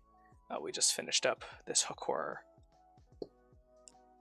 And I know it's technically Saturday, Shadow, but I mean, is it really Saturday? If I haven't done a Saturday thing, I don't know what I do on Saturdays. We're going to do some marble painting. Shadow, we're calling an audible. That hook horror just looks so good. I want to take a short break. And we're going to have a little bit of fun with the airbrush. We're going to paint a little bit of this Eevee. I'll pull up my thing. Okay. So we're gonna get some of our models out of the way of the overspray from our airbrush, because we're using acrylic paints and not lacquer paints. I'm not going to worry too much about getting over to the air booth and stuff, because it's just acrylic paint. Lacquer paints, however, are just fucking toxic on your body, so we're gonna avoid those. Just spraying them willy-nilly. Yeah, I did notice that on some of the kits that I've done in the past, the inner frames do get loose. But I might just be gluing the thing in a pose and putting it in like a book nook or something like that. Alright, so there's a lazy and a not lazy way to do this. And we're going to choose the middle ground. We're going to choose the kind of lazy way to do this, because I need to get these, because these aren't all my models. With the hook horror out of the way. Aha! It's 9 a.m. where you're at right now? Where are you at? Definitely over the pond, for sure. Get all of the stuff that we've been working on tonight just into this little bin.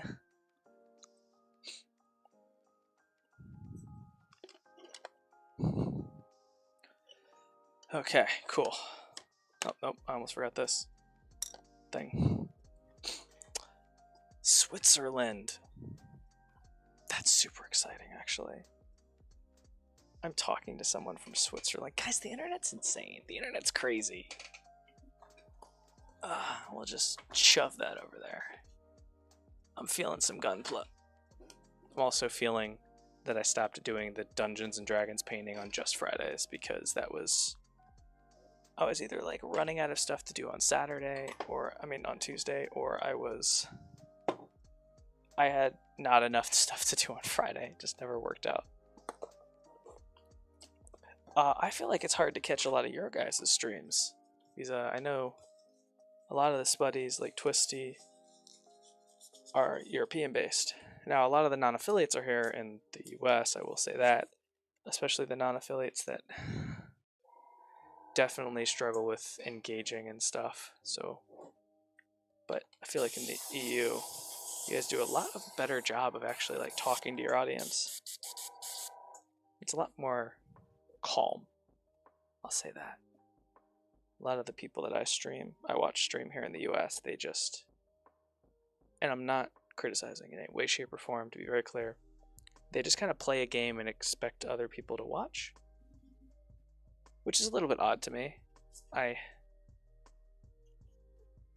would never think that, and they just don't even actually have like the chat open and stuff. And there's just so many people here in the US that stream, and to the point that I'm getting at. All of those casual streamers that are just watching game, they're just playing a game and you're watching without any engagement, they've definitely flooded the market. So it's a lot harder for them to get affiliate, I think, sometimes. Where's the rest of my crap? I shouldn't talk while I'm doing this because I end up saying stuff.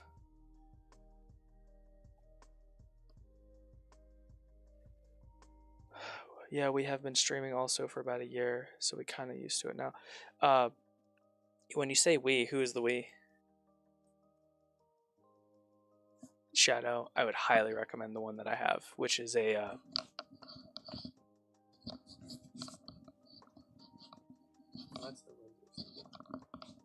this is it's got the razor symbol on it.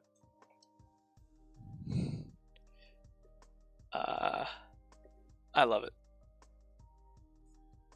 Or do you know who you should ask? You should ask Josh about what headset he would recommend. He always has good recommendations for headsets and equipment. I'm not usually in the know. Normally my wife hears me complain about something not working for long enough, or she watches me try and use it. And like, she's like, how long's that been like that? And I'm like, I don't know, like a year? She's like, Jesus Christ, Ricky. It's my old headset. It was just falling apart. And she's like, how long has that headset been like that? And I was like, I don't know, like a year and a half. She goes, well, how much was it? I was like, it was $30. And I've had it for 3 years now. And she goes, I'm getting you a new headset.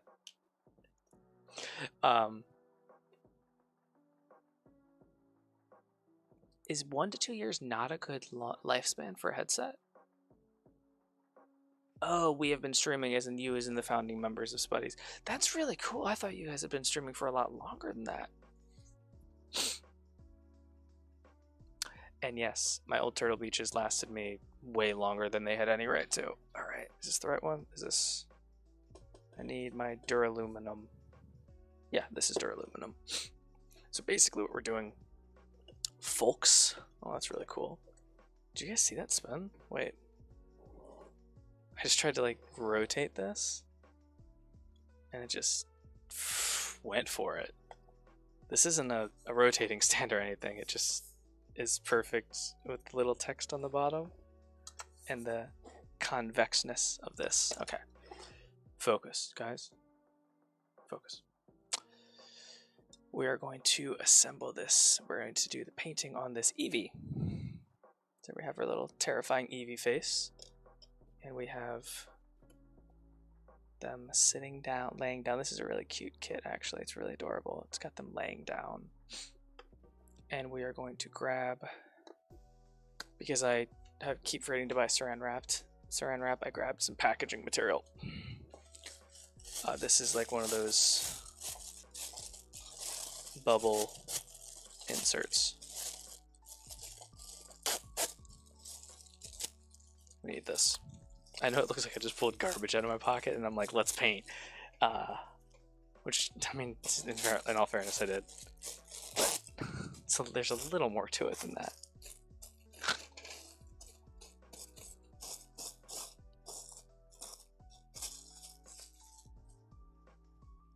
Logitech makes really great ones too. I'll second that.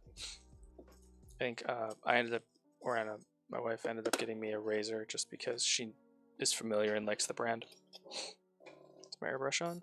Okay, so we're blowing this at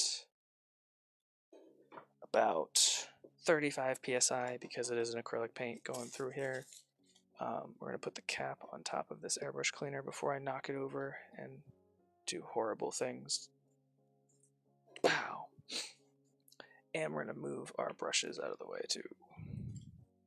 All these little paint brushes need to go just like an inch and a half to the left.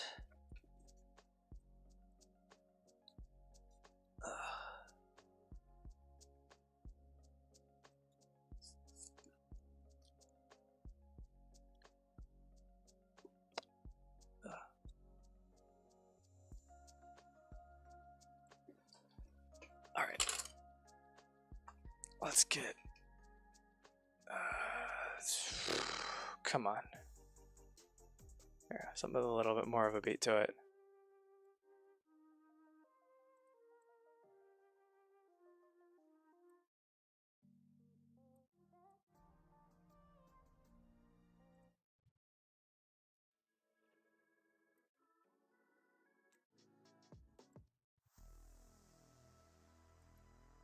Okay. Or we can switch to the hype playlist. Where is it? I prefer wired headsets personally, but where my computer is actually on the other side of this camera from you guys, across the desk and behind my whole desk setup. I need to get a, I think I might need to get either an extension USB or something. I'm not sure. I need to figure something out though, because this cable is in all of my YouTube videos and my live streams. You can constantly see me screwing with it.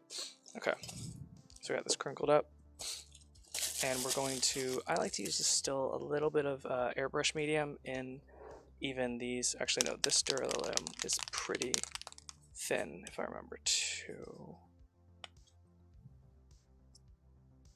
Yeah, that's pretty thin. Okay, so we have a 0.5 millimeter Badger airbrush here, so we got plenty of room in the nozzle there.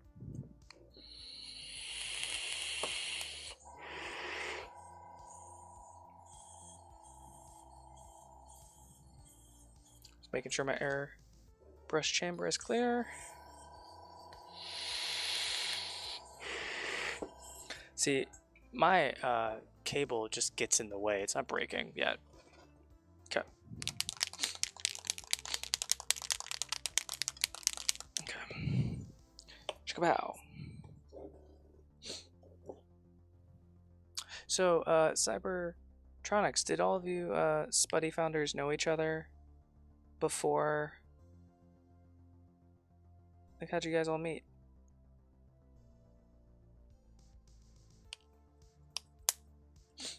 Okay, so you see, let's see if I can get you guys a good look at what we're talking about and what we're doing and how we're doing it and why. So if you look at this paint, you can see some of the swirls. I know it's really reflective, so sorry, but here you can kind of see the swirls a little bit in there. That's because of, you know, the mica flakes. We talk about that plenty of times whenever we talk about metallic paints on the channel here. But what's cool about airbrush specific paints is that those mica flakes are very, very fine, and they are suspended in the medium. So what we're going to do is we're going to take advantage of that. And we're going to lay a very thick coat onto this face. God, that is terrifying. And then we're going to cover it up and marble it. So here we go. So like I said, a very, very thick coat. To the point where we can definitely see it like pooling up on the surface. We don't want this to dry before we do this, which is crinkle up this and just cover it. Making sure to get all of it covered, like so. We all met in this other Discord and kind of supported each other. Oh, there's a falling out with the owners. See, I'm new to the Discord scene, 100%. So this is like a whole new fascinating world for me. So I didn't realize that there was like Discord drama and things like that in communities.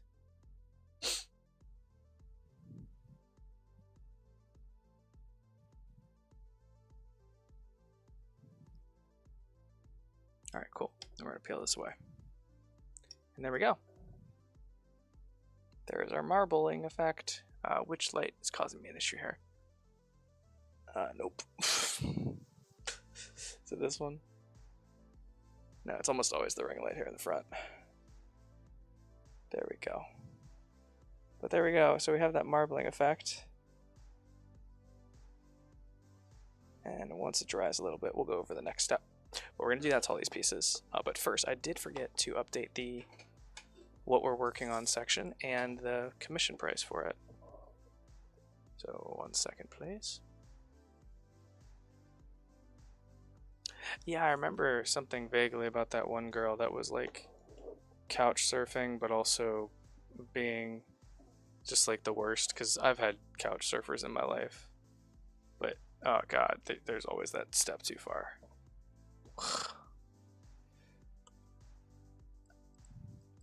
Also, Cybertronics, running pre-roll ads or running my own ad breaks instead of pre-roll, I like doing that. Is there any kind of taboo against doing that?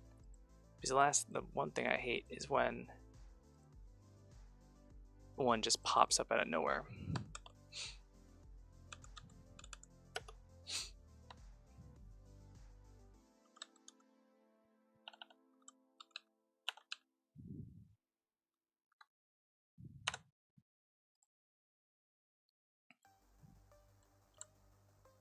Okay, and how much is this? Oh, the kit's $10. I charge $5 for this.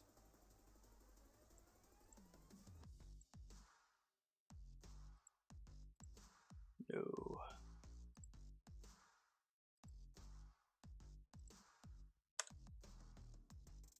No, the kit's $12. Save.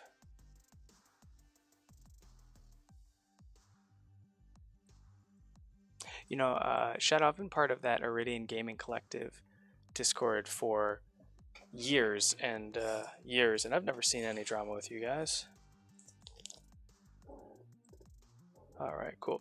So as the mica flakes start to settle in our paint here, what we are going to do is we are going to back channel our airbrush just a little bit. Just a tad, just a smidge. And that's going to remix them up.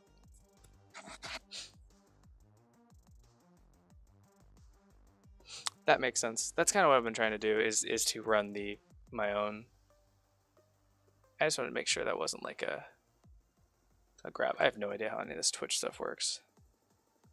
They're telling me it's September, and I'm like, wait, I don't understand what that means. But then I saw the discount on subscriptions, and I was like, oh, okay, cool, cool, cool. I was just talking about it earlier. I do such a fringe thing that the idea of subs is a little bit odd to me.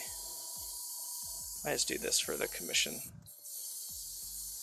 And so I don't have to paint by myself in the middle of the night all the time, which is what my life was before this. Uh-oh, uh-oh, uh-oh. Like that. Cool.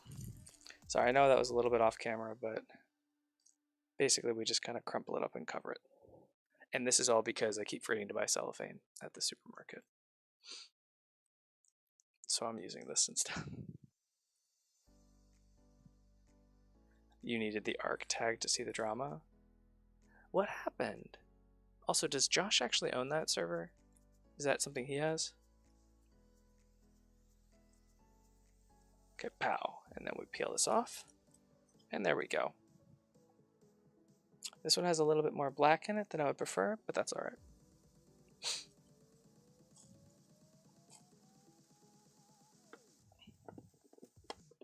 Okay.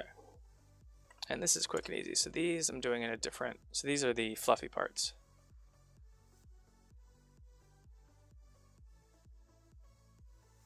Oh, sorry, I was a little bit on autopilot there because I just am so instinctual about asking for tea. Yeah, no, you don't have to get into it on stream. When you call me and we walk you through painting a model for the first time, or that dragon or something for the first time, whatever you want to call it, statue, then you can spill tea to me if you feel like it. I think that's also going to be different.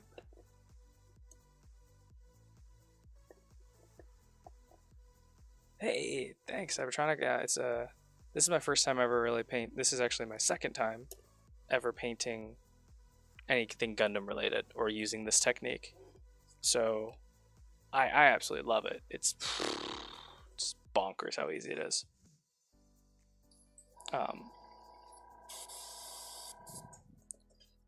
Have you ever done the marbling and stuff yourself? And I was really nervous at first how it would translate from like a lot of the lacquer paints that I see it used with, as opposed to like acrylic paints, but it transfers just perfectly.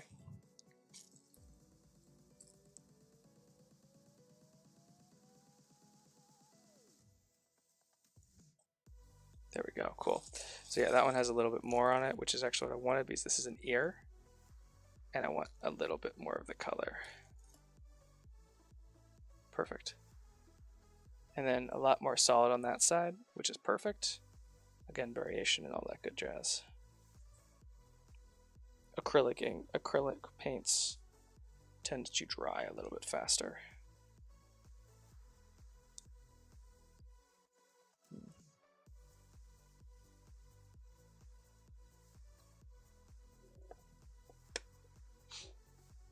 Do this part of the ear too.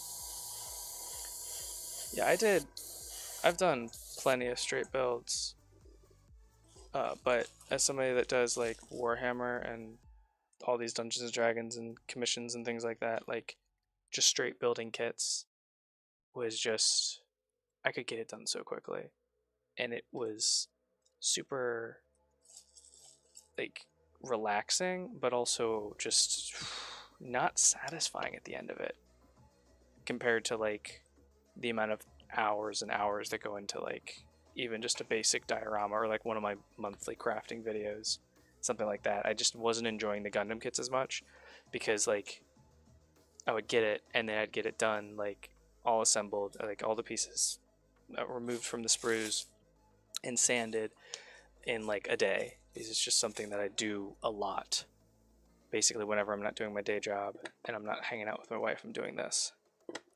So like, I was getting through the kits too fast.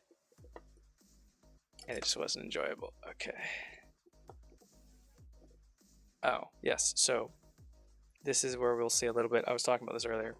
The gloss paint versus the matte paint. You guys really can barely see the difference here on stream. But the gloss paint is going to lend itself. Actually, you can see it a little bit here.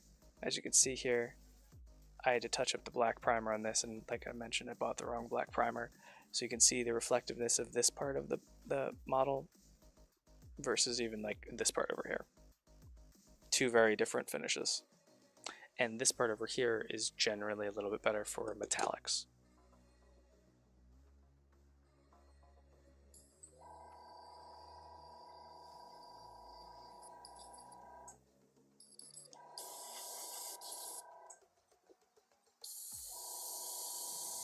So this is a big piece.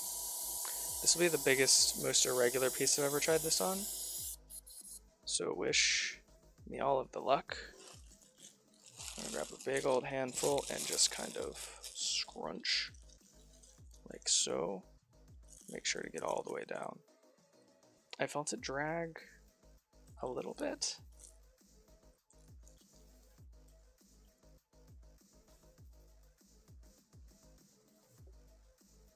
Yeah, I totally get that as a hobby and like super casual. All of this stuff right now is, and forever, this will always be just a hobby to me. The streaming, the YouTube, the commissions. That's why I charge so little. Like, I think the hourly that I actually make on commissions is like $1 an hour. Something like that, depending on the kit. Somewhere between $2 to $3 an hour. But I like that because I can also do really cool stuff like pay for other people's models or donate things to charity, like a lot of the D&D stuff. Because I have a really good day job that I enjoy that I'm never leaving. But I was doing all my hobbying alone at night, and then I started the YouTube stuff. Did some other stuff, but yeah, I won't go into the whole good enough painting business launch. But yeah, I hear you. Especially when it's a hobby, it's just you can really take your time with stuff.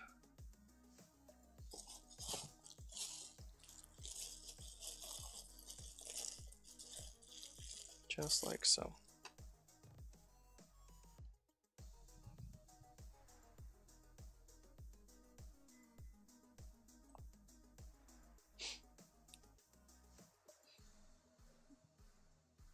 Oh, now I remember why I used to get through kits so fast. Because I would do them in my office at work when I was boring. And this is back when my job was really, really easy. Now it's not as easy as it was back then. My day job at Comcast Business, project management, used to be really, really straightforward, easy project coordination work. and now it's definitely gotten harder over the last year and a half. So I used to have tons of free time, and I would build the kit at my desk just to get my way through work. I remember that now. So that's how I'd get through them so fast. Okay. Alrighty, peel that off. Alright, pretty good. This is the bottom of it though. I just realized that. Not quite as important. Okay. Alrighty. And then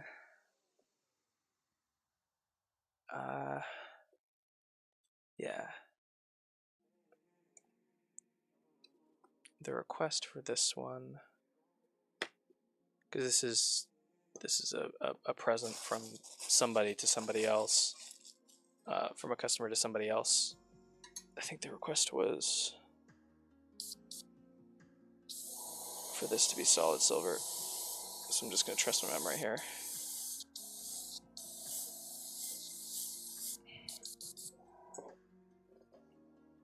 I believe these were meant to be solid silver. Let's get you out of here, sir.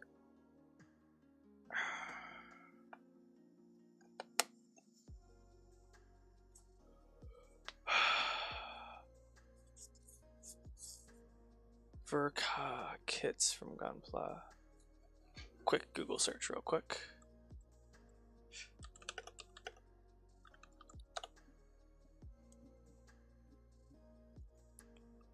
Oh, hell no.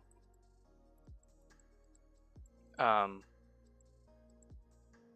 would love to do one of those. I would never do it for myself. But yeah, that would be a lot of fun to do one of those. But like, I've done stuff that big, to be clear. I've done projects that large. I've painted things that large, assembled models and such. But I don't ever buy stuff like that for myself, because I'm gonna have just as much fun painting a $5 WizKids model and spending just as much time and getting just as better at it than I would like a $30 Warhammer figure. Don't get me wrong, I own plenty of both. But yeah, I stopped buying myself the really expensive stuff. Especially considering I could just be like, hey, I'll paint your Necron Tesseract for $20. And they're like, done. I show them my stuff, and I'm like, cool, done. And then I get to paint really cool models for my hobby. And yeah.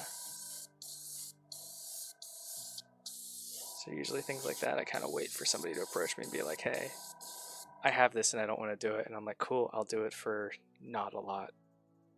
And then I get to fund my own hobby too. Nice. And if they don't want to do it, and I do, everybody wins. But a version kite kit, I mean, maybe if I... no, I can't ever think. I have a bunch of store credit. I was just thinking at a local gaming store, but they don't actually sell Gundams, unfortunately, which sucks, because that would be actually perfect.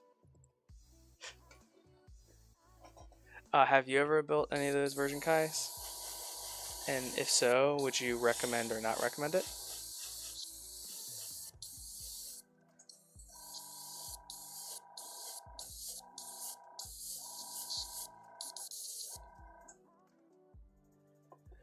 Yes, that's actually a good point. Yeah, Shadow, I'm doing that dragon for you.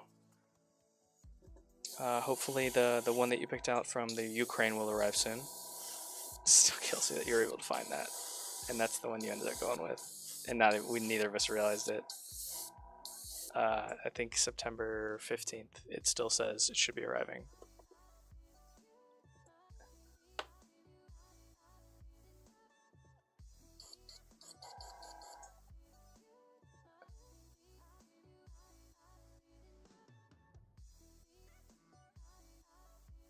I think there might have been a crossing conversation there, yeah.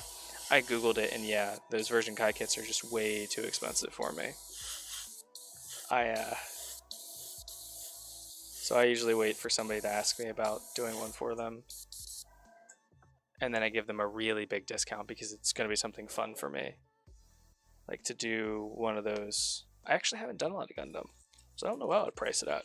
This Zaku is kind of a little bit of a test, as is this Bandai stuff. Like this Eevee is a $12 model, and I'm charging $8 for this, and that's probably about double what I should. Should be like a $4 job.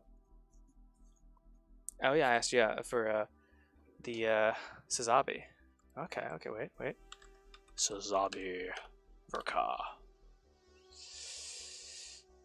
Oh, I saw Zacharelius do a review of this one. Heck yeah, I mean, just gorgeous armor plating. Big, bulky sections, but also tons of dimension, and you got just the right amount of scribe work on it. Then if you wanted to add more, you totally could. Never done any scribing. I might try it on the Zaku. Again, I'm just trying to try out a bunch of stuff on it. Yeah, that would be a good kit. How much is it in USD? Let's see here real quick. That's not so bad. It's still like 170. Ugh. Yeah, I just never buy that for myself.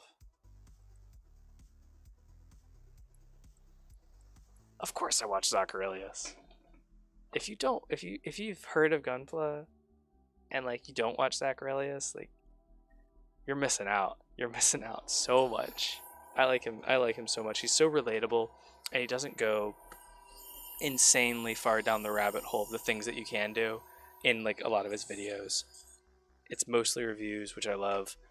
Whereas a lot of people, a lot of like Gunpla and frankly miniature painters, they go so far down the rabbit hole of like complex techniques and like way over the top stuff, when I just want like reviews and just generic, this is how you do this.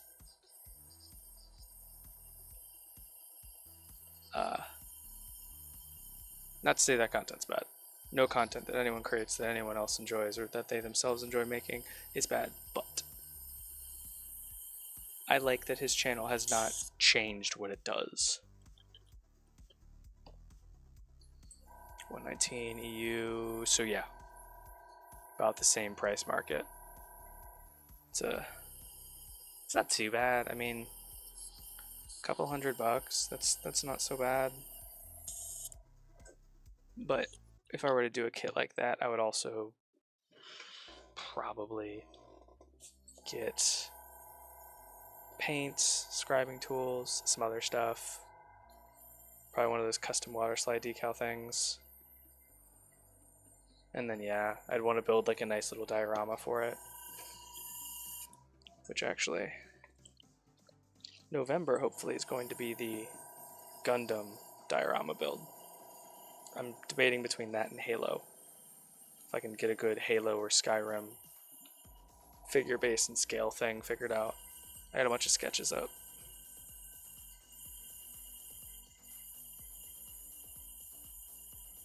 Because the video I'm currently recording is the Underdark Book Nook. Okay, cool.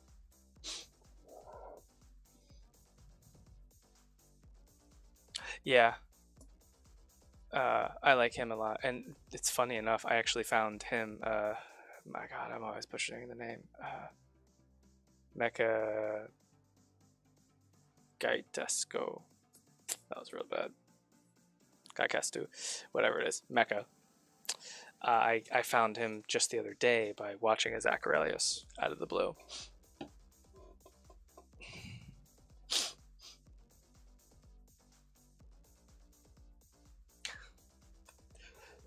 Nothing small about that.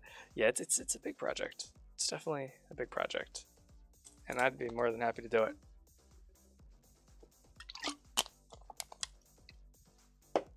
Okay, now we need to make pink.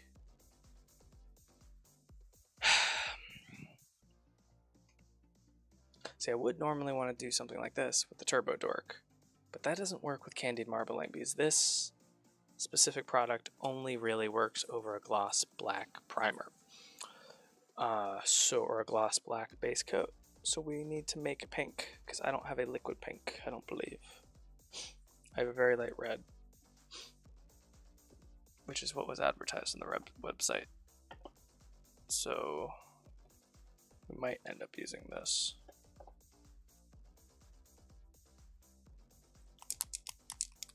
Let's see if we can make pink real quick.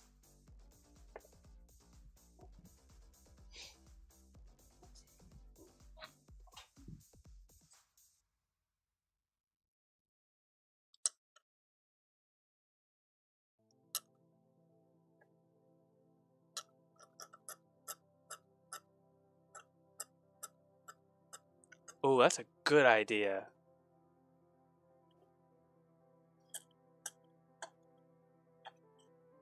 It's been years since I watched that movie. No. Or is that the one that just came out? Oh, shit. My Gundam knowledge is so low. I have to Google stuff.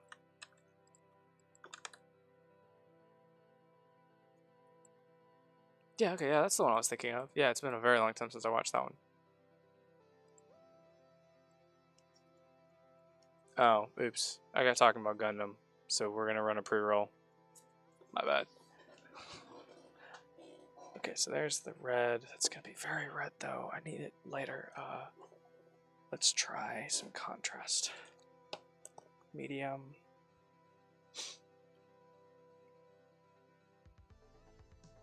Damn it.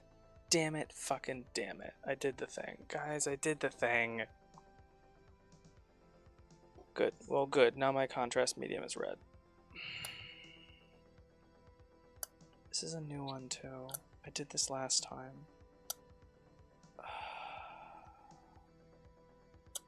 So, this is medium, as in unpigmented versions of the contrast paints that you see me using all the time. It's used to thin it, and my dumbass just used a really dirty pipette to get contrast medium out. So it's now red. Because there wasn't any pigment in there before, and now it's very clearly got a red tint to it. No big deal. I think I got most of it out, but it's frustrating because that's actually, I had to get a new one, and that is the new one from doing that exact same thing. Now this one I don't care about. This is that Apothecary White that's just strangely terrible.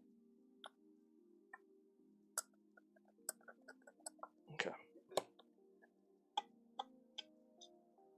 Always get a new pipette when you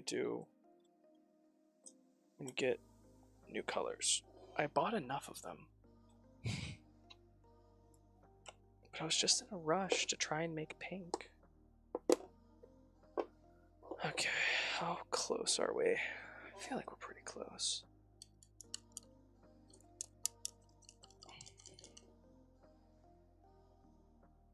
Yeah, we're pretty close to pink. Pink wasn't advertised on the website, so I'm kind of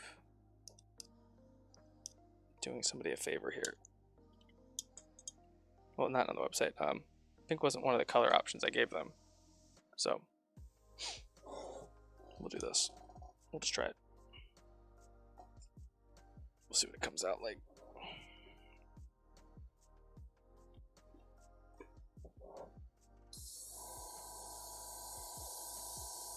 That's not bad. That's fine.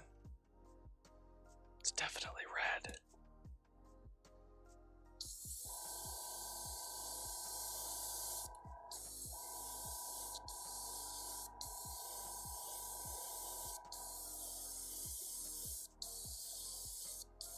Actually, no, that's pretty pink. Okay.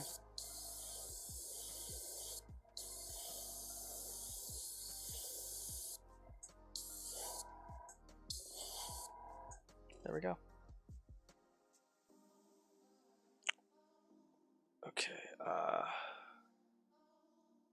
is that the one? Yeah, so there we are.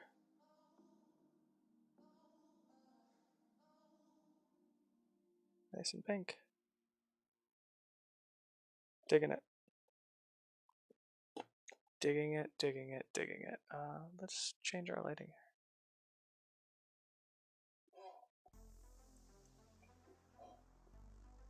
That's straight orange. Wow, that's crazy. This is insane. I need new lights. Or like photo lights or something. I don't know. What's that look like? That's pretty close to real life. Okay, that's a lot more like it. Yeah, so pink as requested, but not offered. Oh, Cybertronics, you missed me ruining my my contrast medium thinner. I accidentally added red to it. I think we're okay. And of all the colors that I could add, the Blood Angels red was definitely one of the worst alternatives. The only thing that would have probably been worse would be like a black or the really dark brown.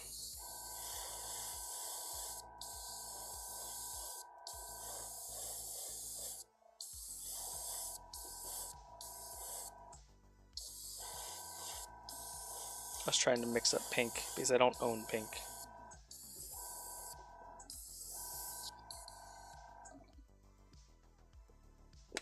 Okay.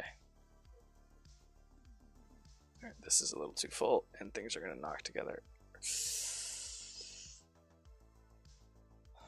Okay. You go all the way over there, like so. And you, my dear, need to not be there like this. You're going to be pushed over here. Rearranging things on my little peg stand.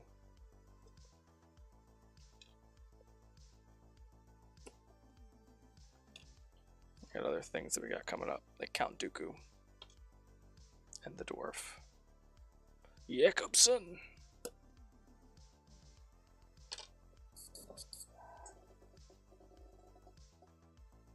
For the paint to dry?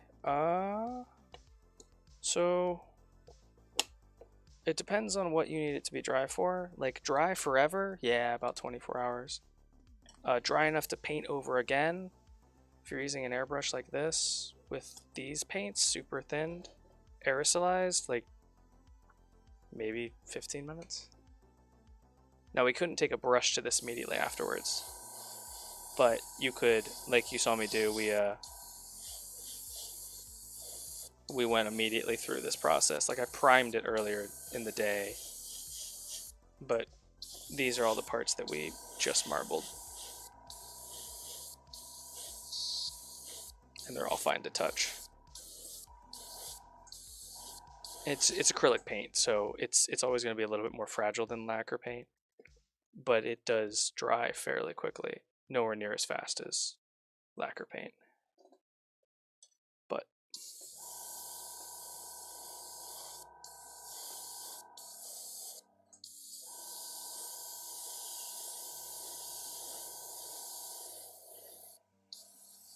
they both have their advantages and disadvantages. Acrylic being not as smelly is a pretty huge advantage.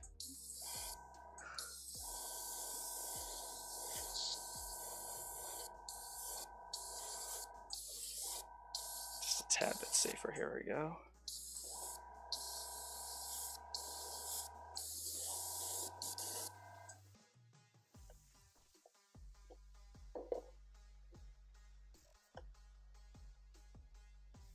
Oh, dry for me to rebuild the kit? Oh, as long as I'm careful, I'll be doing that pretty much immediately after this. I might give it 10 minutes while I might give it like 5 minutes while I get something to eat. Am I clogged or just being slow? I'm just being slow.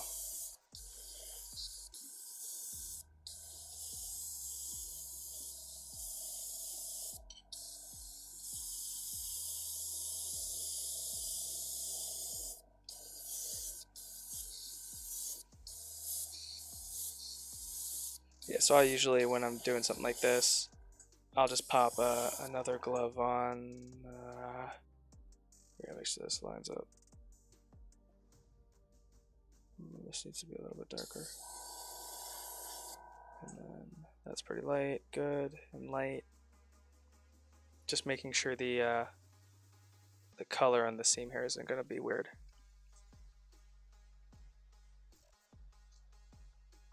And like so. So that. works, but then that one needs to be a little bit darker. Yeah, I'll be snapping this together. Now, if it was a more complicated kit like the Zaku or something, I would probably wait a day or so.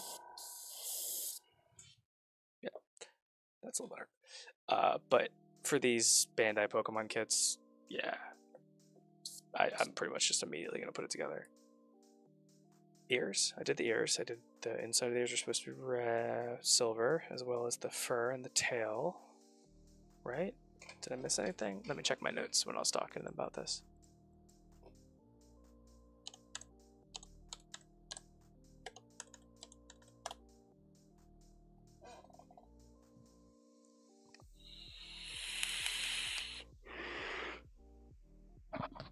Oh. Yeah, the eyes and the mouth, but I will do those by hand to make sure that they're not super hard to get in there. Unfortunately, I don't have anything to use this red for. Oh, guys, we do. We're doing the Aranis tonight. That's right. Freaking sick. Haha. Okay.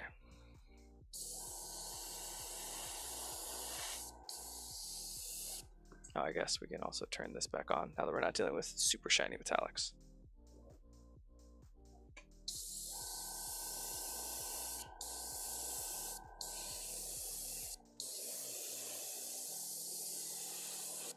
This red will be a phenomenal foundation to this demon.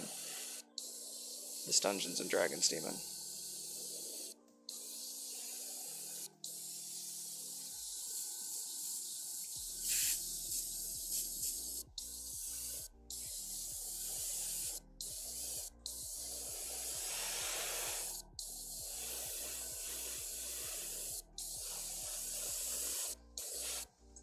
Yeah, we're gonna have to clean this up a lot by hand, but totally worth to get a super awesome fade on this wing. Or at least a very good start to one.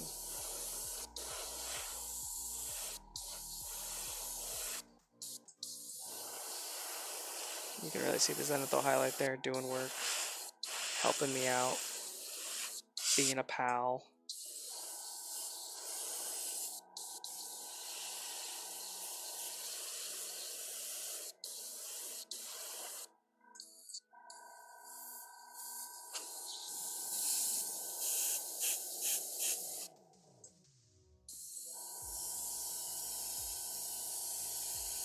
Yeah, a chunk of paint in there. That's fine though. I think we're kind of done here. Yeah, cool. And there's those wings knocked out. Nice. Okay. That airbrush is going to need fully cleaned, but I'm going to give it a real quick one here right now.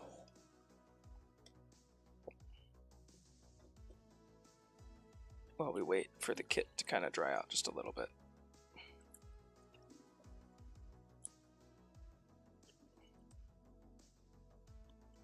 Hello there. Channeling your inner Obi-Wan there. Shout out. What is this? Cup? Cool. Good deal. Now let's get this thing actually clean. Kapow.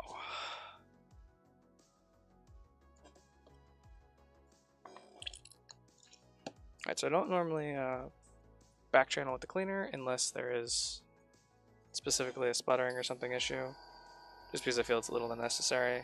Because either you're going to need to deep clean it or not. And you usually know. But this will also make it a little bit easier. Because I don't feel any sticking on the trigger there. It's definitely not a chunk of paint that the needle isn't able to pass. So it's just probably something in the nozzle. So a couple of rounds of airbrush cleaner will get that fixed right away. Just running a nice thin, clear solvent-like liquid. With the right molecular structure to grab onto those particles, form those bonds, and wash it away.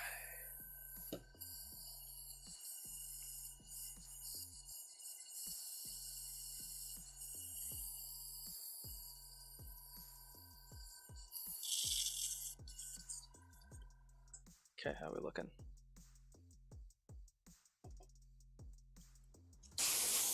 And then what we're going to do is we're just going to put a little bit of water in here.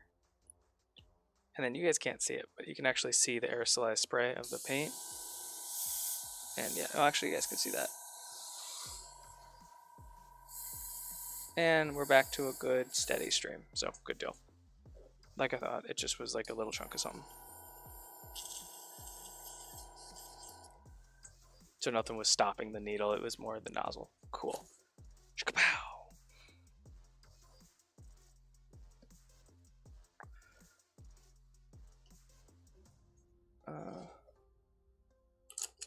Oh, I knocked something on the ground, and I need it.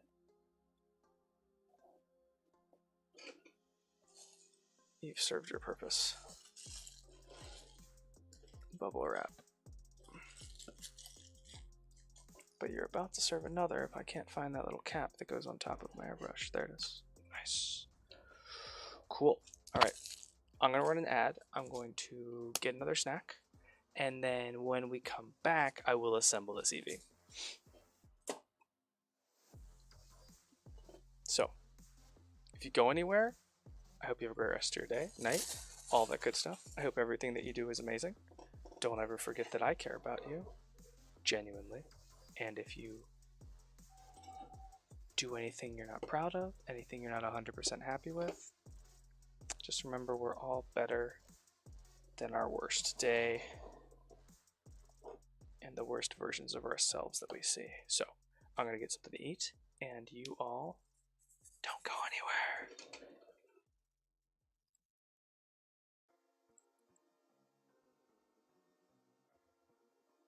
I'm going to put the starting soon because I don't have a break screen set up yet. There's a to-do list, and that is on it. But I will be back in about 5.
Alrighty. It's time. I ended up skipping my nap. I mean, my snack here. I just grabbed a little piece of jerky because, or as it is 4 a.m. and it is my wife's birthday weekend, so this is going to be the last thing we do. Because I'm up. I'm down to stay up and stream for another couple hours. and get some more of this stuff knocked out. However, I want to make sure to spend as much time with her as I can. We have a phenomenal relationship because we both do very well at just kind of having our own separate things going on the day-to-day. But on things like her birthday, I like to try and make a special effort to make sure that I'm just around, even if she doesn't want me. Especially given that we work different schedules. I work like an 11 to 9:30 schedule, and she works a standard 8 to 5, and I work Sundays and she doesn't. So we have plenty of time apart. It's actually why I love my wife so much, just because she's the first person I ever met and dated that I don't have to be in the same room with her all the time.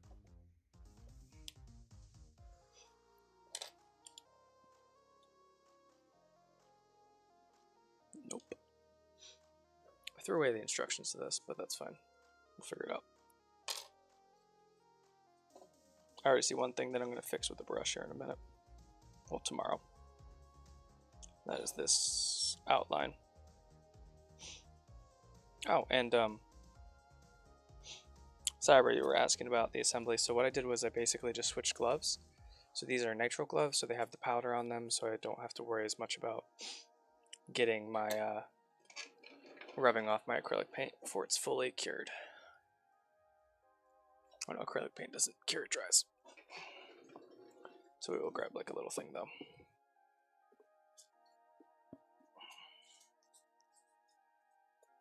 Wow, guys, I have 5 viewers on Twitch right now. Holy shit. That's a lot. Thank you. Thank every single one of you. Genuinely, that's awesome.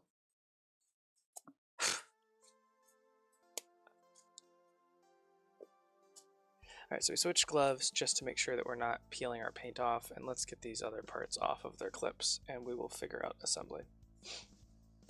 Because I did, in a genius move, decided to throw the box away.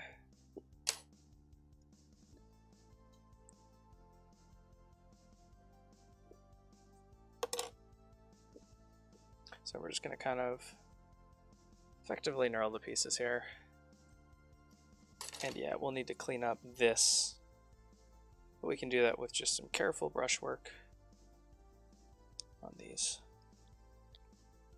Then think about that outside edge being needing to be pink as well. Okay.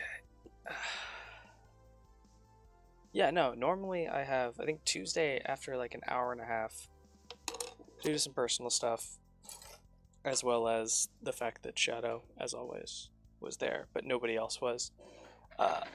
And the personal stuff was kind of piling up. I just ended up calling it quits because I will stream, and I've done it many nights for hours and hours to just Shadow and my wife's AFK computer. She doesn't do this stuff at all, so she's very supportive, but in like the she always makes sure to have it open and is lurking in my streams. But all of this stuff is not her cup of tea at all, so she'll never watch this because that's just torture. So I have Shadow here all the time, which I appreciate so much. But yeah, no, so like I think I normally have like somewhere between like 1 to 3 viewers actively watching that aren't the restream bot or my wife or one of my friends lurking. Well, yeah, especially when you're building furniture. Okay, we're gonna lose the hoodie because we are now officially too warm. It's odd. I wonder if she forgot to turn the AC down. I don't mind. I want the house to be like 75 degrees. Yeah. Your girlfriend is also supportive, but she wouldn't watch me. Oh, in terms of hobbying? Yeah. My wife gets it. She's not like one of those people that's like, what the fuck? It's how much? No, she's like one of those people that's like, That's really good. Has no interest in hearing about it. Okay. Okay, so my first instinct is this, but we just need to make sure that that isn't important. Man, I really wish I hadn't thrown the directions away for this. I didn't throw them away. Just threw them away like the other day.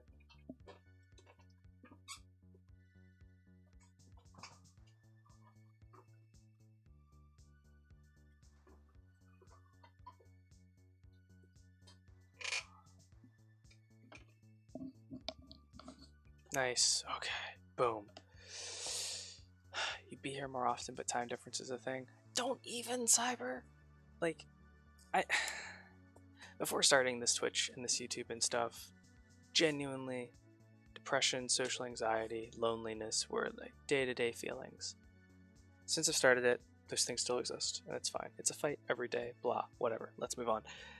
Having someone just to casually talk to in a Discord, you have no idea how much that means. And it's sometimes the smallest little things that can make the biggest difference. And getting to connect with you over some random Gundam stuff genuinely made me feel happy to not only be a Spuddy, but to be an actively contributing member to a social interaction, which is something I struggle with. Which is probably why my commission painting business isn't like blossoming, because I don't like talking to people. Why are you confused over a headset? What's confusing about it, Shadow? Is it like shaped weird? Is it a full helmet?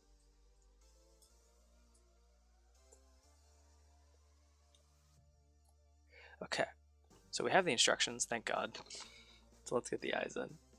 Which again, I'll talk to the person that this is for, and I will see what their opinions on the eye color is.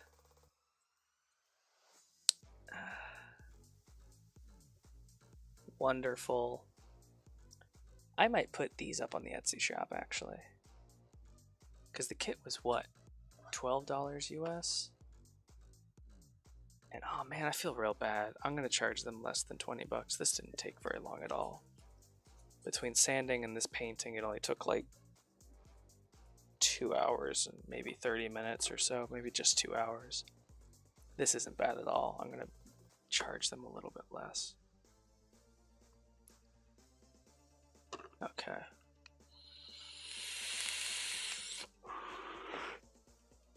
Because this is something that I only ever did on that Pikachu, so I had no idea. And I didn't know how much the kit was going to cost. This doesn't feel right. There's a gap in the cheek. Oh, because she's resting her head on her paw. I understand. Oh, I see.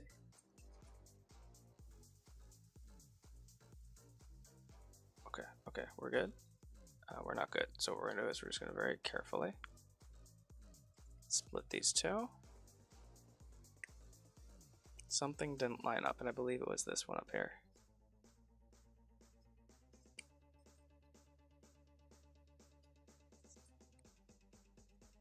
There we go. Okay, cool. Whew. Okay, cool. And then we have the ears. Okay. Droopy ear. Adorable little droopy ear number 1. Right? Where is this number? They're slotted. I hate slotted parts. Just the absolute word. And why is that a semicircular hole and this is clearly a trapezoid? Bastards. There's no way on that.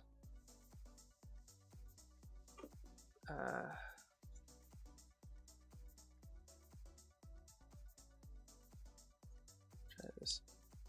Okay, that one's a little better. Okay. Neat.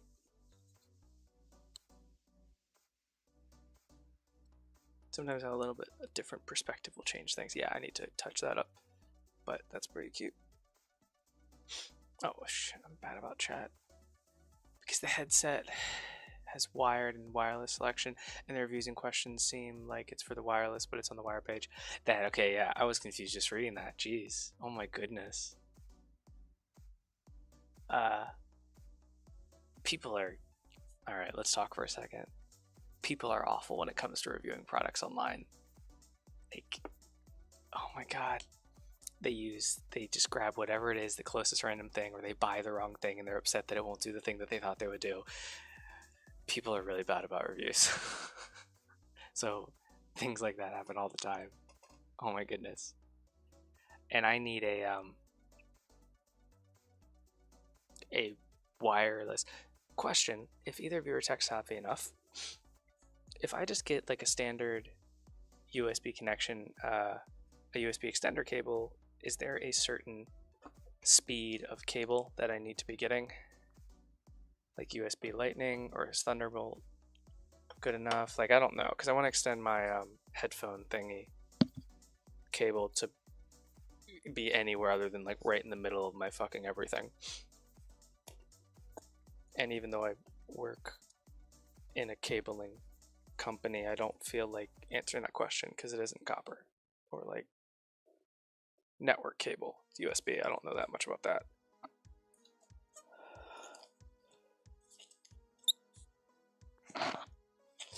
People are dumb.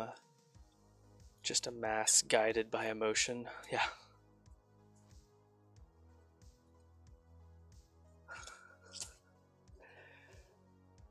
Okay.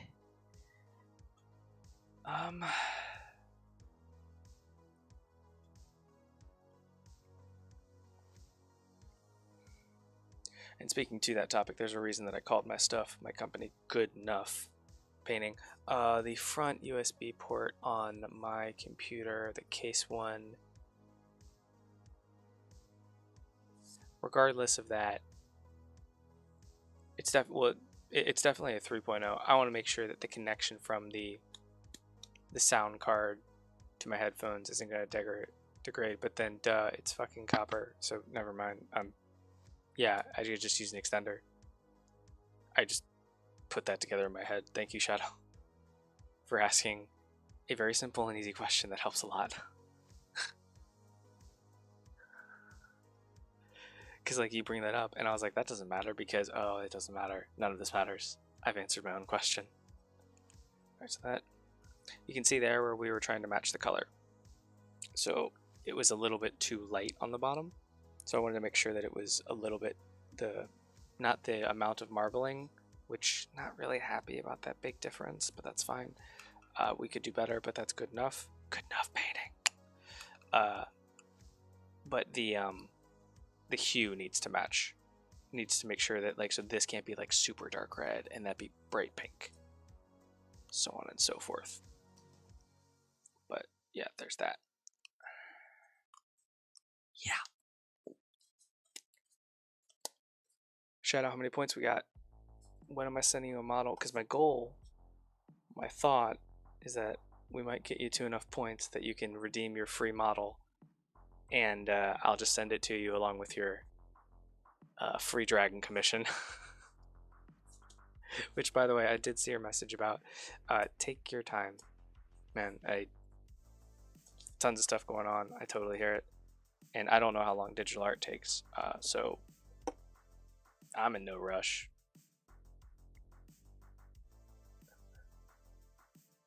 Roll credits. Oh man, what did I say? Oh, I probably said good enough painting. Yes, that is a solid pitch meeting joke that I make every single stream. There were stickers for the feet, but fuck that, not happening. Yeah. So yeah, no rush. That's 3 hours already. Dang. I feel bad. I'm just giving you a couple hours. I mean, like, a number of hours of my time for that dragon.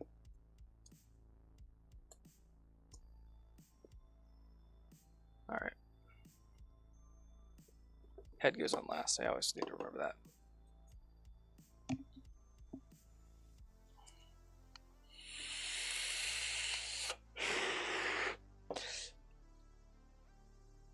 Fair enough. Fair enough. I understand that. It's fun. I mean, when it's fun, it's not work. Okay.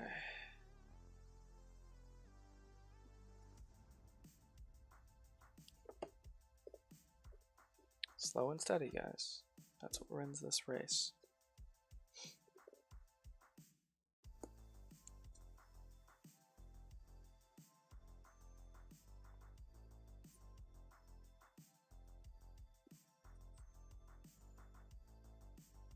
Biting the bullet, is that set? Yeah, as somebody that has just recently switched from probably the crappiest off-brand headset that you could buy to a nice razor, that's fair. I would say biting the bullet's probably the best option.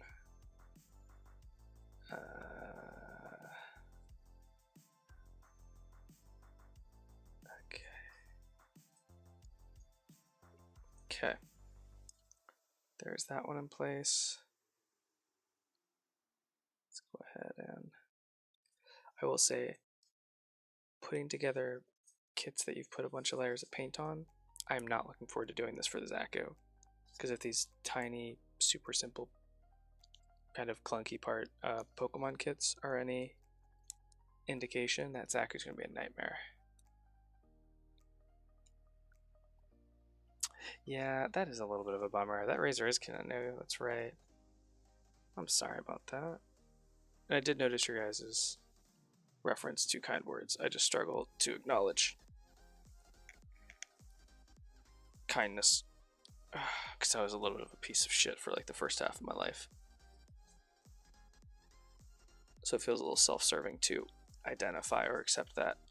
But thank you. Thank you very much. Okay, cool. Cool, cool, cool. And then the head. Oh, you're adorable. I'm keeping this. They're not getting it. Oh, that's adorable. Oh my god. I'm digging that. Oh.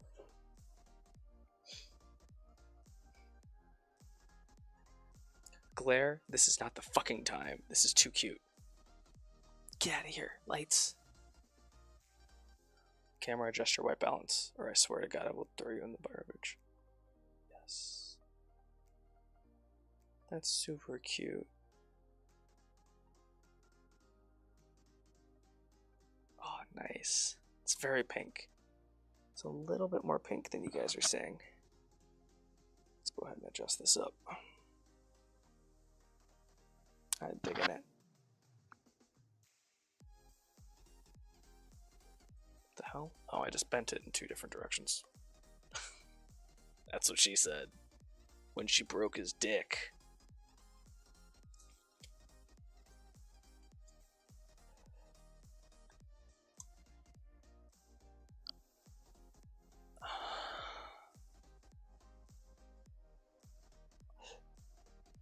Oh, thank you both so very much.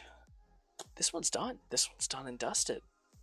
I will hit it with a gloss-based sealer to really give it a little bit more shine, to make it look more like metal and metallic.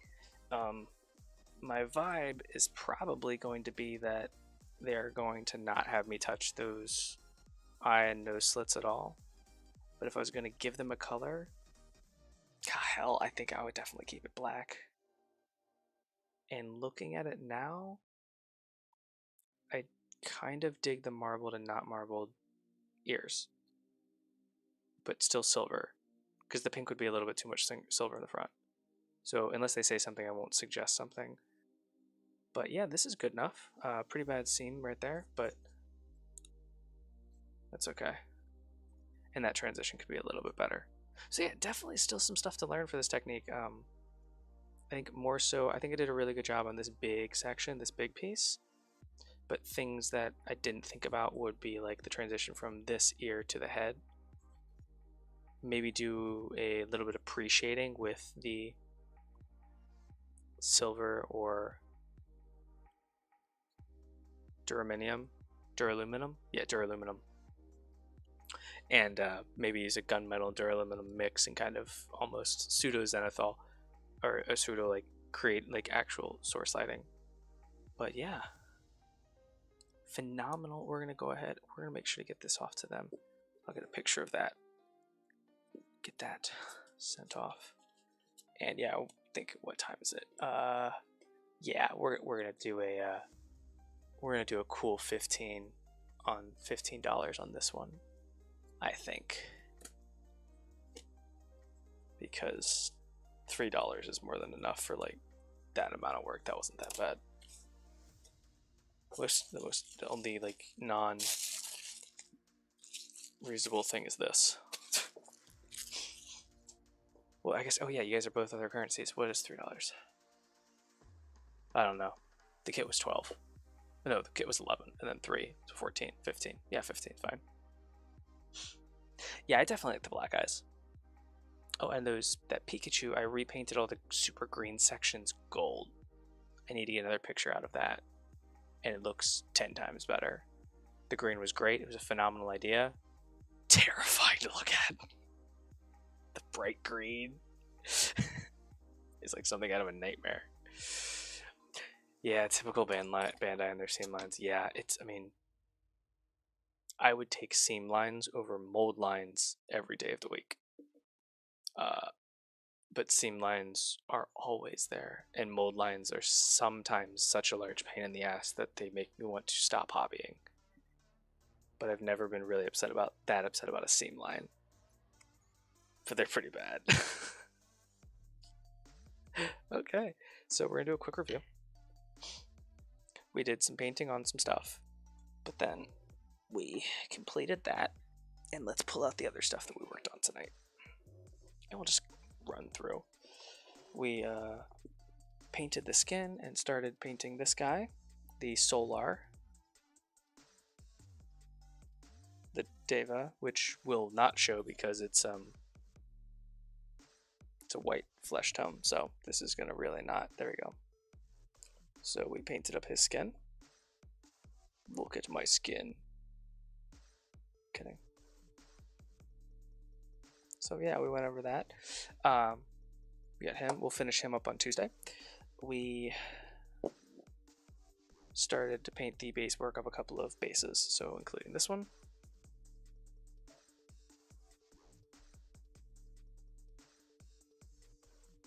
And the fancier one for Gutrick. This guy.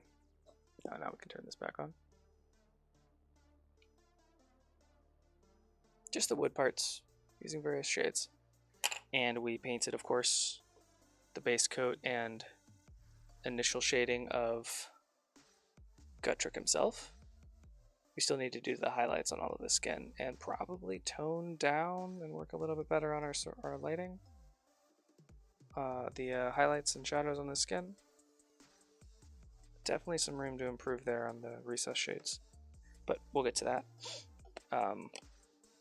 We didn't get to finish these drow. We will finish these drow someday, maybe. I don't know. They've been floating around on my table for 3 weeks now. They need to go because they're taking up precious model holder slots. I need those holders. Yes, rocker dude. We pre-shaded this Yggdrasil. This is a personal model of mine. So I don't know when we're gonna get to this. I'm gonna leave it on my table because this is for me. We'll see when we get to it. But I really want to do it. And of course, yes, the main monster that we finished was the Hook Horror. Now, I don't think I'm actually going to do that Zahari dry brush on the claws, on the hooks, because, and it's something that I've been trying to pay a little bit more attention to, and that is, where do you want your eyes to go on the model? I want the eyes to go to the skin and then to the head. The hooks are there. You're aware that they're there. They're like they're all over the place. But we want the face, your eyes, to travel along and see the face of the creature. Something I've been really bad about my whole life painting miniatures is Uh, oh yes, Shadow. We made a custom wash of 3 parts skeleton horde to 1 part Athonian camo shade. Yeah, and went ahead and gave it that, hit that with that, and then we added a little bit to the beak, and we also added that same camo shade to the feet in order to kind of tie in a like subtle green effect because it is still a cool tone like the purple. And then I don't know if you caught this, but we also did the back, which we are leaving as is without a dry brush because normally I would dry brush and edge highlight the hell out of this back piece. It's just begging for me to spend an hour very thinly edge highlighting all of these little pieces. But this is camouflage, and I hate when camouflage looks too hate it. So when we look at a model, I've been really bad about this a lot because I've always been terrible about painting faces, and I'm getting better, so I'm starting to think a little bit more. So I want the eyes to go up towards the top of the model, not to the extremities. So we're going to leave these a little bit more plain, and yeah, we're going to call him pretty done. We just need to do his base. I won't say a day. I don't know when we're going to do it. Tuesday would be a good basing day, but I have other stuff for Tuesday, like these drow. And I think that is it. Oh, yes. Second to last thing. We got these angel, the Aranese wings done. So. Wow. That's pretty bad. Yeah, Aranese wings are done. For the most part. We might do some edge highlighting with an orange or something. But yeah. Come hang out next Tuesday. Oh fuck, that's right. Actually, Sunday I took off work. I may do a Sunday night stream. So either hang out or check them out. Every single one of these streams is up later on YouTube if you get bored. And thank you so very much. You all have a phenomenal rest of your night. I'm gonna go catch some sleep before it's way too late and continue listening to my book on tape, Steel Art by Brandon Sanderson, because it's really good. And I'm a little bit behind on my book listening with the whole kicking up Good Enough Painting, starting it this year and trying to get some momentum going. I've kind of fallen behind on my book reading goal. I try and read about 70 books a year, and I'm in like the low 40s right now, and I don't think, or the low 30s, so I'm pretty far behind. I'll have to check my Goodreads. But yeah, I gotta get caught up on my listening on books. And I keep picking these really long, like 32-hour books, because I'm a masochist. Oh, Shadow. Yeah, image you sent me. Also, update your, you've been updating the document for the commission I'm doing for you. Well, not commission, we're trading commission services. That's right, which I absolutely fucking love. Yes, I talked about this earlier. I think you might have been doing something. I love that shelf. And actually seeing those EVs is what kind of got me to the point where I was like, cool, I'm going to build this. I'm going to do this EV right now rather than after stream. Oh, you forgot Starflight. Yeah, Cybertronics is so good to get to hang out with you. I normally don't go this late, except for on Fridays. I probably will almost always go this late. So stay tuned, especially if I have a good number of things that I'm working on and that I want to do right now. I don't have any real commissions and stuff. I have a couple of like little things, but yeah, I got like a couple of models here and there, but I don't have anything big going on. So I just have like tons of stuff, little projects. When I have a bunch of little projects, the streams go long. But yeah, super awesome to have you. And if you want some good background noise, all of the videos are, again, always up on YouTube. I like that idea because I like listening and having... I love when streamers post their stuff up on YouTube, personally, because it gets me... It's great background noise for the rest of... For like when I'm at work or when I'm doing anything else, or, you know, when I'm really struggling to get there in my masturbatory fantasies. I like that nice low droll in the back of my day. It helps. Anyway, so I'm there for you. Everyone, you have a good night. I'm gonna kill the stream now, and remember, everything that you do, it's always good enough. We're gonna roll the credits, I know, but if you don't like what you've created and you've put the best parts of yourself into it, then you will definitely have made something worth looking at. So send it to me. All right, you have a good night or good morning. I need to set this up so this is a smoother exit. Egressing the stream is like finding the right program, and cool.